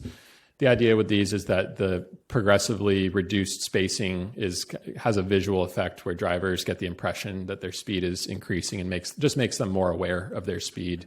It's obviously very cheap and easy to implement, and something that we'll be interested to see the traffic calming effects. At the Windsor Drive and Pinnacle Drive intersection, so this is slated to become a roundabout through the public improvements provided by the Scott Ranch project. So anything we're looking at upgrading here in the interim, this would be an interim condition, I should say, until the roundabout is constructed. And what we have designed here is just, again, providing better delineation of the different vehicle movements through the area, formalizing the bike lanes through the intersection, and an extension of the median up on coming off of Windsor Drive to improve sight distance for people waiting to turn onto D Street. So again, something that we think a simple design that would improve safety and operations for all the users out there, just provide clarity on who belongs where. The stretch from just south of Michelle Lane to Elrose and Sunny Slope is a tricky section. The road width changes quite a bit. We've got some areas where parking is allowed, some areas where it's not. The curb kind of moves in and out. As you can see in the picture on the left there, we've got a large redwood tree that has taken over the sidewalk that will need to be addressed either through tree removal or through a sidewalk bulb out around the tree. We are leaving that for the reconstruction project. In the meantime, what we are proposing is to complete the bike connection through this stretch by removing parking on the inbound side. There are 3 to 4 parking spaces on the inbound side right now, and then actually retaining parking on the outbound side of the street adjacent to the apartment complex at Elrose, just off of Elrose Drive there. So if you're looking in that image, sorry, Patrick, if you're looking up the hill there with that cross section.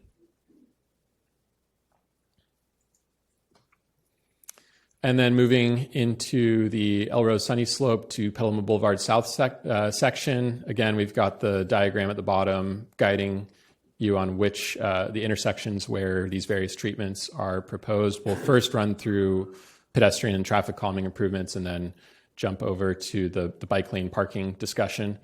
So we're looking at bulb outs and crosswalks across the board at every intersection, virtually along the corridor, with the exception being the Elrose Sunny Slope intersection and the Petaluma Boulevard South intersection.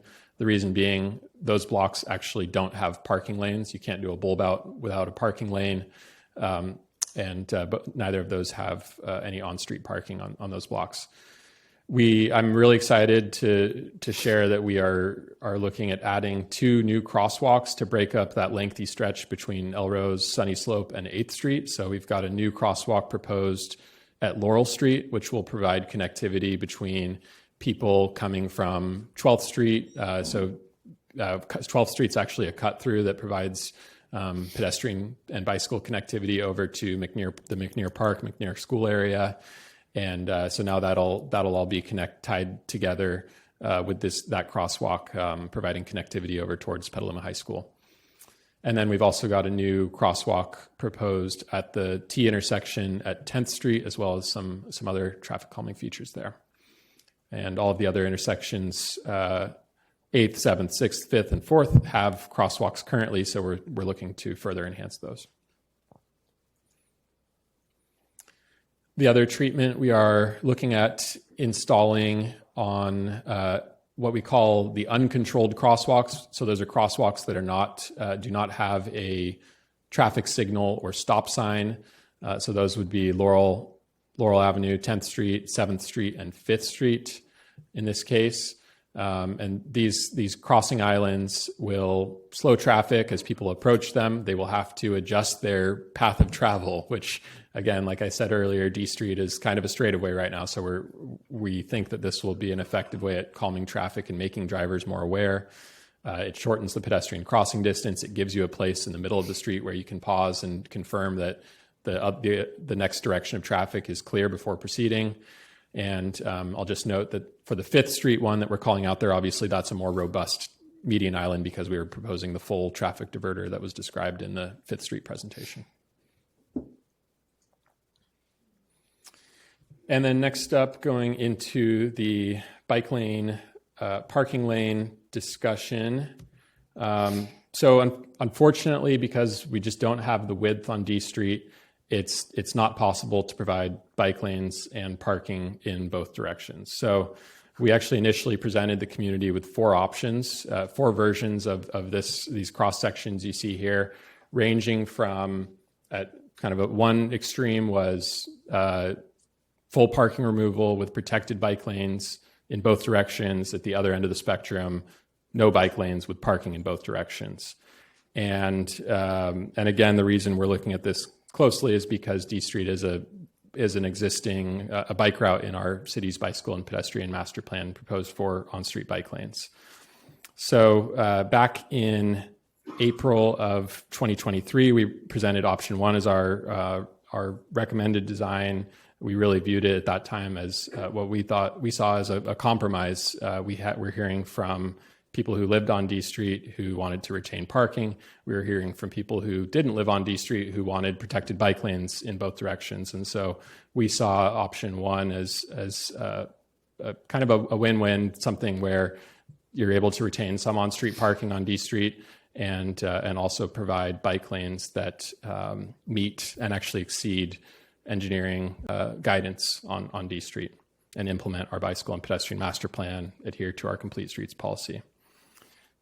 So we have since developed both of the designs in front of you here, and we're ready to implement pending your direction.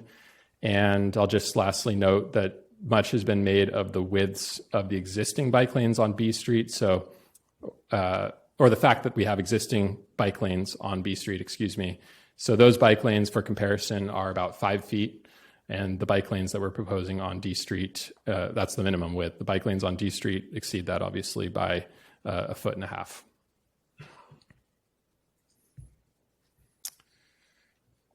So we've got a couple of renderings to hopefully bring these cross sections to life a little bit and show you some of the differences. This is a mid-block rendering, just showing a comparison with option 1 with the bike lanes on the left, option 2 with no bike lanes with the parking lanes on the right.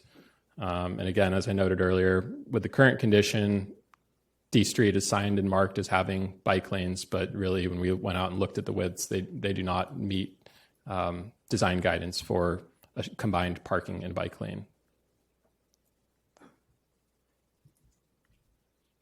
And then next, we're looking at an intersection condition at an uncontrolled crosswalk. So this is the new proposed crosswalk at 10th Street. You can see that the lanes have shifted a bit to provide the median refuge area. And you can see that downstream as well. If you look, it's hard to see, but if you kind of squint your eyes, you see that the lanes then shift back away from the curbs. On both images here, you're not seeing on-street parking, and that's because we have an area where we would have to remove parking in both directions, in both options, to accommodate that transition where the lanes shift towards the curbs. And this also doubles to improve safety by ensuring that there's really significant amount of sight distance so that people waiting to cross can clearly be seen and aren't hiding behind a parked car. So obviously much has been made of the parking, the proposal in option 1 to remove parking on one side of the street. And as we shared it at the April workshop where we initially introduced that design, this was informed by a few parking counts that we did. We made sure to do these on weekdays, while school was in session, outside of holiday periods. We did a count at 7 a.m., 2:30 p.m., and at midnight. The idea with the early morning and late night counts were really to capture the extent to which residents and their visitors are relying on D Street for overnight parking, whereas the 2:30 count was meant to try to capture some of the things you see during the day with service workers and other daytime uses that might not occur at night. Throughout across the 3 counts, the data was very consistent. And what we have done in trying to decide which side of the street was better utilizing parking was to provide parking on the street where we saw higher counts. So this next diagram illustrates that. You can see the parked cars shown. We're showing on-street parking on I'll say the outbound or southbound direction between 8th Street and Laurel Avenue. And then we are showing on-street parking on the inbound or northbound direction between 8th Street and 4th Street. And again, this is based on what we observed through those parking counts. A couple other notes on this slide. We did confirm that every parcel on D Street has a driveway, at least every parcel where parking is proposed for removal. 15 parcels or 44% are directly adjacent to a side street. So they not only front D Street, but they also front a side street. About 74% are within 100 feet of a side street or proposed crosswalk, and 94% are within 200 feet of a sidewalk or of a side street or proposed crosswalk. We've also added this slide tonight just to share some additional information about concerns we've heard at the United Methodist Church at 5th and D Streets. So option 1 would remove 4 spaces that are currently located along the church's D Street frontage and 5 spaces along the post office frontage. The church frontage spaces are currently 2-hour time-limited spaces, so none of them are reserved for people with disabilities. The spaces in front of the post office are actually 12-minute parking spaces, which is something we acknowledged or addressed in depth in the responses to council questions today. Option 2 would remove 2 spaces along the church frontage and 1 space along the post office frontage, leaving 6 spaces along D Street on that block, or on the church and post office side of that block. We're not proposing to remove any spaces currently reserved for people with disabilities. And that is something that we can look at on 5th Street. We could definitely look at adding additional part-time loading areas for the church or additional reserved spaces for people with disabilities on the 5th Street frontage to make sure any impacts are mitigated and that the people who rely on that direct access have convenient parking options. And just also want to call out that the 5th Street, we are proposing fairly significant safety improvements of that 5th Street crossing, which hopefully makes that walk across D Street easier and safer for people who choose to do so. And then lastly, just to put this in the context of our draft active transportation plan, which is developing our proposed bike network. That's our update to our bicycle and pedestrian master plan from 2008. Our engagement efforts thus far have highlighted the potential and excitement in the community for a new crosstown bike route that capitalizes on several existing and planned connections, including the Washington Creek Trail, Mackenzie Overcrossing, development of some new connections through the fairgrounds, both in the interim through the fairgrounds parking lot and potentially long-term through the fairgrounds, as well as the D Street Bridge, obviously being a crucial linkage across the Petaluma River, and all of this leading out to the Helen Putnam extension. We've gotten dozens of comments on the need for improvements to the full D Street corridor outside of this area, with a lot of focus, especially on the area between Petaluma Boulevard South and Lakeville Street. So we're continuing to coordinate with Davidon on improvements near Windsor Drive, talking to them obviously about the roundabout design, about any interim improvements that are made, exploring opportunities to expedite pavement rehabilitation out there, since we are not actually we don't need to time that project with the utility replacement. The utility replacement project is from Elrose and Sunny Slope to Petaluma Boulevard South. So we have a little bit more flexibility out there. As with 5th Street, we will look at ways to reduce the speed limits in accordance with Assembly Bill 43. We'll look at the potential to extend bike lanes to Lakeville Street, especially across the river there. There's some new bike lanes going in with the Oyster Cove frontage. So we're recognizing the need to start to make those connections. And next slide, please. We're also recognizing that on a street like D Street with high traffic volume, that there is a need or that in the future with the reconstruction project, if we do opt for this as a long-term bike route, that ideally we could get some more robust improvements in place. So that could include exploring raised bike lanes, which are shown in the bottom left there, or a 2-way protected cycle track shown in the top left. And we're also looking very closely with that reconstruction project at mitigating some of the stormwater issues out there and the lack of stormwater infrastructure. We've got culverts that routes the stormwater underneath the roadway at the intersections. Puts a little bit of an additional design constraint for us at least when we're designing the bike facilities. So we're looking at that closely. And then we're also going to look more closely at analyzing that left turn lane and signal at 6th Street, which could help improve congestion, but would definitely come with trade-offs associated with parking loss, like what you see on the blocks between Elrose, Sunny Slope, and Laurel, as well as 4th Street and Petaluma Boulevard South. Almost there. So tonight, what we are seeking from council, you have a resolution before you, and we are looking for direction, especially on the bike lane pilot from city limits to Petaluma Boulevard South. We welcome feedback or concurrence on all other proposed design elements on both projects.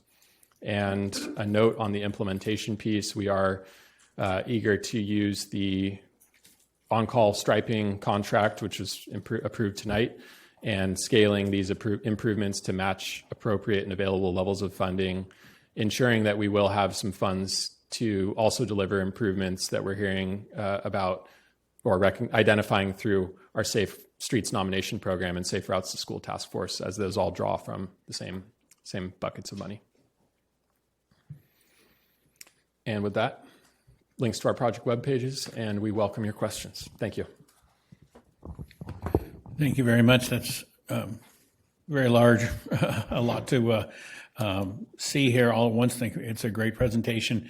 I'd like to probably, I don't know if you want our speaker there, we're going to ask you for other things. Who wants to lead off with questions here? I know we're, by the way, thank you very much for all your hardy souls who've stayed till 10:30 at night to hear this. And so hopefully council questions will be quick and we will be able to get to public comment quickly off. Should we make a motion to go beyond 11? And at this time, since we're pretty make that clear, motion. we're going to be doing that. Why don't we have that motion from Barnacle and a second from Cater Thompson? And can we do this by acclaim? Isn't that something we can do by acclaim? So good. All those in favor of going past 11 on this item? Okay, good. We're done. Thank you. Appreciate that, Councilmember Barnacle. Let's see. Why don't I take a few stabs at things first? I'm kind of not thrilled with hearing that F Street is a pilot project. D Street very clearly is a proposal for a pilot program, but I would think F Street is the good example of what we've learned on other quick builds. And I would like not to see the name pilot associated with that, but very definitely on D Street. I think what we're talking about is, kind of cutting new teeth on new area.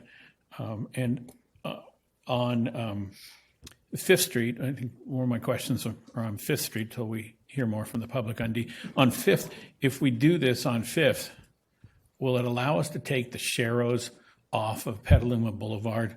I mean, having Sharrows anywhere is dangerous. And so on Petaluma Boulevard, from what G's, Charlie Liquor into downtown has Sharrows, this will allow us to not declare the boulevard a bike route.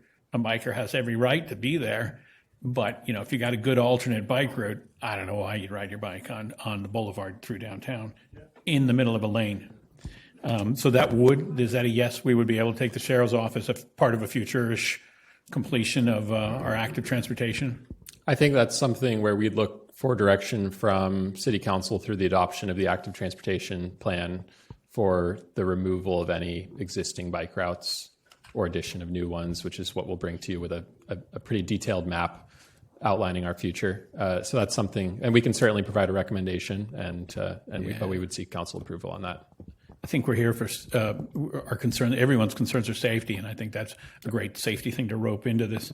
The Fifth and D Street diverter, that's quite a conceptual change for the driving public. I'm assuming our sketches are schematic so far, and maybe a bigger blockage or signage, flashy change conditions is going to be out there or whatever. Absolutely. Yes. Yeah. And I will be the first to admit that that's something that will, we're going to make it as attractive as we can, but at the end of the day, it's a lot of rubberized curb, similar to what you see out here at the Upham and Bassett traffic circle. It's temporary elements that we're using to construct that. So it's something that could, if it works well and does what we think it will, we can make it permanent through concrete and landscaping and make it more attractive in the reconstruction, D Street reconstruction project. It is I see it as an opportunity to do it pilot and benefit from what we do now. I noticed on D Street there, though, we have 10.5-foot lanes. Is that in and of itself sort of a traffic calming tool? It's a very slight reduction from what's out there currently, which is, I believe, 11 feet. So 10.5 is about as narrow as we would go, and as narrow as Caltrans now recommends on any street that sees truck traffic. Do we see traffic calming benefit from that measure? I think there's certainly a benefit from going narrower versus wider. Yeah. Okay. Thanks. That's me. Councilmember Shribs? Just for the center line that we're talking about, is that going to be a little bit more emphasized now, either a double yellow line all the way down the street, or is that, because right now it's not really clear in many spots? Yeah, so the striping out there right now is pretty beat up because the road's in rough shape. So we'll refresh the striping, so it'll be a very double yellow clear line double down yellow. the center? Yes, yeah.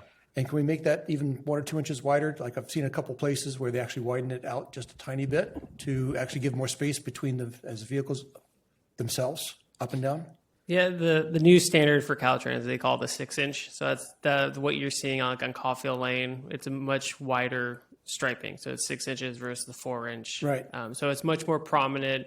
And it kind of goes back to what the mayor said about traffic calming. It does visually neck it down just a little bit more. So all the little features add up. Yeah, so those little things on that. And then I did meet with the folks from the Methodist Church, and I rode around the neighborhood several times during morning, afternoon, and so there's some concerns there we need to really work on.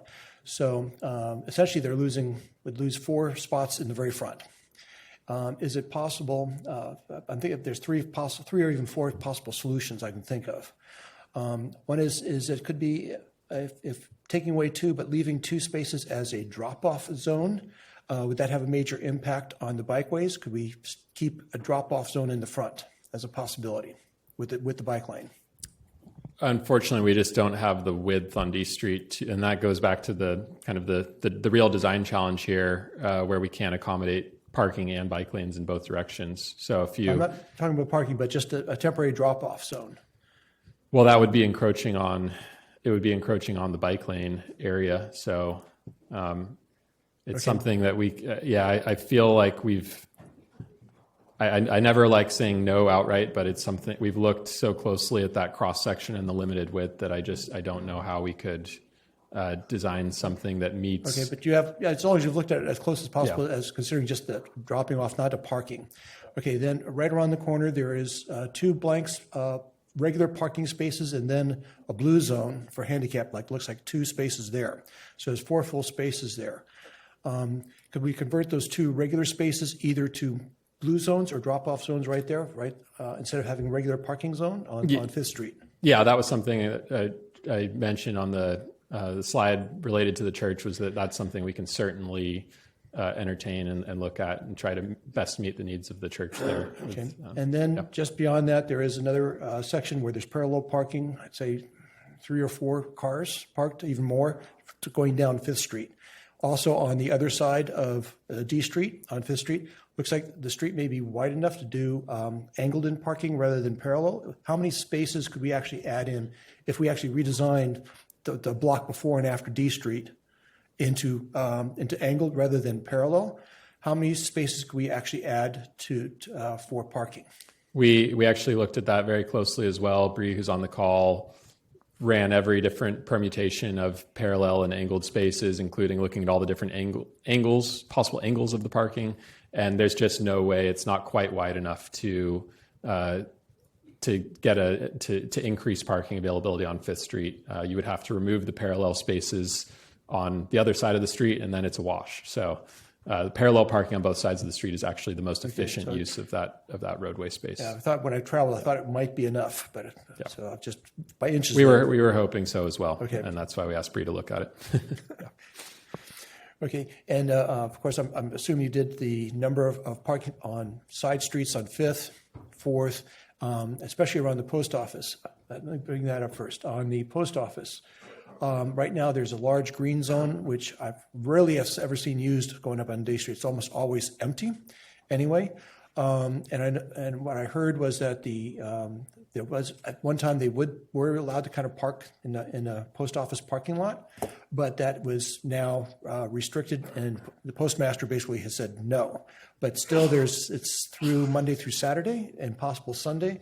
Is there any discussions you've had with the post office master there to allow a little bit more freedom in parking by the church members on their parking lot?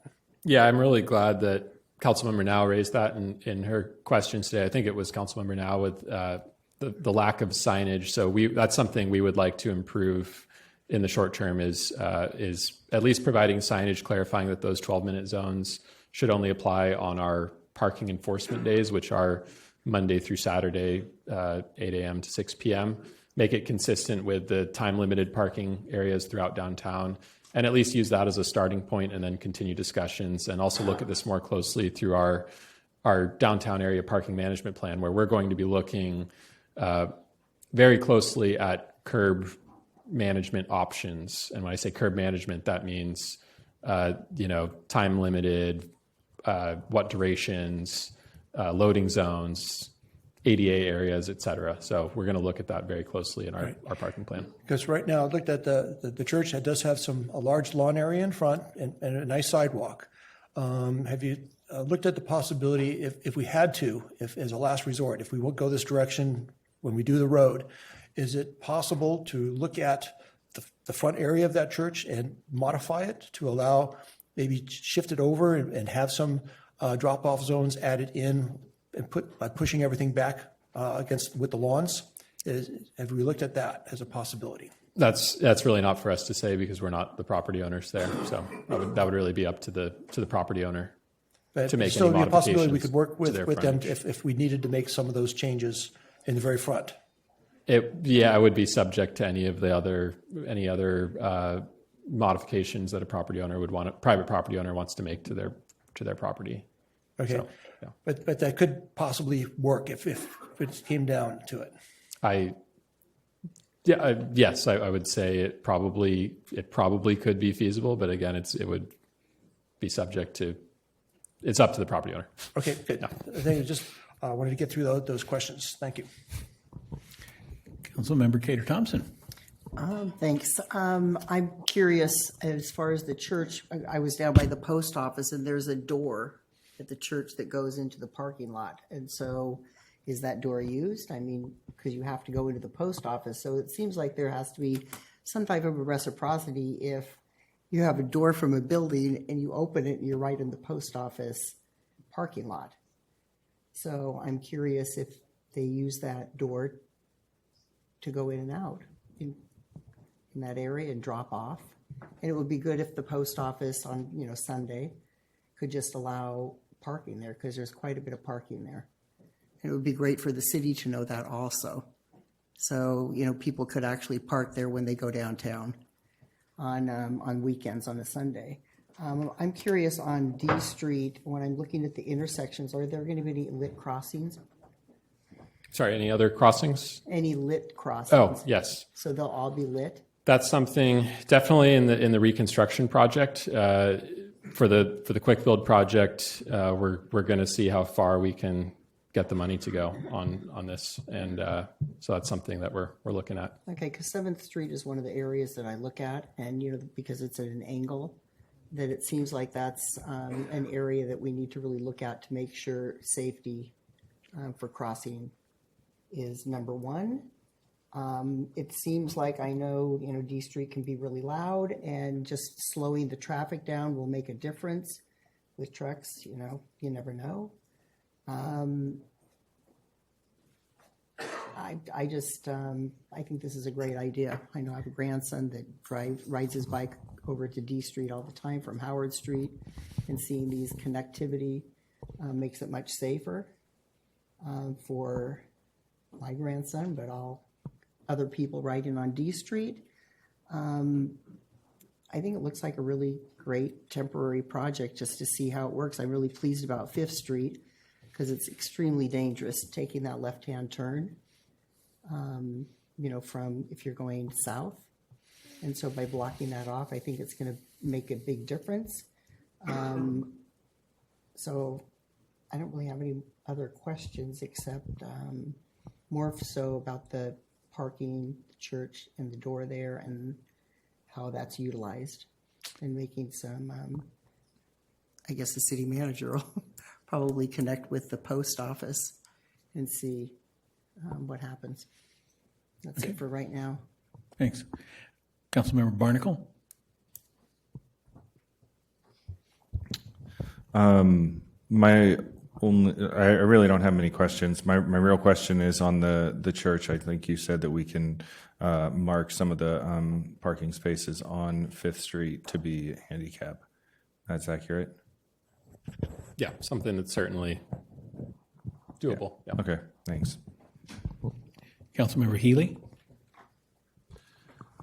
So I guess I'm a bit perplexed by characterizing this as a pilot project, because that would imply, to me at least, that after a period of time, this would come back to council.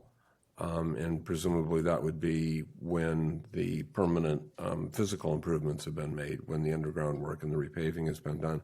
But that's not what the resolution does.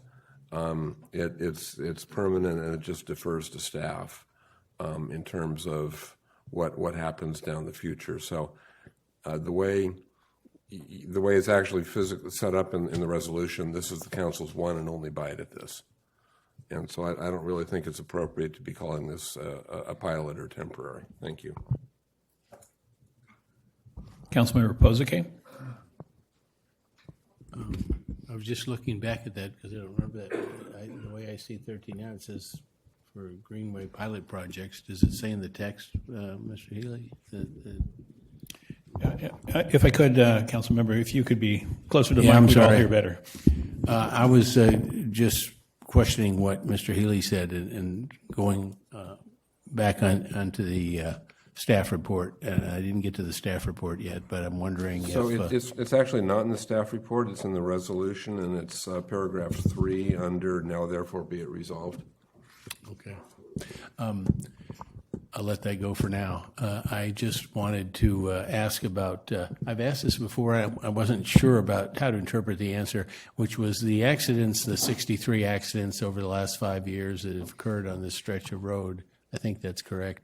I'm not sure if we don't know if any of them were trucks or if none of them were trucks involved. Do we know that? Today, we looked back again at collision data today and actually broadened the time frame from 2012 to 2023 and did not find any injury collisions involving a truck. Okay.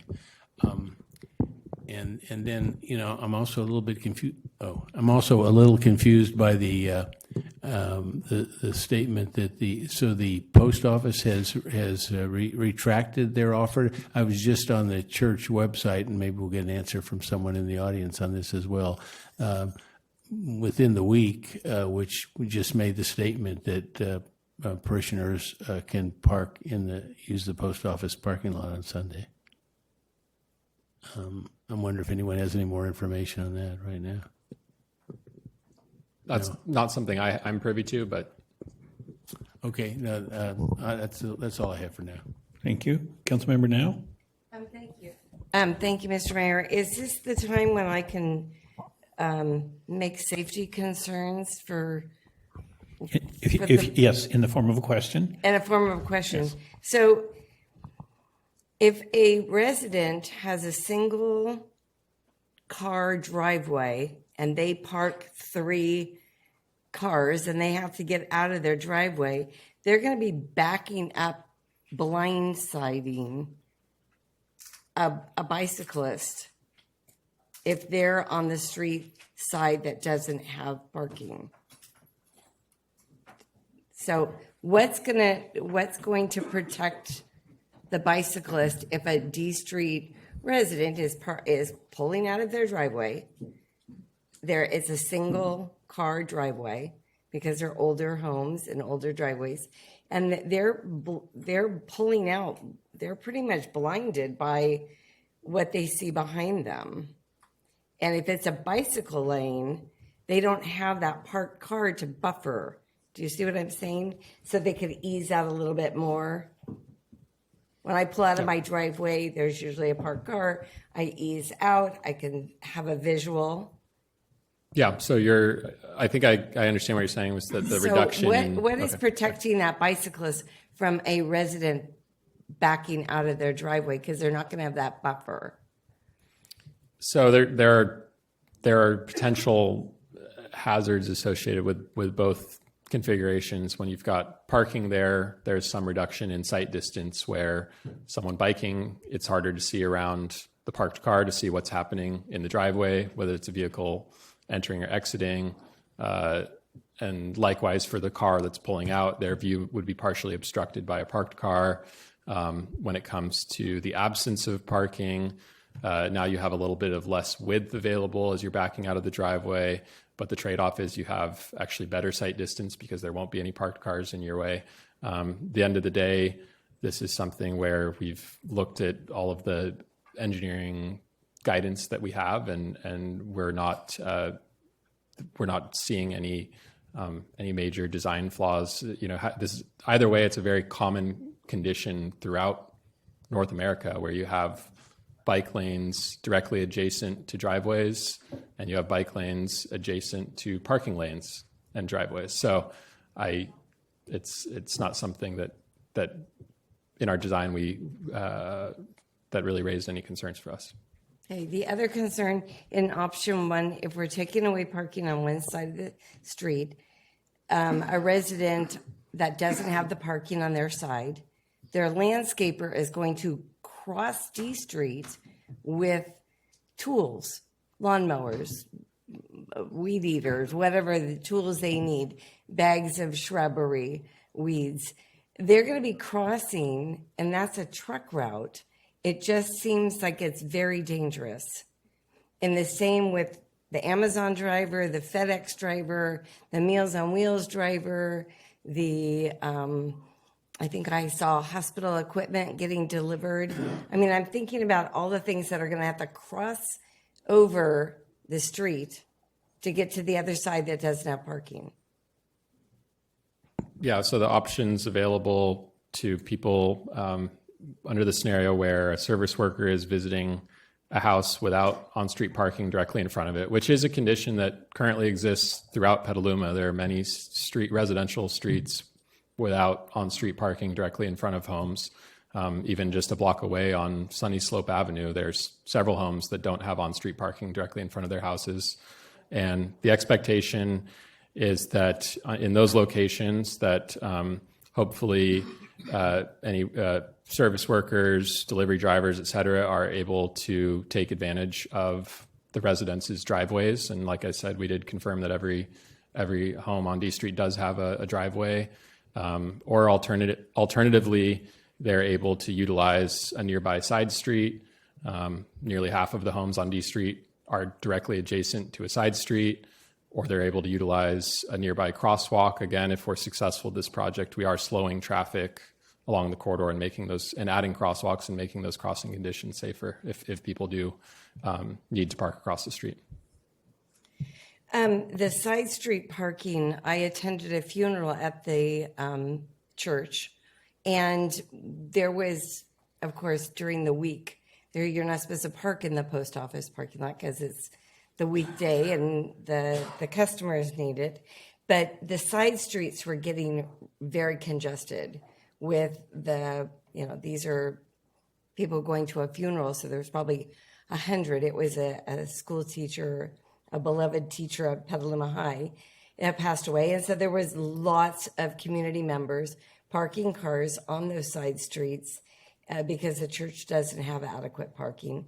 There were a lot of elderly people. There's only one handicap parking. So I really felt bad for those neighbors because we were congesting their side streets for a weekday funeral. I'm sorry, is there a question? So I was just like, we can't think of the post office. We need to come up with another solution for parking the congregation and the visitors to the church. And the B Street is 3 feet wider, I believe. As far as the overall corridor, yes, it's 2 to 3 feet wider. And if I yeah. was going down B Street, there's a lighted crosswalk at the boulevard to then go to B Street to then to First Street over to the D Street Bridge, which would be safer than going D Street over the boulevard to the D Street Bridge.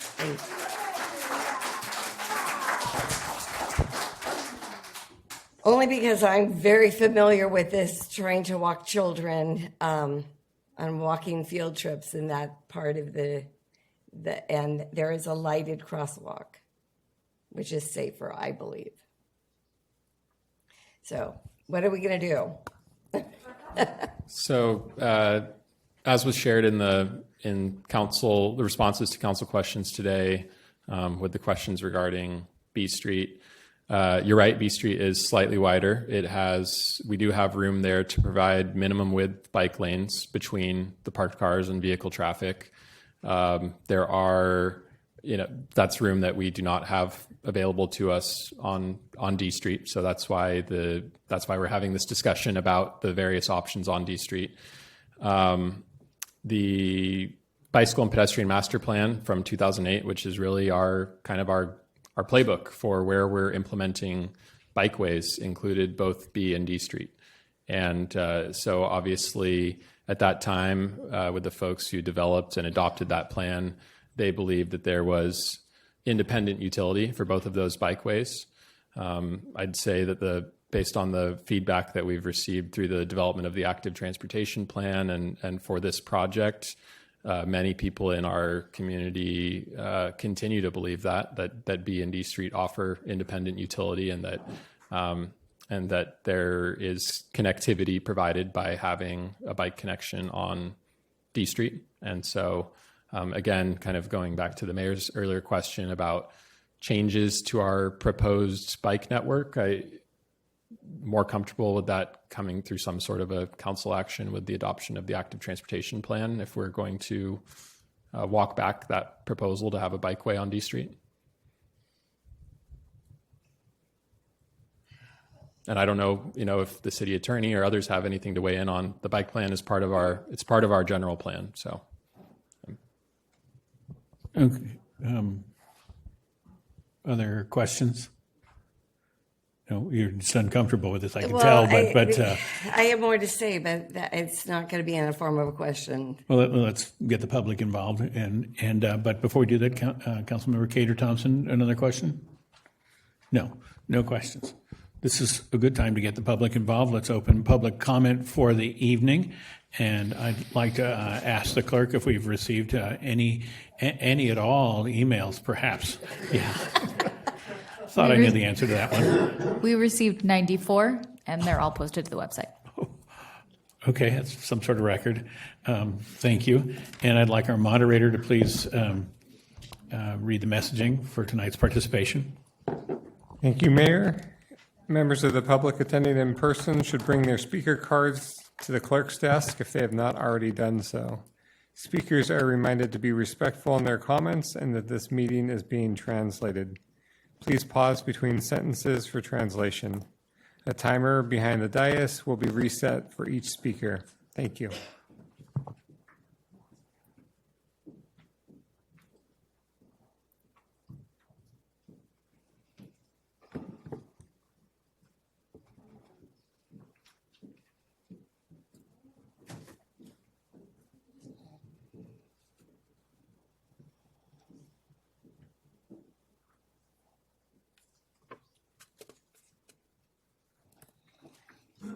Okay, I think that's given everybody a chance to get our cards and letters to the front, and maybe one or two more.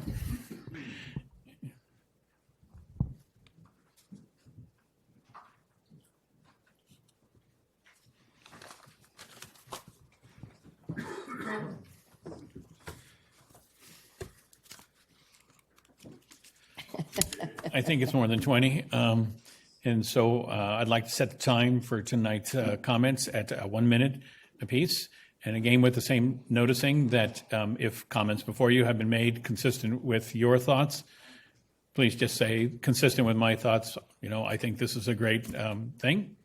And so that's going to be the time set for tonight's individual public comment. 1 minute is what we're setting it at. And do we have all the cards in?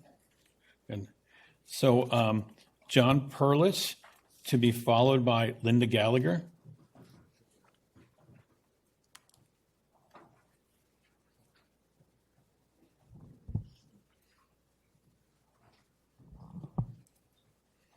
Mayor, can we do 2 minutes? I feel like we've got people showing up here. It feels like 2 minutes is. I do appreciate everybody's patience in getting us to 11 o'clock at night. Let me give a run through and see how many cards we have. 43. Okay, we have 43 cards. Would you like to make that in the form of a motion or suggestion? No, thanks. Anyone? Okay, so let's begin. John, welcome to the council.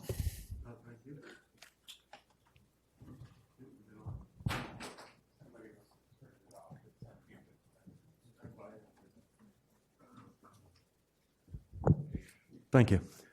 Well, in the interest of brevity, I'll note that D Street's a double gateway.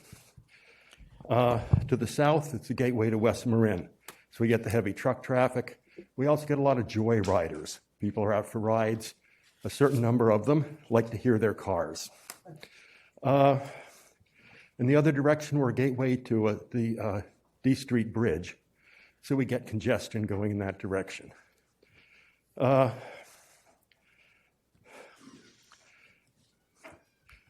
Basically, my request to the council is this, since I have no time to preamble. Whether or not it's your decision to inflict bike lanes on D Street, please make sure that the plans for D Street address our other related concerns. First, could we please see some move to someday shift non-local commercial traffic off of D Street? Second, could we please see some action to enforce noise ordinances?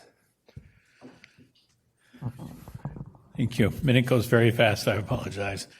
Our next speaker, Linda Gallagher, to be. Mr. Mayor, can you tell them they can submit what they have in writing? That's a very good point. I appreciate that. For those of you who have prepared comments, if you submit them to the council, they will be printed in the record. They will become part of the record and put online so that your comments can be fully read.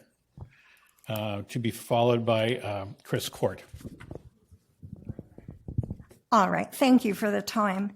I would like to say that I'm opposed to the prohibition of parking on both sides, and for the same reason as our councilwoman said.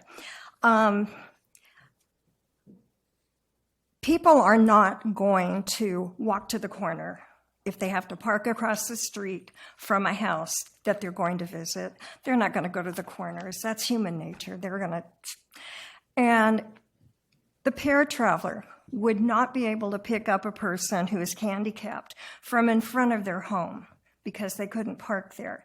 And the buses are bigger than the driveways. Therefore, you're going to have people who are handicapped with canes, walkers, wheelchairs, trying to cross against that heavy traffic. Somebody's going to end up getting hurt. Also, children, grandchildren might come and visit right across the street. Thank you very much.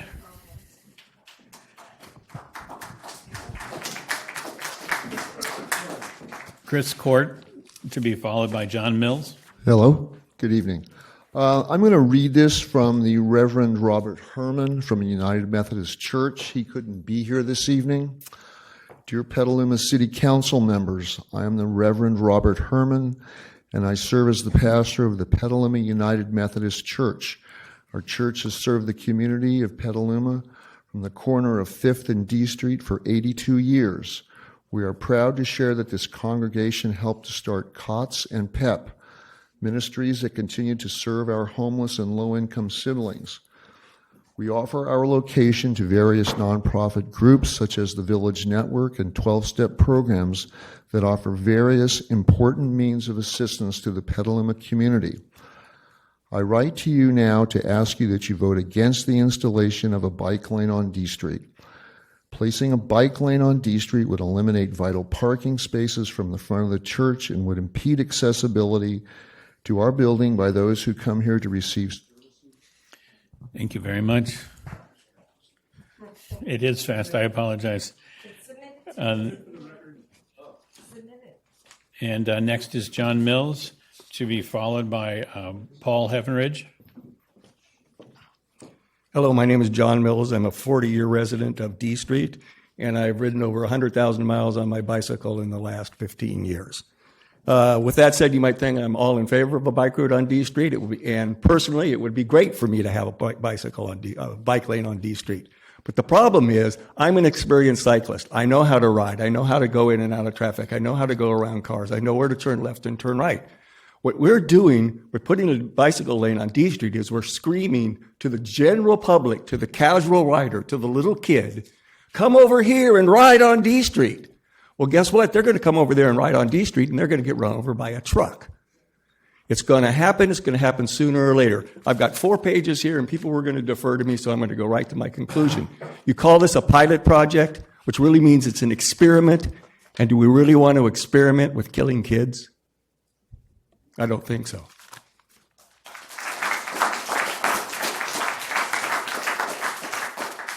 Paul Heffenridge, to be followed by Patty Schaefer.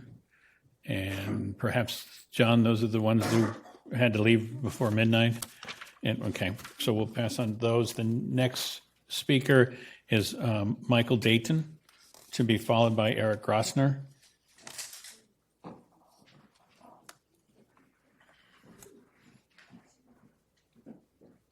like to ask in advance, because of my vision for an ADA accommodation, for 30 seconds to be added to my time because I read slowly. It's perfectly fine. Thank you. Thank you. My name is Michael Dayton. I live on D Street between 6th and 7th. And I want to state for the record that I'm very, very much in favor of the D Street traffic calming proposals. However, after reading the city report in great detail, I'm sorry, I don't know if you can hear me. I don't know how you can read the city report and still vote in favor of adding grander and more robust bike lanes on D Street. Per the city's report, the D Street corridor, sorry, I'm having a little hard time. The D Street corridor was identified as part of the Sonoma County High Injury Network. 2, speed surveys conducted, et cetera, et cetera. I gotta go fast. 85% of motorists drive in excess of 36 miles per hour. High volume of traffic. It's a freight route, i.e. truck route, things we've all discussed this evening. I don't know how this is safe for bicyclists. Per the Councilwoman Now's concerns about D Street and her suggestions about B Street, when you look at B Street, we've got a wider street. Parking wouldn't have to be changed. There's a space for bicyclists in both directions. Connecting that with hopes to the proposed P2P crossway bikeway, as the councilwoman pointed out, and I noticed that her route, as she said, down B Street, down all the way down to First Street and across. Thank you. That is the 2 minutes. Appreciate it. Eric Grossner. Eric Grossner, to be followed by Eric Trumpier. Well, I have to make my speech a little different since I'm out of time already. I live in the 500 block of D Street. I can't believe every time I come to one of these meetings, there's more mission creep. The project has changed. Your options have changed. It's not quite fair to anyone who lives on our street. By the way, there's a duplex across the street from my house that has at least 3, possibly 4 cars associated with it with no driveway. I don't know where you guys get your information. They're suggesting that I counted 10 cars on our street the other day between 5th and 6th on D.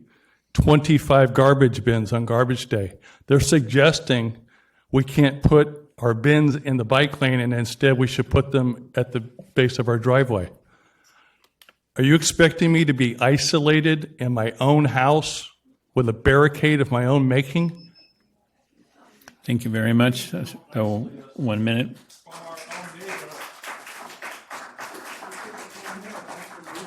Eric Trumpier in the house, in the room. Hiram Seha, to be followed by Pepper Fernandez.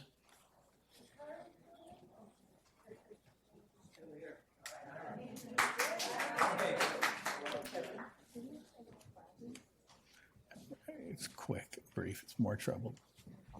Hi, my name is Hiram Seha. I own a landscape design business. Customers in Petaluma are a large group of those people who live on D Street. I have trucks employees around that area at least 5 days a week, sometimes on weekends for large installs. I am here to express my concern to safety of myself and my employees. On a weekday, I have averaged 8 to 12 working people and around D Street. I have worked in Petaluma for 22 years, and Petaluma residents make a huge part of my business income. D Street is dangerous for us with parking, cars speeding, large trucks, people running stop signs. If parking is taken away, my guys will be in significantly more danger. While working, most D Street homes do not have driveways big enough for the owners and us park our cars at the same time. My guys will have to be going back and forth across traffic with lawnmowers and other large equipment. We work in all weather. We don't. Thank you. That's the time for the evening. And Pepper Fernandez, to be followed by Bill Reed. I have two people ceding time to me, so I'm going to. Let me ask Bill Reed, is this, are you ceding time? I have Marina Butler and I have Paul Scharf ceding time to me, so I have Paul Scharf. I do not. Do I have a card Marina. from? You have a Marina? card for Marina. Let me end. Oh, okay. I have plenty of times, so just let me know. I'm sorry. That name I'm looking for is Marina Butler. Marina.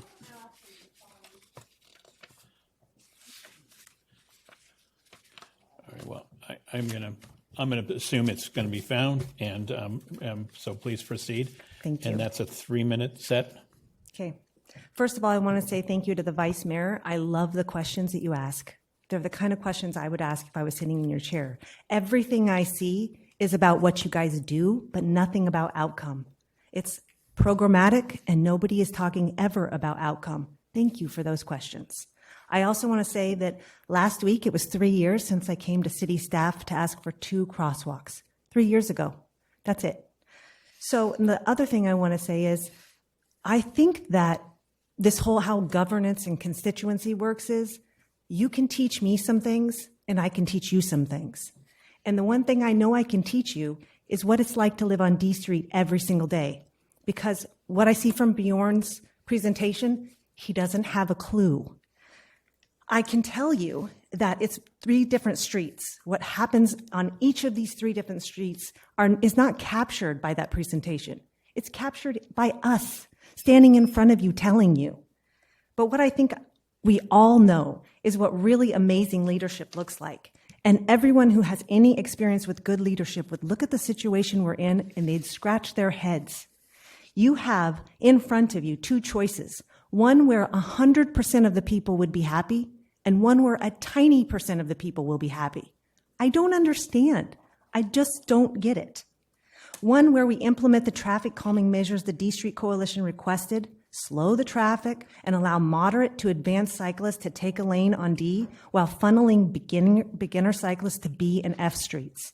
And people who live on D, travel it every day, have to get in and out of their driveways, put their trash out, have deliveries, and gardeners and friends and family visiting can maintain their parking. Everyone wins. Everyone. Instead, we sit here tonight divided. Just like in national politics, this has turned into a polarizing issue when it didn't have to. I don't want to be separated from my neighbors, and these are all my neighbors, one way or the other, especially when there's a solution in hand that solves the problem across the board. Good leadership delivers results to everyone and brings people together. I'm going to skip that part because I just was grumpy when I wrote that. Staff constantly mentioned to me how data-driven this project is. I got a good chuckle out of that one. The only data staff has are 2 public polls that wouldn't stand up to the tiniest bit of legal challenge and a parking count done by staff during the winter. I'm sorry, that isn't data. What's more, the staff's presentation has one massive hole. It's so massive that if this was a corporate presentation, you'd be laughed out of the conference room. What does success of this project look like? What does success look like in hard numbers? And how are those raw numbers captured, analyzed, and presented back to us? Since this is such a glaring omission, I have to actually ask myself, what other things are we missing? And that is our three cycles through. And thank you very much. Are we been through our 3 cycles? Yes. Then I'll have another person cede to me. Who do I It doesn't work that way I on can't? fall. No. Okay, well, I got one last thing to say. So our next speaker is Julia Court. Maybe she'll say that for you.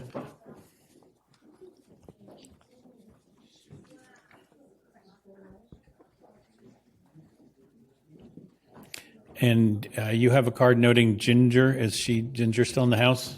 No, but Patty is.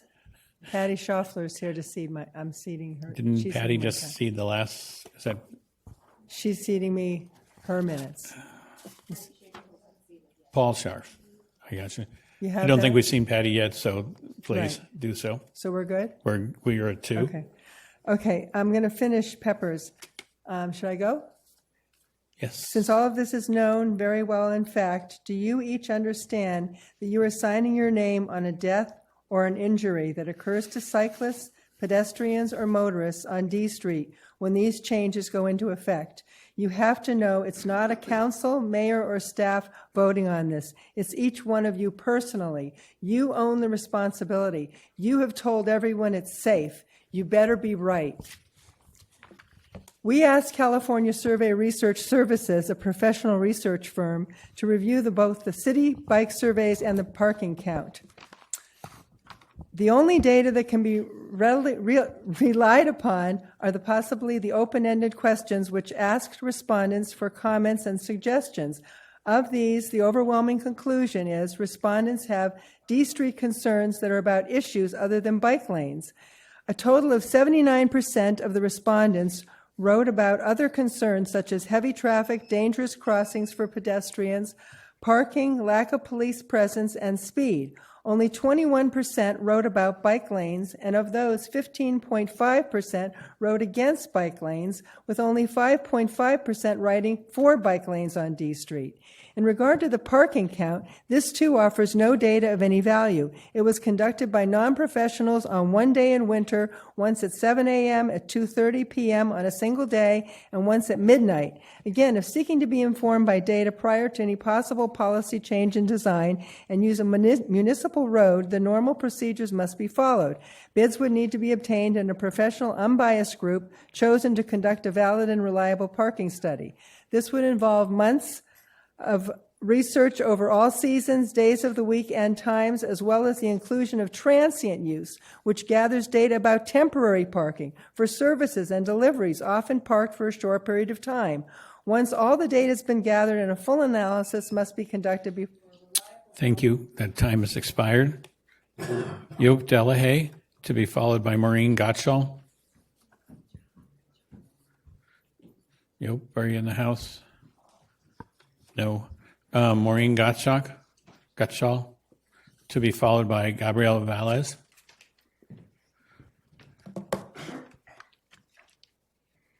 Hi, I'm a 21-year resident of D Street. We have 4 drivers with cars in our family, with 3 of them currently living at home. We have a very short driveway and use the street in front of our house daily to park our vehicles. This proposed bike lane and loss of parking will have a significant impact on our lives. I'm on the side of the street that loses the parking. By losing, which I'm counting, 126 parking spots, you will force hundreds on weekdays and possibly thousands on busy celebration to cross D Street. My family alone will have to take 6 to 10 trips across D Street on a daily basis to get to our cars. This increased pedestrian foot traffic across a trekking route, a major artery to current and planned communities, as well as an emergency vehicle route, will increase the danger and harm to our community. Any benefit of slowing down traffic or calming it down is completely lost by the added layer of forced pedestrian. Thank you. The time has expired. And Gabriela Velez, to be followed by Harley Butler.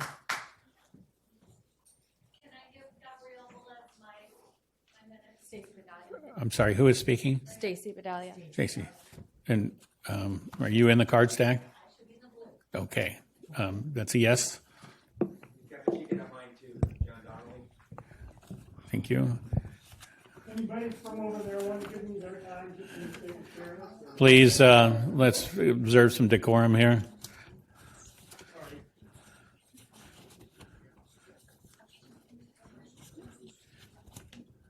Ready? City Council and Mayor, our family has lived at the corner of D Street and 5th for 13 years. I grew up on the west side of Petaluma, and my husband has been here for 25 years. Our location is where the commercial activities of downtown intersect with the residential area. We both work from home and spend a lot of time in and around the house. D Street is not safe for cyclists. We invite any decision maker to spend a few hours on our porch. The constant stream of emergency vehicles screaming up D Street, speeding automobiles, commercial vehicles of any size at every hour of the day, and traffic backed up on standstills on Friday afternoon. It is an endless parade of screeching brakes from potential accidents, cars shooting across the roadway, and regular near misses of pedestrians. No cyclist or parent with a bike riding child would want to use D Street. We tell all of our children and friends completely avoid D Street in their car, and when walking, it's entirely unsafe. Not to be overlooked, removing parking isn't safe for delivery people, construction, service workers, and the elderly who live and visit this neighborhood. Being an avid walker, I find B Street to be much calmer for a family bike ride, and bike lanes are already installed there. The constant reference to the parking study is incredulous to the actual residents of our neighborhood. 2 less than independent, non-residents supposedly counting cars at various times during the day with a vested interest in the results is not a study. No documentation, no independent verification of the results, and no outside confirmation of the methods employed is laughable. Every day of the week, there are cars constantly parked on our block 5 to 6 on both sides of the street. B Street is already equipped with bike lanes, and no one uses them. We already have bike lanes on B Street a couple hundred feet away, parallel to D Street, that essentially no one utilizes. In short, the demand for bike lanes in this part of town by the general public is close to nil. If we want to conduct a relevant study, how about How about measuring actual usage of the bike lanes? I suspect we will learn that there is a much higher demand for installing bike lanes than actually cyclists using them. Community and downtown parking events. Who parks on D Street? People taking public transportation, employees downtown, attendees of street fairs, antique festivals, parades, classic car shows, the unhoused in RVs, campers, jam-packed for Wednesday night sessions for Alcoholics Anonymous at the Methodist Church, along with every imaginable community, church, and school business event. With the growing community-wide complaint of not enough parking downtown, where do you think they end up parking? The residents are the only constituency without a political agenda and are unanimous in their assessment of this issue and the national remedy. In every meeting of the homes, polls, surveys, and friendly discussions in the neighborhood, the diagnosis is the same. How do we reduce the speed on D Street? We urge you to properly focus your efforts on calming the roadway, slowing traffic. Thank you. That was the 3 minute there. And I have to ask, was that Valerie Rogers that we were... Valerie, is that the name that was conceding there? Seating there? No. Okay. Harley Butler to be followed by Ann Digges. Harley Butler, not here. Thank you. Ann Digges to be followed by Christopher Spain. Christopher Spain is no longer here. So first of all, thank you all for bringing this up. This is a great opportunity for discourse. I found it interesting that Mayor McConnell opened this conversation by pointing out when 5th Street becomes a beautiful thoroughfare for bikes, can we get rid of the sharrows? The implication here is that the boulevard should not ever house bikers. It's a dangerous street. What we have here is the same situation. D Street is dangerous. Even with calming, it will still be overused at high rates of speed. Hopefully the speed will be knocked down, but the problem is it shouldn't be a bike route. We have a block over, we have B Street, which already has accessible bike, both-way traffic, ample parking, and less traffic. It's safer. So why are we putting people in a street? Thank you. That's the 1 minute level. Stacy Battaglia, to be followed by John Donnelly. Thank you. John Donnelly. Thank you. Ned Orrid, to be followed by Karen DeLue.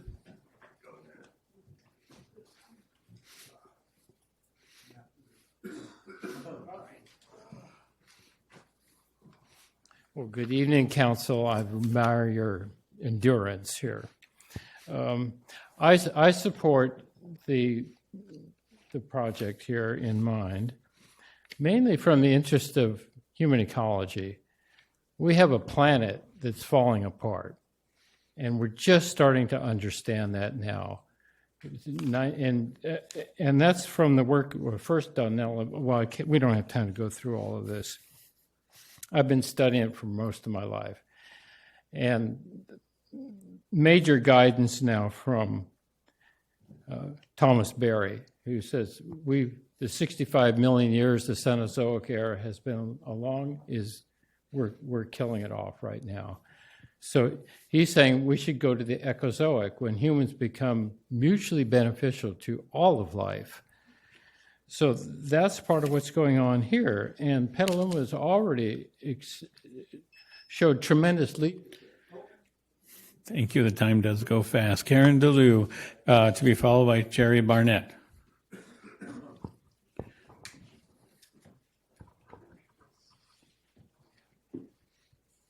On behalf of my friends at the Methodist Church, I would like to say that 100-year-old and 90-year-olds, 3 spaces of parking for wheelchairs is not enough for the people who are there. And if you take away the ability to park for the 80-year-olds and the 70-year-olds and make us go 2 blocks, you're shutting down the church. Thank you. Thank you. Jerry Barnett, to be followed by Rob Girola.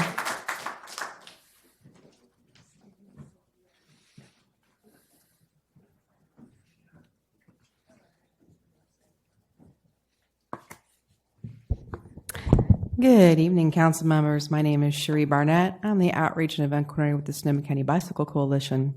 Our executive director has submitted written comment in support of the option 1 for the D Street pilot project with continuous bike lanes on D Street and parking on one side. I'm here to give comment to this because had somebody told me that less than a year since I was run off the road on D Street that I would be standing before you advocating for bike lanes, I wouldn't have believed you.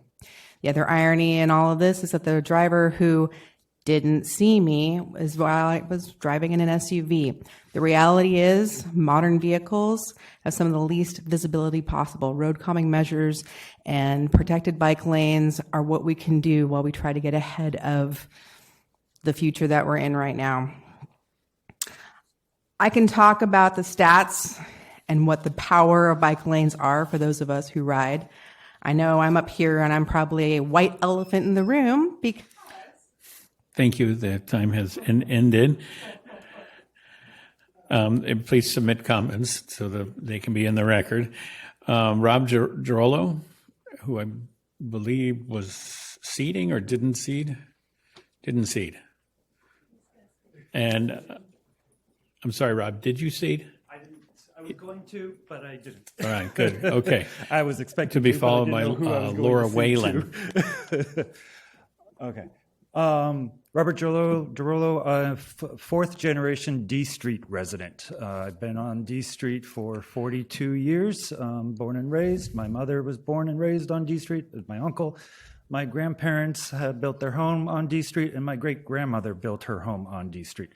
I've seen many changes to D Street. We've lost parking in front of the homes already, and without biking lanes. There are biking lanes on D Street now, and if we're saying there aren't that many cars that are using those parking spots, then the biking lanes are adequate for those travelers.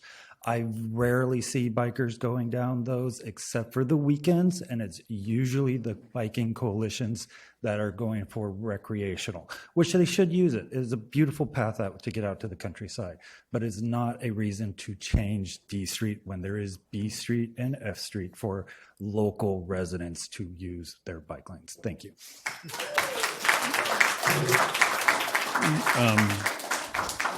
Laura Whalen, to be followed by Bruce Hagan. Hello, thank you. My name is Laura Whalen. I'm a Petaluma resident. I'm a parent of 3 young children. I'm also a small business owner here in downtown Petaluma, and I sit on the PTA board at my school. My kids bike to school every morning from our home. They go to McNear Elementary, and then I walk my youngest daughter to preschool on D Street and 10th every day after dropping my older kids off. And I am in support of the measures. I think they're really important. I think it sets the right tone for our kids and the city that we want to see, despite the fact that it will be hard to get there and there are going to be pain points along the way. I think we want to create a city that we want our kids to live in, and that is my belief.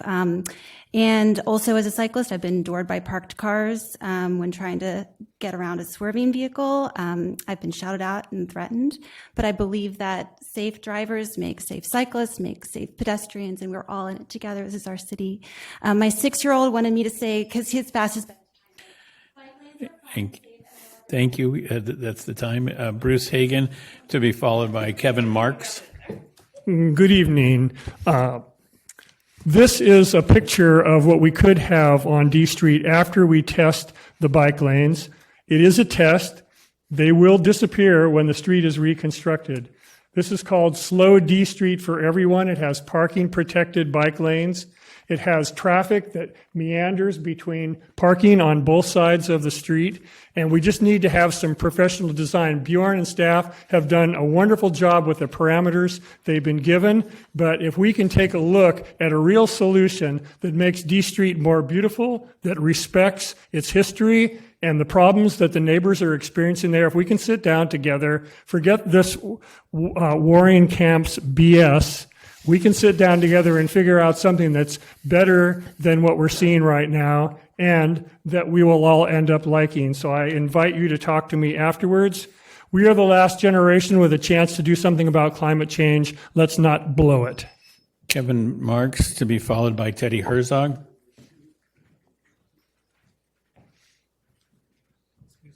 Good evening, Kevin Marks.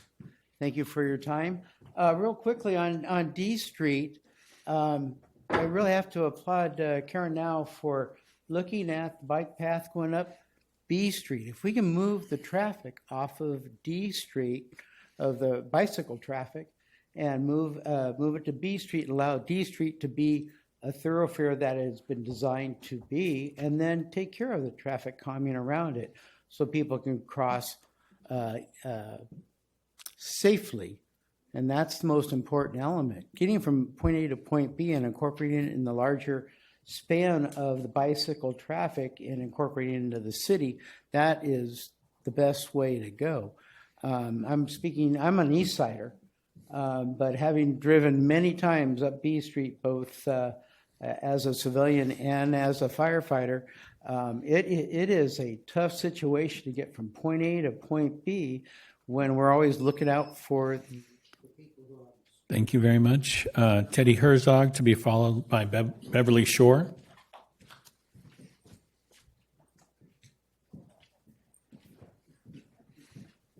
Good evening, everybody. I got to ride down D Street and up and over Red Hill. this afternoon was awesome. D Street's already a world-class bicycle route. There's already bike lanes. There's already bicyclists there. Every street in Petaluma needs to become a safe, complete street so you can drive safely, walk safely, bicycle safely. Yes, Safe Streets is all about slowing down the cars and the trucks dramatically in the case of D Street. You're not going to do it with a sign. You're going to do it with a design. You're going to change the design so that we slow the cars and the trucks down. And what one really good way is a big and bold bike lane on each side of the street. That's part of the design that slows it down. The streets are there for everybody to use, whether you're on your foot, on a bike, on a scooter, on a one wheel, whether you're in a car or a truck. Thank you. That's your time. Beverly Shore, to be followed by Catherine Shedrick. Good evening, Council, and I want to thank staff for all the hard work that went into this proposal. And I want to say that I live one house off of D Street.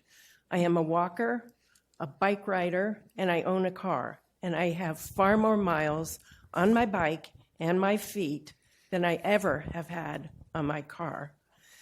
I believe, and I hope you believe like I do, that it is critical to create safe bike routes.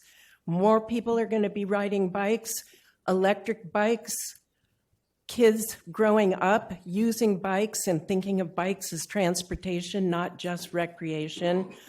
I hope you will adopt option number one. If bike lanes are clearly marked, they provide safety. It's when they're ambiguous, when there's road furniture, like sometimes a car and sometimes not a car. Thank you. Catherine Shedrick, to be followed by Blake Hooper.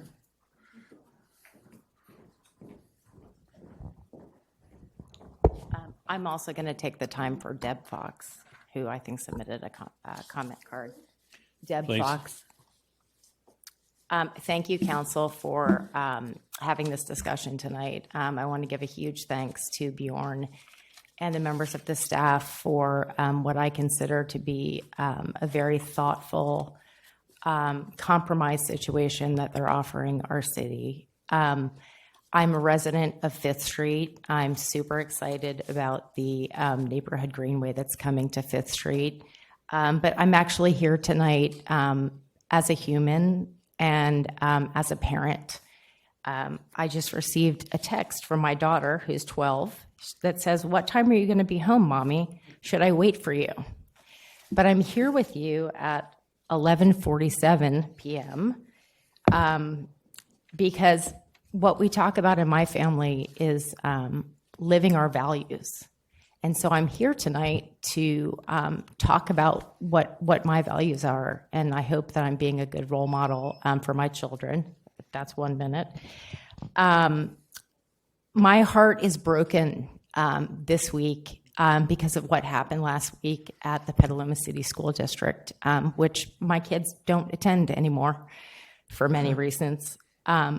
My heart is also broken listening to the comments of the neighbors earlier tonight, like when we have seniors that are talking about rent hikes and we're talking about food insecurity for seniors. We had someone here who was unhoused tonight. We're talking about what's happening in Gaza. And why are we spending 18 months talking about parking on a street in our town? Like, we have serious issues that we need to be attending to in the town. And shame on everyone in this room for spending all of this time and having all of this division in our town when we should be working together to make a better future and to make a better present day. Thank you. Blake Hooper, to be followed by Jessica Moses.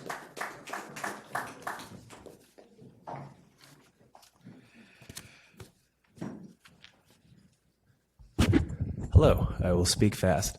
I wanted to support Bruce Hagan's earlier point that we absolutely should support option one so we can get the data to then hopefully design a slower street area overall, work with the neighbors to try and bridge that division for even better design since this is a pilot project.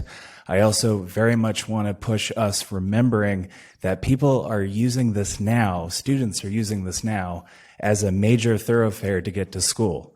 There's a high school, a junior high, Grant School, and McNear's all in that radius.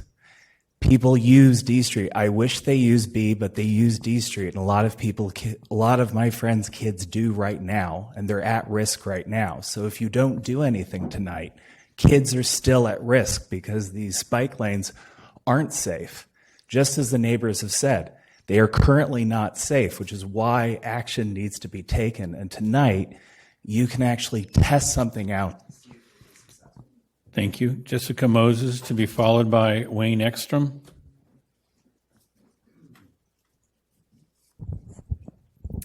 I'll try to go in quick bullets. First off, I want to applaud staff for their creative use of environmental cues to slow down both D and 5th Street to echo Teddy, not signs, design. I will say I'm surprised.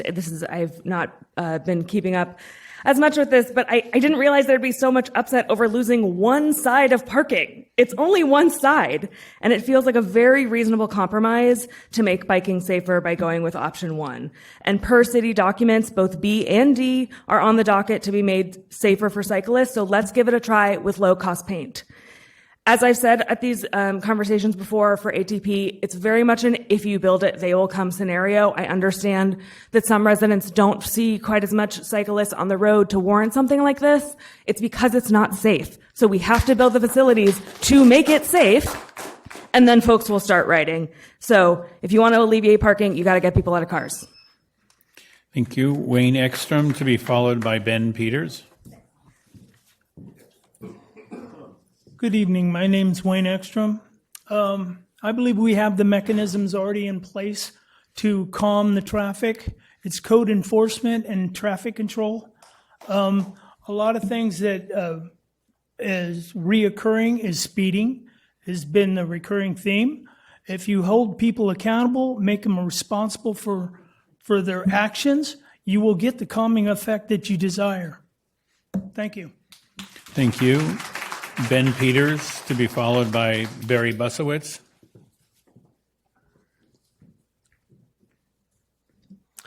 Good evening, everyone. For those of you who maybe don't attend many city council meetings, there is a point on decorum where generally clapping and commentary is frowned upon. So I would appreciate us maintaining a quorum and decorum. I say that because I'm afraid to admit that I ride with my children on D Street. I think it's a little surprising that I feel like I'm going to be told I'm a bad parent because I ride with my children on our public streets. I think us as a community can do a better job of lifting up safety in our town. I ride on B Street every day. I've been doing it for 5 years. The high school is not a safe place for me to bike with my children. I would much prefer D Street. The high school drivers are much worse than D Street. Thank you very much. Barry Busowitz, to be followed by Elizabeth Stallings. Our city staff, including especially Bjorn Griepenberg, has given us a remarkable document that addresses almost all the arguments I've heard tonight. And option 1 only takes away 1 lane of parking on a street in which 86% of the parking is not used. I have a special concern about the Methodist Church and my friends there. On Easter Sunday, when St. John's and the Methodist Church were both in full service, I walked around the blocks. I found 35 curbside parking spaces without crossing D Street that were within 1 1/2 blocks of the Methodist Church. Most of them were within a block or less and required crossing no streets. That did not include the post office. It did not include the mail depot with 18 more spaces unused. This is a hard choice. I'm here to put my stand with you. Thank you. Elizabeth Stalling, to be followed by Frank Quint. Ooh, I didn't think I'd be here for 5 hours, and I'm low blood sugar, but I'm here on behalf of the trustees for the Petaluma United Methodist Church, and I want to thank you for your concerns that you've brought up regarding that. I have personal opinions on the bike lanes and everything like that, but I'm going to put that aside because I do believe in biking and going forward with the environment in our city. To answer your questions, and that's why I decided to come up here, is the post office door is an emergency door and shouldn't be used. We do use it as a loading zone because it is part of our social hall, and we would like to use that for events. And then something about the website. We can't afford to update our website, sorry. And then the other issue about the frontage property that we have a lot of green space that we would like to change because we would like to make it more environmental, and we've talked to Daylax about that. So we are interested in... Thank you. Time has expired. Frank Quint, to be followed by Marina. And Marina seated, that's right. Okay. And so to be followed by Valerie Rogers. Good evening. Thank you for your time.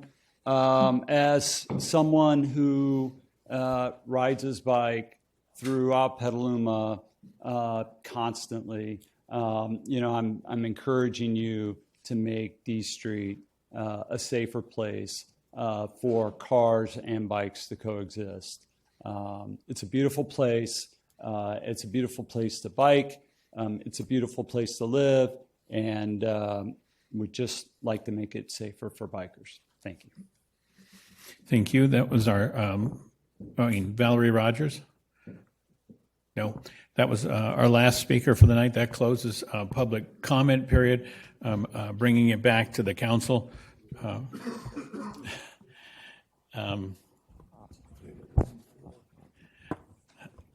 We have a request for a 3-minute break, so let's go into recess for 3 minutes and reconvene here in 3 minutes. Stretch your legs. We'll be right back.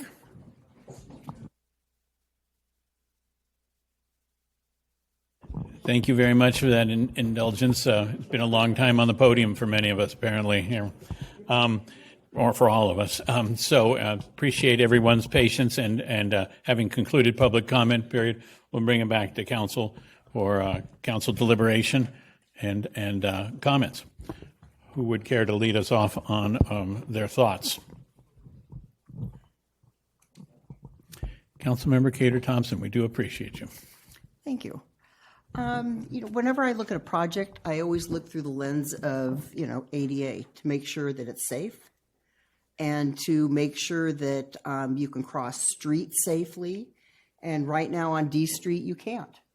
I've been on D Street many times, and I've had to walk across the street because whatever reason, and it is unsafe today. And it's unsafe because those intersections are not safe. When I look at 7th Street and the way that curb is, and I think that it's important that when we're looking at a project like this, and I know change is hard, but we are in a climate crisis, and we are trying to direct the city so people get out of their cars and walk and drive more. And I drive a lot, so I'm not giving up my car. But I really feel as though doing this, taking parking away from half the road. I've been going up and down D Street my entire life. I've been going around there a lot lately. And I've been counting the cars, especially from Sunny Slope down to 6th Street. And I'm counting like 7 cars, maybe 9 cars at the most. And this is all different days of the week. And I think that I want my grandson to be safe. And he lives on Howard Street, and he goes to Petaluma High. His friends live off D Street, off Brown Court. And I think he deserves to have safe streets when he is riding his bike. And I believe we all do. When I ride my bike, I live on the east side, I go over the D Street Bridge. I want to go up D Street, but the cars are there and it's just so narrow that I don't go in that direction. I do go on the boulevard, and I don't feel like that's very safe either. But I think safety is really important, and I think looking through the lens of ADA and looking at all of those intersections and how the improvements so people can actually walk across safely, I think is something people need to really look at the safety aspect of this project. Having those bulb outs means that you're not going to have to cross the street because you're going to be into this bulb out before you get into the street where the cars are coming. Drivers have to slow down. I mean, you have these loud mufflers, you have these trucks everywhere with wide tires, and I feel as though we need to address a lot of those issues. But I really do think that D Street could be the grand boulevard it once was. And we can go back there. And by slowing traffic down and testing out, number one, design, I think it's something we can do. Why not look at it and see? I certainly want it to be safer. And when people talk about I have to walk so far to cross a street, yeah, because it's not safe to cross the street because there's no intersections. By the time I get to like Brown Court to walk across the street, I mean, there's no crosswalks there. 7th Street, it's got a curve in it. And that's why it's so important that when I look at a street, I want a complete street.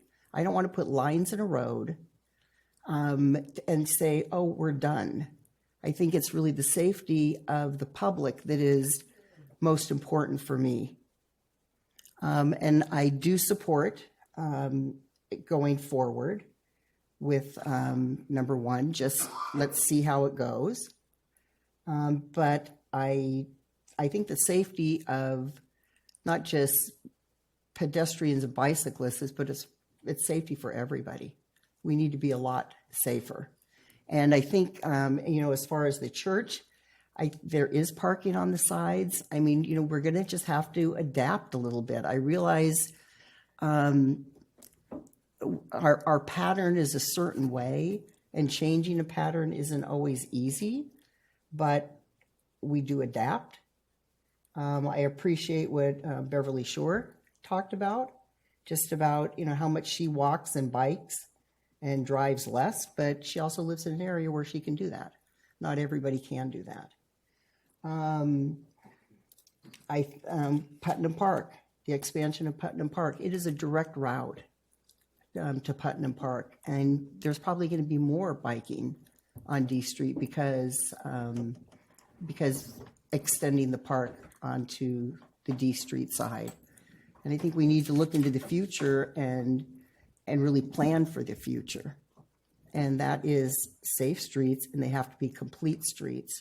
And they have to look at the lens of ADA in every street that we do, because we want to make sure everybody has the same access on our roads and our streets that somebody that might not have a disability. And people don't realize how many people have disabilities because you don't have to look like you have a disability to have a disability.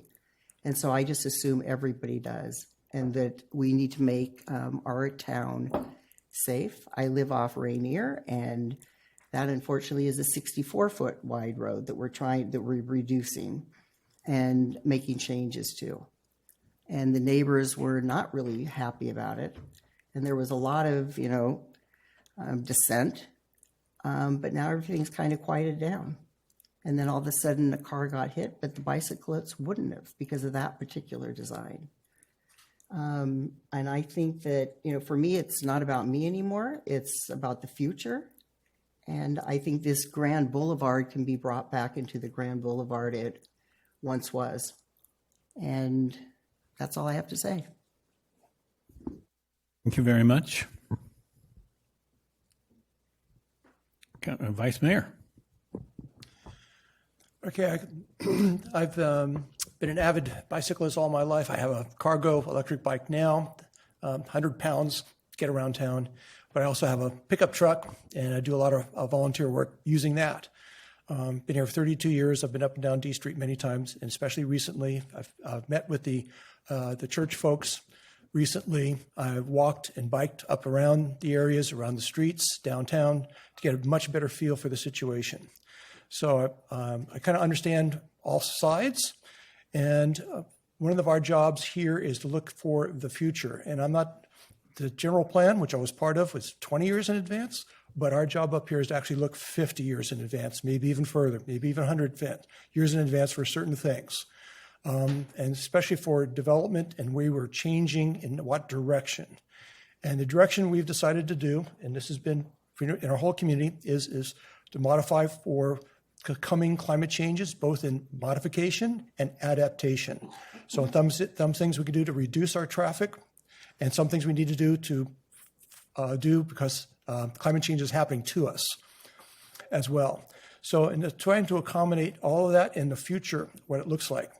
And so I've also done a lot of research in what my life is going to look like in 20 years from now. When I'm 90, I'm 70 now. I'm still riding my bike, but not too long from now, I'm probably going to have to do something else and have mobility issues. I know lots of folks. I play bridge with lots of 80, 90, and 100-year-olds, and I know about mobility. And so things are going to change. And in about 20 years, maybe 30, might take 30 years from now, pretty much we're not going to have cars. Cars are going to go away. That's what's going to happen. And it's not going to be our choice. It's coming down. And so that's what the future really looks like. We're going to have other modes. We'll probably be in walking. Well, biking is one thing, but actually most of us are going to be in either I'd call micromobility situations, would be a 2-, 3-wheel, 4-wheel, could be anywhere from a 50-pound thing to a 1,000-pound thing. But we're not going to be having 2,000 to 7,000-pound cars and trucks in our 30 years from now. They're just not going to be allowed. That's what's coming. So that's the future we have to face. And we have to design this city for that 30 to 50 years. I've tried to talk to, one of the questions I asked earlier was, well, how long does it take to change all our roads? And if we do so many roads, so many miles per year, 5-year plan, repaving, and you start adding up all our roads, and it looks like it's going to be 50 years, approximately, to get our roads repaved and resurfaced and redone. So we've got to start now and plan ahead that we have to go through a single cycle. It's going to take 50 years to do a single cycle of all our roads. Okay, so we have to start now and build the road that we're going to be using 50 years from now. And what's it look like? So what does that look like? For me, at least in 20 years from now, I'm going to be in probably a little ATV 4-wheeler that's probably 3 feet wide and 4 feet long, and running down all the streets in Petaluma, running around, and along with probably, and our expectation, it's in our plan, we've got to cut our vehicle miles traveled by close to 50% in 20 years, 10 years to 20 years. We got to shut down our cars by close to 50%. That's already in our plan. That's our general plan. We have the ATP plan we're proposing. That plan means every street, not just one street here, one street there. Every street has to become available for micromobility, walking, bicycling, micromobilities, micro cars, even your deliveries. If you look around, there's now cities around the world who are testing. They don't have delivery vans or trucks. They have delivery bicycles. They're going around in electric bicycle vans and making these micro deliveries. That's what's starting to happen all around the world right now. And some of our cities here in the U.S. are doing that. We have a city in Georgia near Atlanta that the high school kids all have golf carts, and they have 500 or whatever miles of trails. Everybody is in a golf cart and drives to school in golf carts. We have cities in Florida now in no cars, all golf carts basically. And in other countries, I've been investigating micromobility. I've gone to conferences all over and listened in. And this is starting to happen more in Asia and parts of Europe than of course, the U.S. We're way behind the curve on climate change action. They're already way ahead of us. So I'm looking for what I would call bike lanes. I don't call them bike lanes. I call them micromobility transit systems. And that's what they are to me, because I'm going to be off my bicycle within 10 years. I'll be on some other means of getting around. So whether it be some small scooter, and I do have a 98-year-old that I bridge with. She drives her car up. She pulls out her tiny little three-wheeler that's 10 pounds per unit, 4 pieces come together. It's a sit-down mobile, and then she goes from the parking lot wherever she is, and then she can drive around up to 10 miles on the thing, getting in and out of when we're playing bridge and around the tables. And that's her mobility there and at her house. So that's what I'll be doing down the road. So anyway, I'll be voting for the plan. Our design engineers have really worked hard to put that together. So I'll be voting in favor of the project, which is a pilot study, short term, 1 to 2 years. We can come back in 1 year and say, you know, this isn't working, but we need to collect the data. We need to try it out. And I know it's going to take sacrifice, a huge sacrifice on you guys on D Street. It's a huge sacrifice we're asking for. And we're asking you to try it for maybe 1 year, figure out a way around it, come up with some solutions. It may be that we may have to make some changes. It may be adding in parking spaces, take out some lawns and put in some parking. That may be, whatever it takes. But we have to try. And so we got to start now. And this is a symbol of what we're about to do. We have to take this and say, we are going to do action, climate action. We are going to have an active transportation plan. And we're starting on, D Street. Yep, that's where we're starting. And sorry, it's a sacrifice. But, and you're not going to walk across the street. I highly recommend, do not walk across the street. Do not park across the street. You're going to park around the corner. And you're going to walk down or road on your mobility device, get on it, go to your car, and get there. That's what we're asking you to do. It is a sacrifice, yes. But sorry that I have to vote for our future and rather than immediate needs right now. Sorry. Thank you. Councilmember Barnacle? Yeah. This project is a long time coming. My first email on this was July 11th, 2021 from Pepper, actually. And we talked about in the email, I'm going back and looking, talked about a whole slew of new crosswalks, of course, and then reviewing for possible green paint and bike lanes. Then the Argus did front page of the Argus. It scares me to death. That was me. I helped get that piece printed because at the time Safe Streets wasn't on the council's priority list, and we put it on it. I couldn't get support on the council at the time, and now it is. And when we adopted the Safe Streets platform, when we, the Vision Zero stuff, it wasn't for some, it was for all. And I ride my bike. I was a kid. I grew up in the country, but I got dropped off in town, and bikes were my ticket to freedom. And it didn't matter whether there was a bike lane or not. I rode around. I still ride around all over the place, and I wind up on streets that don't have bike lanes. And anyone who tells you that a street is safer without a bike lane either has no experience or isn't serious, because it's absolutely not true. I asked in my council comments how many bikers, what do we have for Strava data? There's over 4,000 trips per year from Strava. That's an app that tracks for people who ride their bikes. It's 4,000 trips that we know of that are logged on D Street. It's not a myth that like now we're going to promote it and all of a sudden people are going to start riding on it. No, people are riding on it right now. It's just unsafe. And so for me, this is the first step, not the final step. This is what Bruce said about a bigger vision for the street. Absolutely. Like what's there now is not going to be there when we get done with the big capital project. That's the whole point.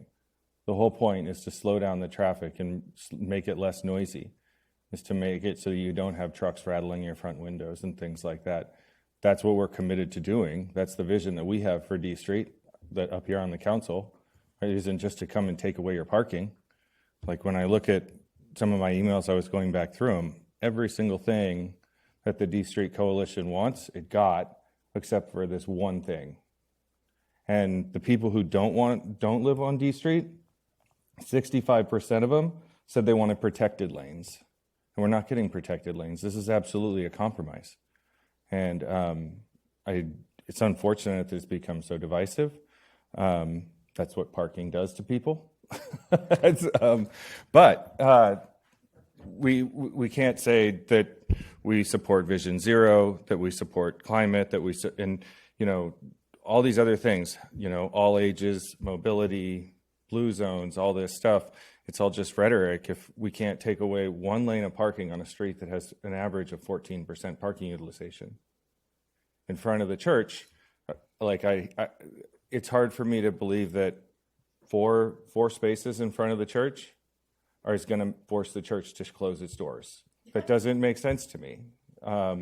There's, we're going to adapt. There's going to be changes. There's going to be things that we didn't foresee in this design, but that's why we're doing it like this, because we're about to spend $10 million making D Street really awesome.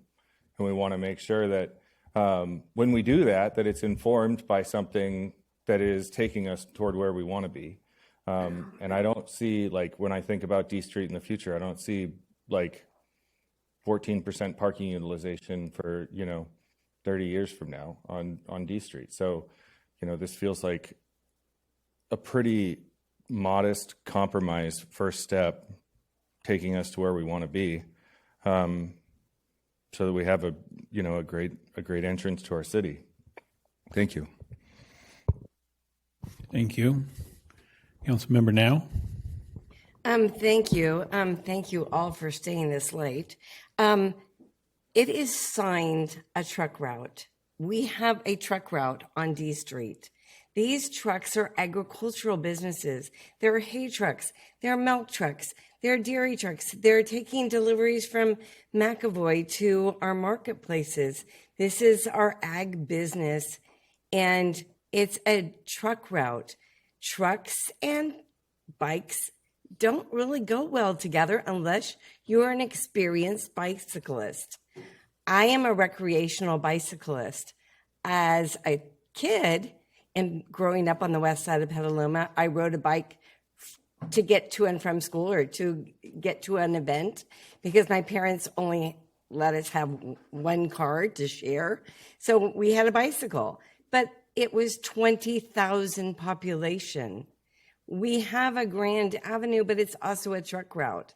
So we have trucks and bicyclists. One street over, 3 feet wider, and we can compromise by just allowing people to, if they're an experienced bicyclist, to go down D Street, use the bike lane. And we need the traffic calming. We need those traffic safety, the bulb outs. The California law now says we have to have red curbing so that pedestrians can safely cross the street, and we need crosswalks. And I have been advocating for lighted crosswalks since Sylvia Volpe told me she almost got hit on Washington Street. And I asked for the first lights to go in 20 years ago on Washington Street. And it saves lives. The Greenway project is wonderful. I so support that. It needs crosswalks too. I could even see some at 5th Street and D Street, a traffic circle or something so it's easier to cross, because right now it's just two-way stop sign or a stop sign. And you have to wait for the traffic to get across the street, even as a pedestrian. It's not safe. I also want to thank everybody who sent in an email and gave our clerk something to go into public comment, because they said the road diet on Petaluma Boulevard 20 years ago was a pilot. It's still there. Rainier had problems. It's still there. They're not changing it, not that I can see. And the neighborhood is still kind of protesting. They have concerns about how to unload their groceries from their parked vehicle and where to put their garbage cans. I still have heartburn about putting garbage cans on a sidewalk on D Street if you take away parking. So I support the Greenway. on 5th Street. I do not support option 1 on D Street. Thank you. Councilmember Healy? Sure. So in honor of the hour, the lateness of the hour, I'll try to be brief. I also support the 5th Street Greenway. I think that is an example of how to build community consensus. It's a very good example of that. On the other hand, I think what's emerged as the staff recommendation for option 1 on D Street is an example of how not to create community consensus because it hasn't achieved it. I would support option 2 on D Street. In my experience, the main problem with traffic on D Street is the complete lack of meaningful traffic enforcement. Drivers on D Street have absolutely no expectation that they'll ever get ticketed no matter what they do. And they're right. And that's really too bad. And it's never been made a priority, and now we're coming up with these other things to remedy that situation. I did my own parking count on D Street yesterday morning, Sunday morning at 9 o'clock, headed to Point Reyes. I counted 21 cars parked on the right side of the street. That's triple what's represented in the traffic count, and it looked about normal to me. I've never counted before, but the number of cars looked about normal. I concur completely with Councilmember Now's comments about a truck route not being a great place to encourage bicycle riders, and I would remind folks of the tragic accident on the Silverado Trail just months ago. And that's what happens when you mix bicyclists with heavy truck usage.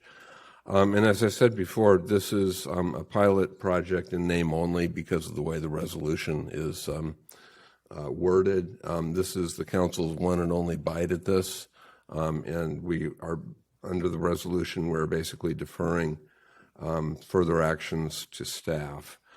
And I would point out you get bulb outs and the increased crosswalks under either option, and I think I support that under option 2, but I think option 1 is a step too far. When we get time for a motion, I would request as a courtesy that we split the resolution in 2 and have one resolution for the 5th Street Neighborhood Greenway, and then the second one for whatever the council majority decides to do on D Street. Thank you. Thank you. And I believe that's a viable option, isn't that right, Mr. City Attorney, to split the resolution into 2 votes, taking one separately? I'm sure we can do it. I was just pulling it up to see. I think that means splitting some recitals and stuff too, but I'll look at that in the background while you continue. Thank you very much. Thanks. Mr. Mayor, that sounds like a motion. No, that's not a motion.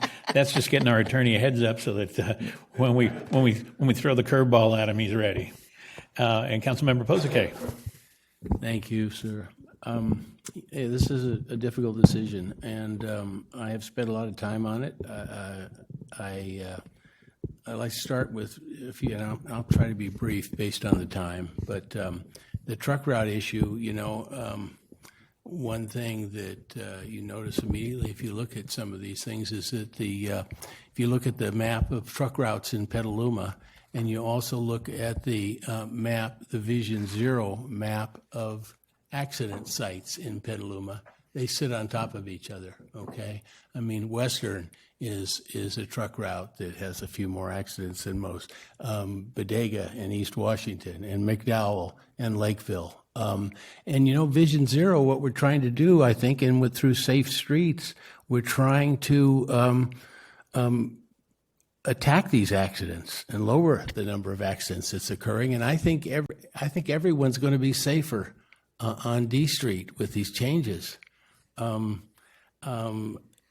me just hit one other aspect here that because there've been criticism of the staff surveys and such, but the Colorado study that I've been referred to by several folks as showing that protected bike lanes double the risk of collisions.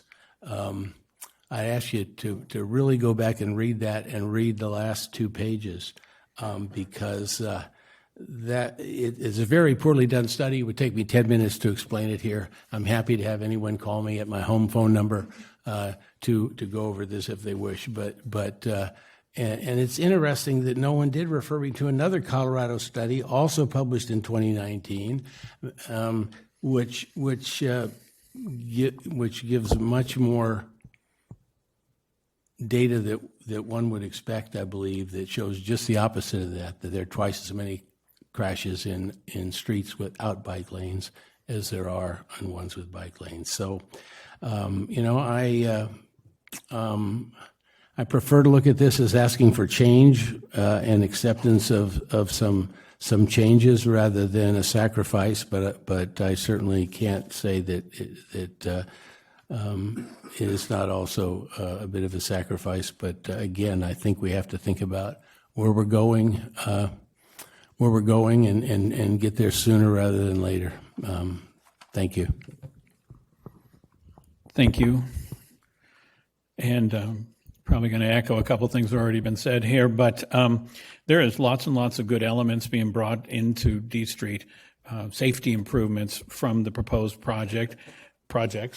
And I wanted to shout out Pepper's early advocacy that got this whole effort started, as noted by Councilmember Barnacle earlier. And, it did have scope creep. It has gotten bigger. But one of the things I want to say is that I read everything that comes in and try to reply to everything, but we hear you on all the issues that arise.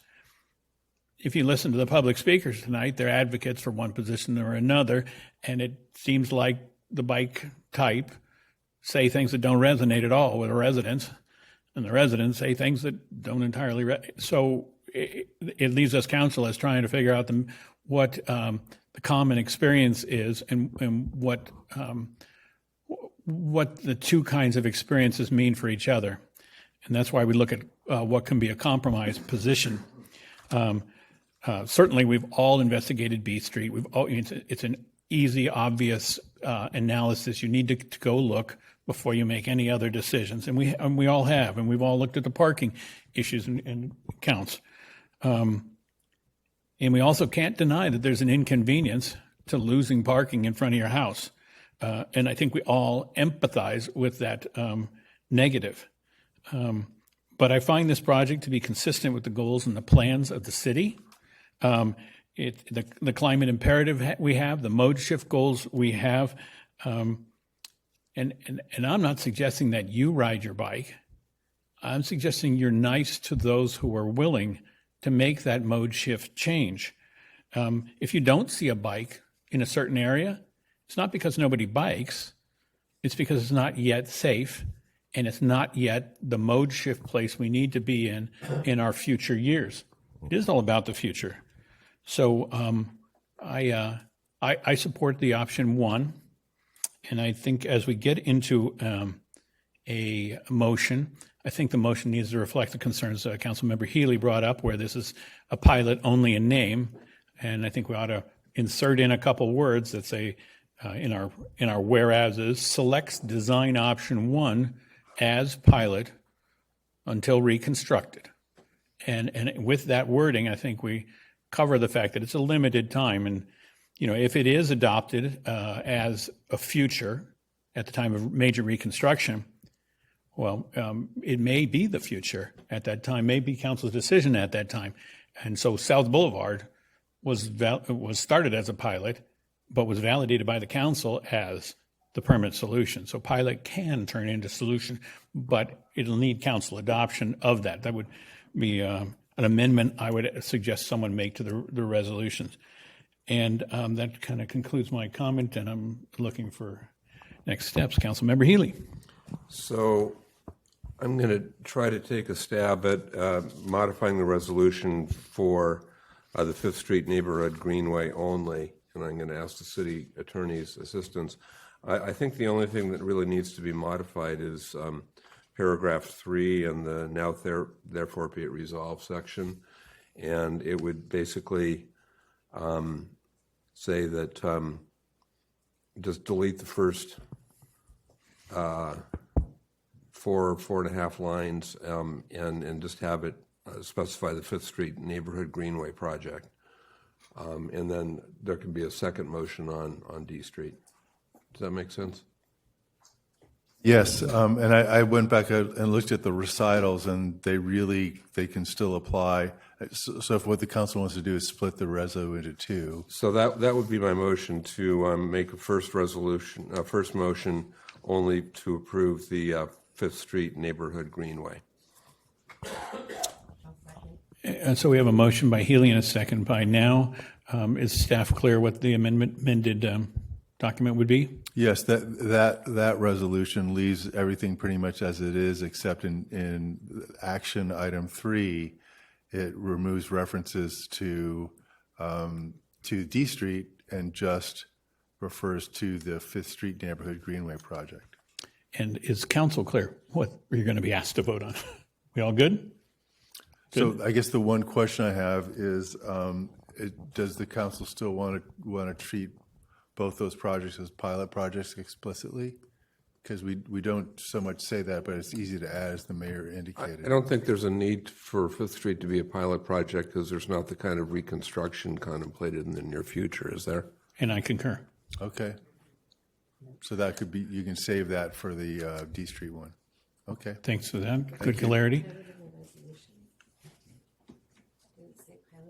No, Currently it does not, but the mayor had suggested. That's what we were going to put in there for the D Street effort. Right, and we don't have a motion yet for the D Street one. We just got the motion. Correct. We have a motion for 5th Street by Healy and a second by Now. And please have a roll call vote. Barnacle? Aye. Cater Thompson? Yes. Healy? Yes. Now? Yes. Posake? Yes. Shribs? Yes. McDonald? Yes. All right. Now, dealing with what's left on the table. Yeah, I'll make the motion. I just want to also say that saying that bikes and trucks don't mix is somehow giving yourself like some false sense of reality that like bikes aren't already on there. They are mixing. We're knowingly mixing them. That's what's going on. You may never ride your bike on that street, Councilmember Now, but your grandchildren might. And that's right. And they're always going to listen, right? Because that's what kids do. And you know, we don't the idea like that we're going to like blame the people on bikes that get hit because they're on D Street. Like we don't blame women who get sexually assaulted. You know, like these people because they're in a situation like this is like it's a really toxic sentiment that's coming through from the no vote on this. I'll just say that. And with that, I'll move approval of a resolution selecting option 1, the staff proposal. And so we have a motion, Barnacle, and a second by Cater Thompson. And I'll have to ask, will you accept a friendly amendment to call it out as a pilot until full reconstruction? Yeah. In paragraph 3 of the. Yeah, selects option 1 as a pilot until reconstruction. Just to clarify, I think that's a pilot to come back to council. Does staff think it warrants the design? Does staff think that needs explicacy in this resolution, or is it obvious that a reconstruction would be? It'll have to come back because we've got to get it out. So it's going to come back as The major reconstruction project. Like we're not bringing back a design of D Street after this. This is like implement, right? That's Do you want to say until council approval of reconstruction? Will that satisfy? And that's my friendly amendment is till pilot until council approval of reconstruction. So option 1, staff, proposal as a pilot until reconstruction design is approved. Okay, we have a motion and a second. Second. And the second is Cater Thompson. And may we have a roll call vote? Barnacle? Aye. Cater Thompson? Yes. Healy? No. Now? No. Posake, Yes. Shribs, Yes. McDonald. Yes. Motion carries. Thank you very much. That concludes that item for the evening. I do want to note that tonight we are closing in our meeting in honor of Bree Jorgensen, our evidence technician clerk with the police department, who passed away this last week. Our thoughts and prayers are with her family. Thank you very much. This meeting is adjourned.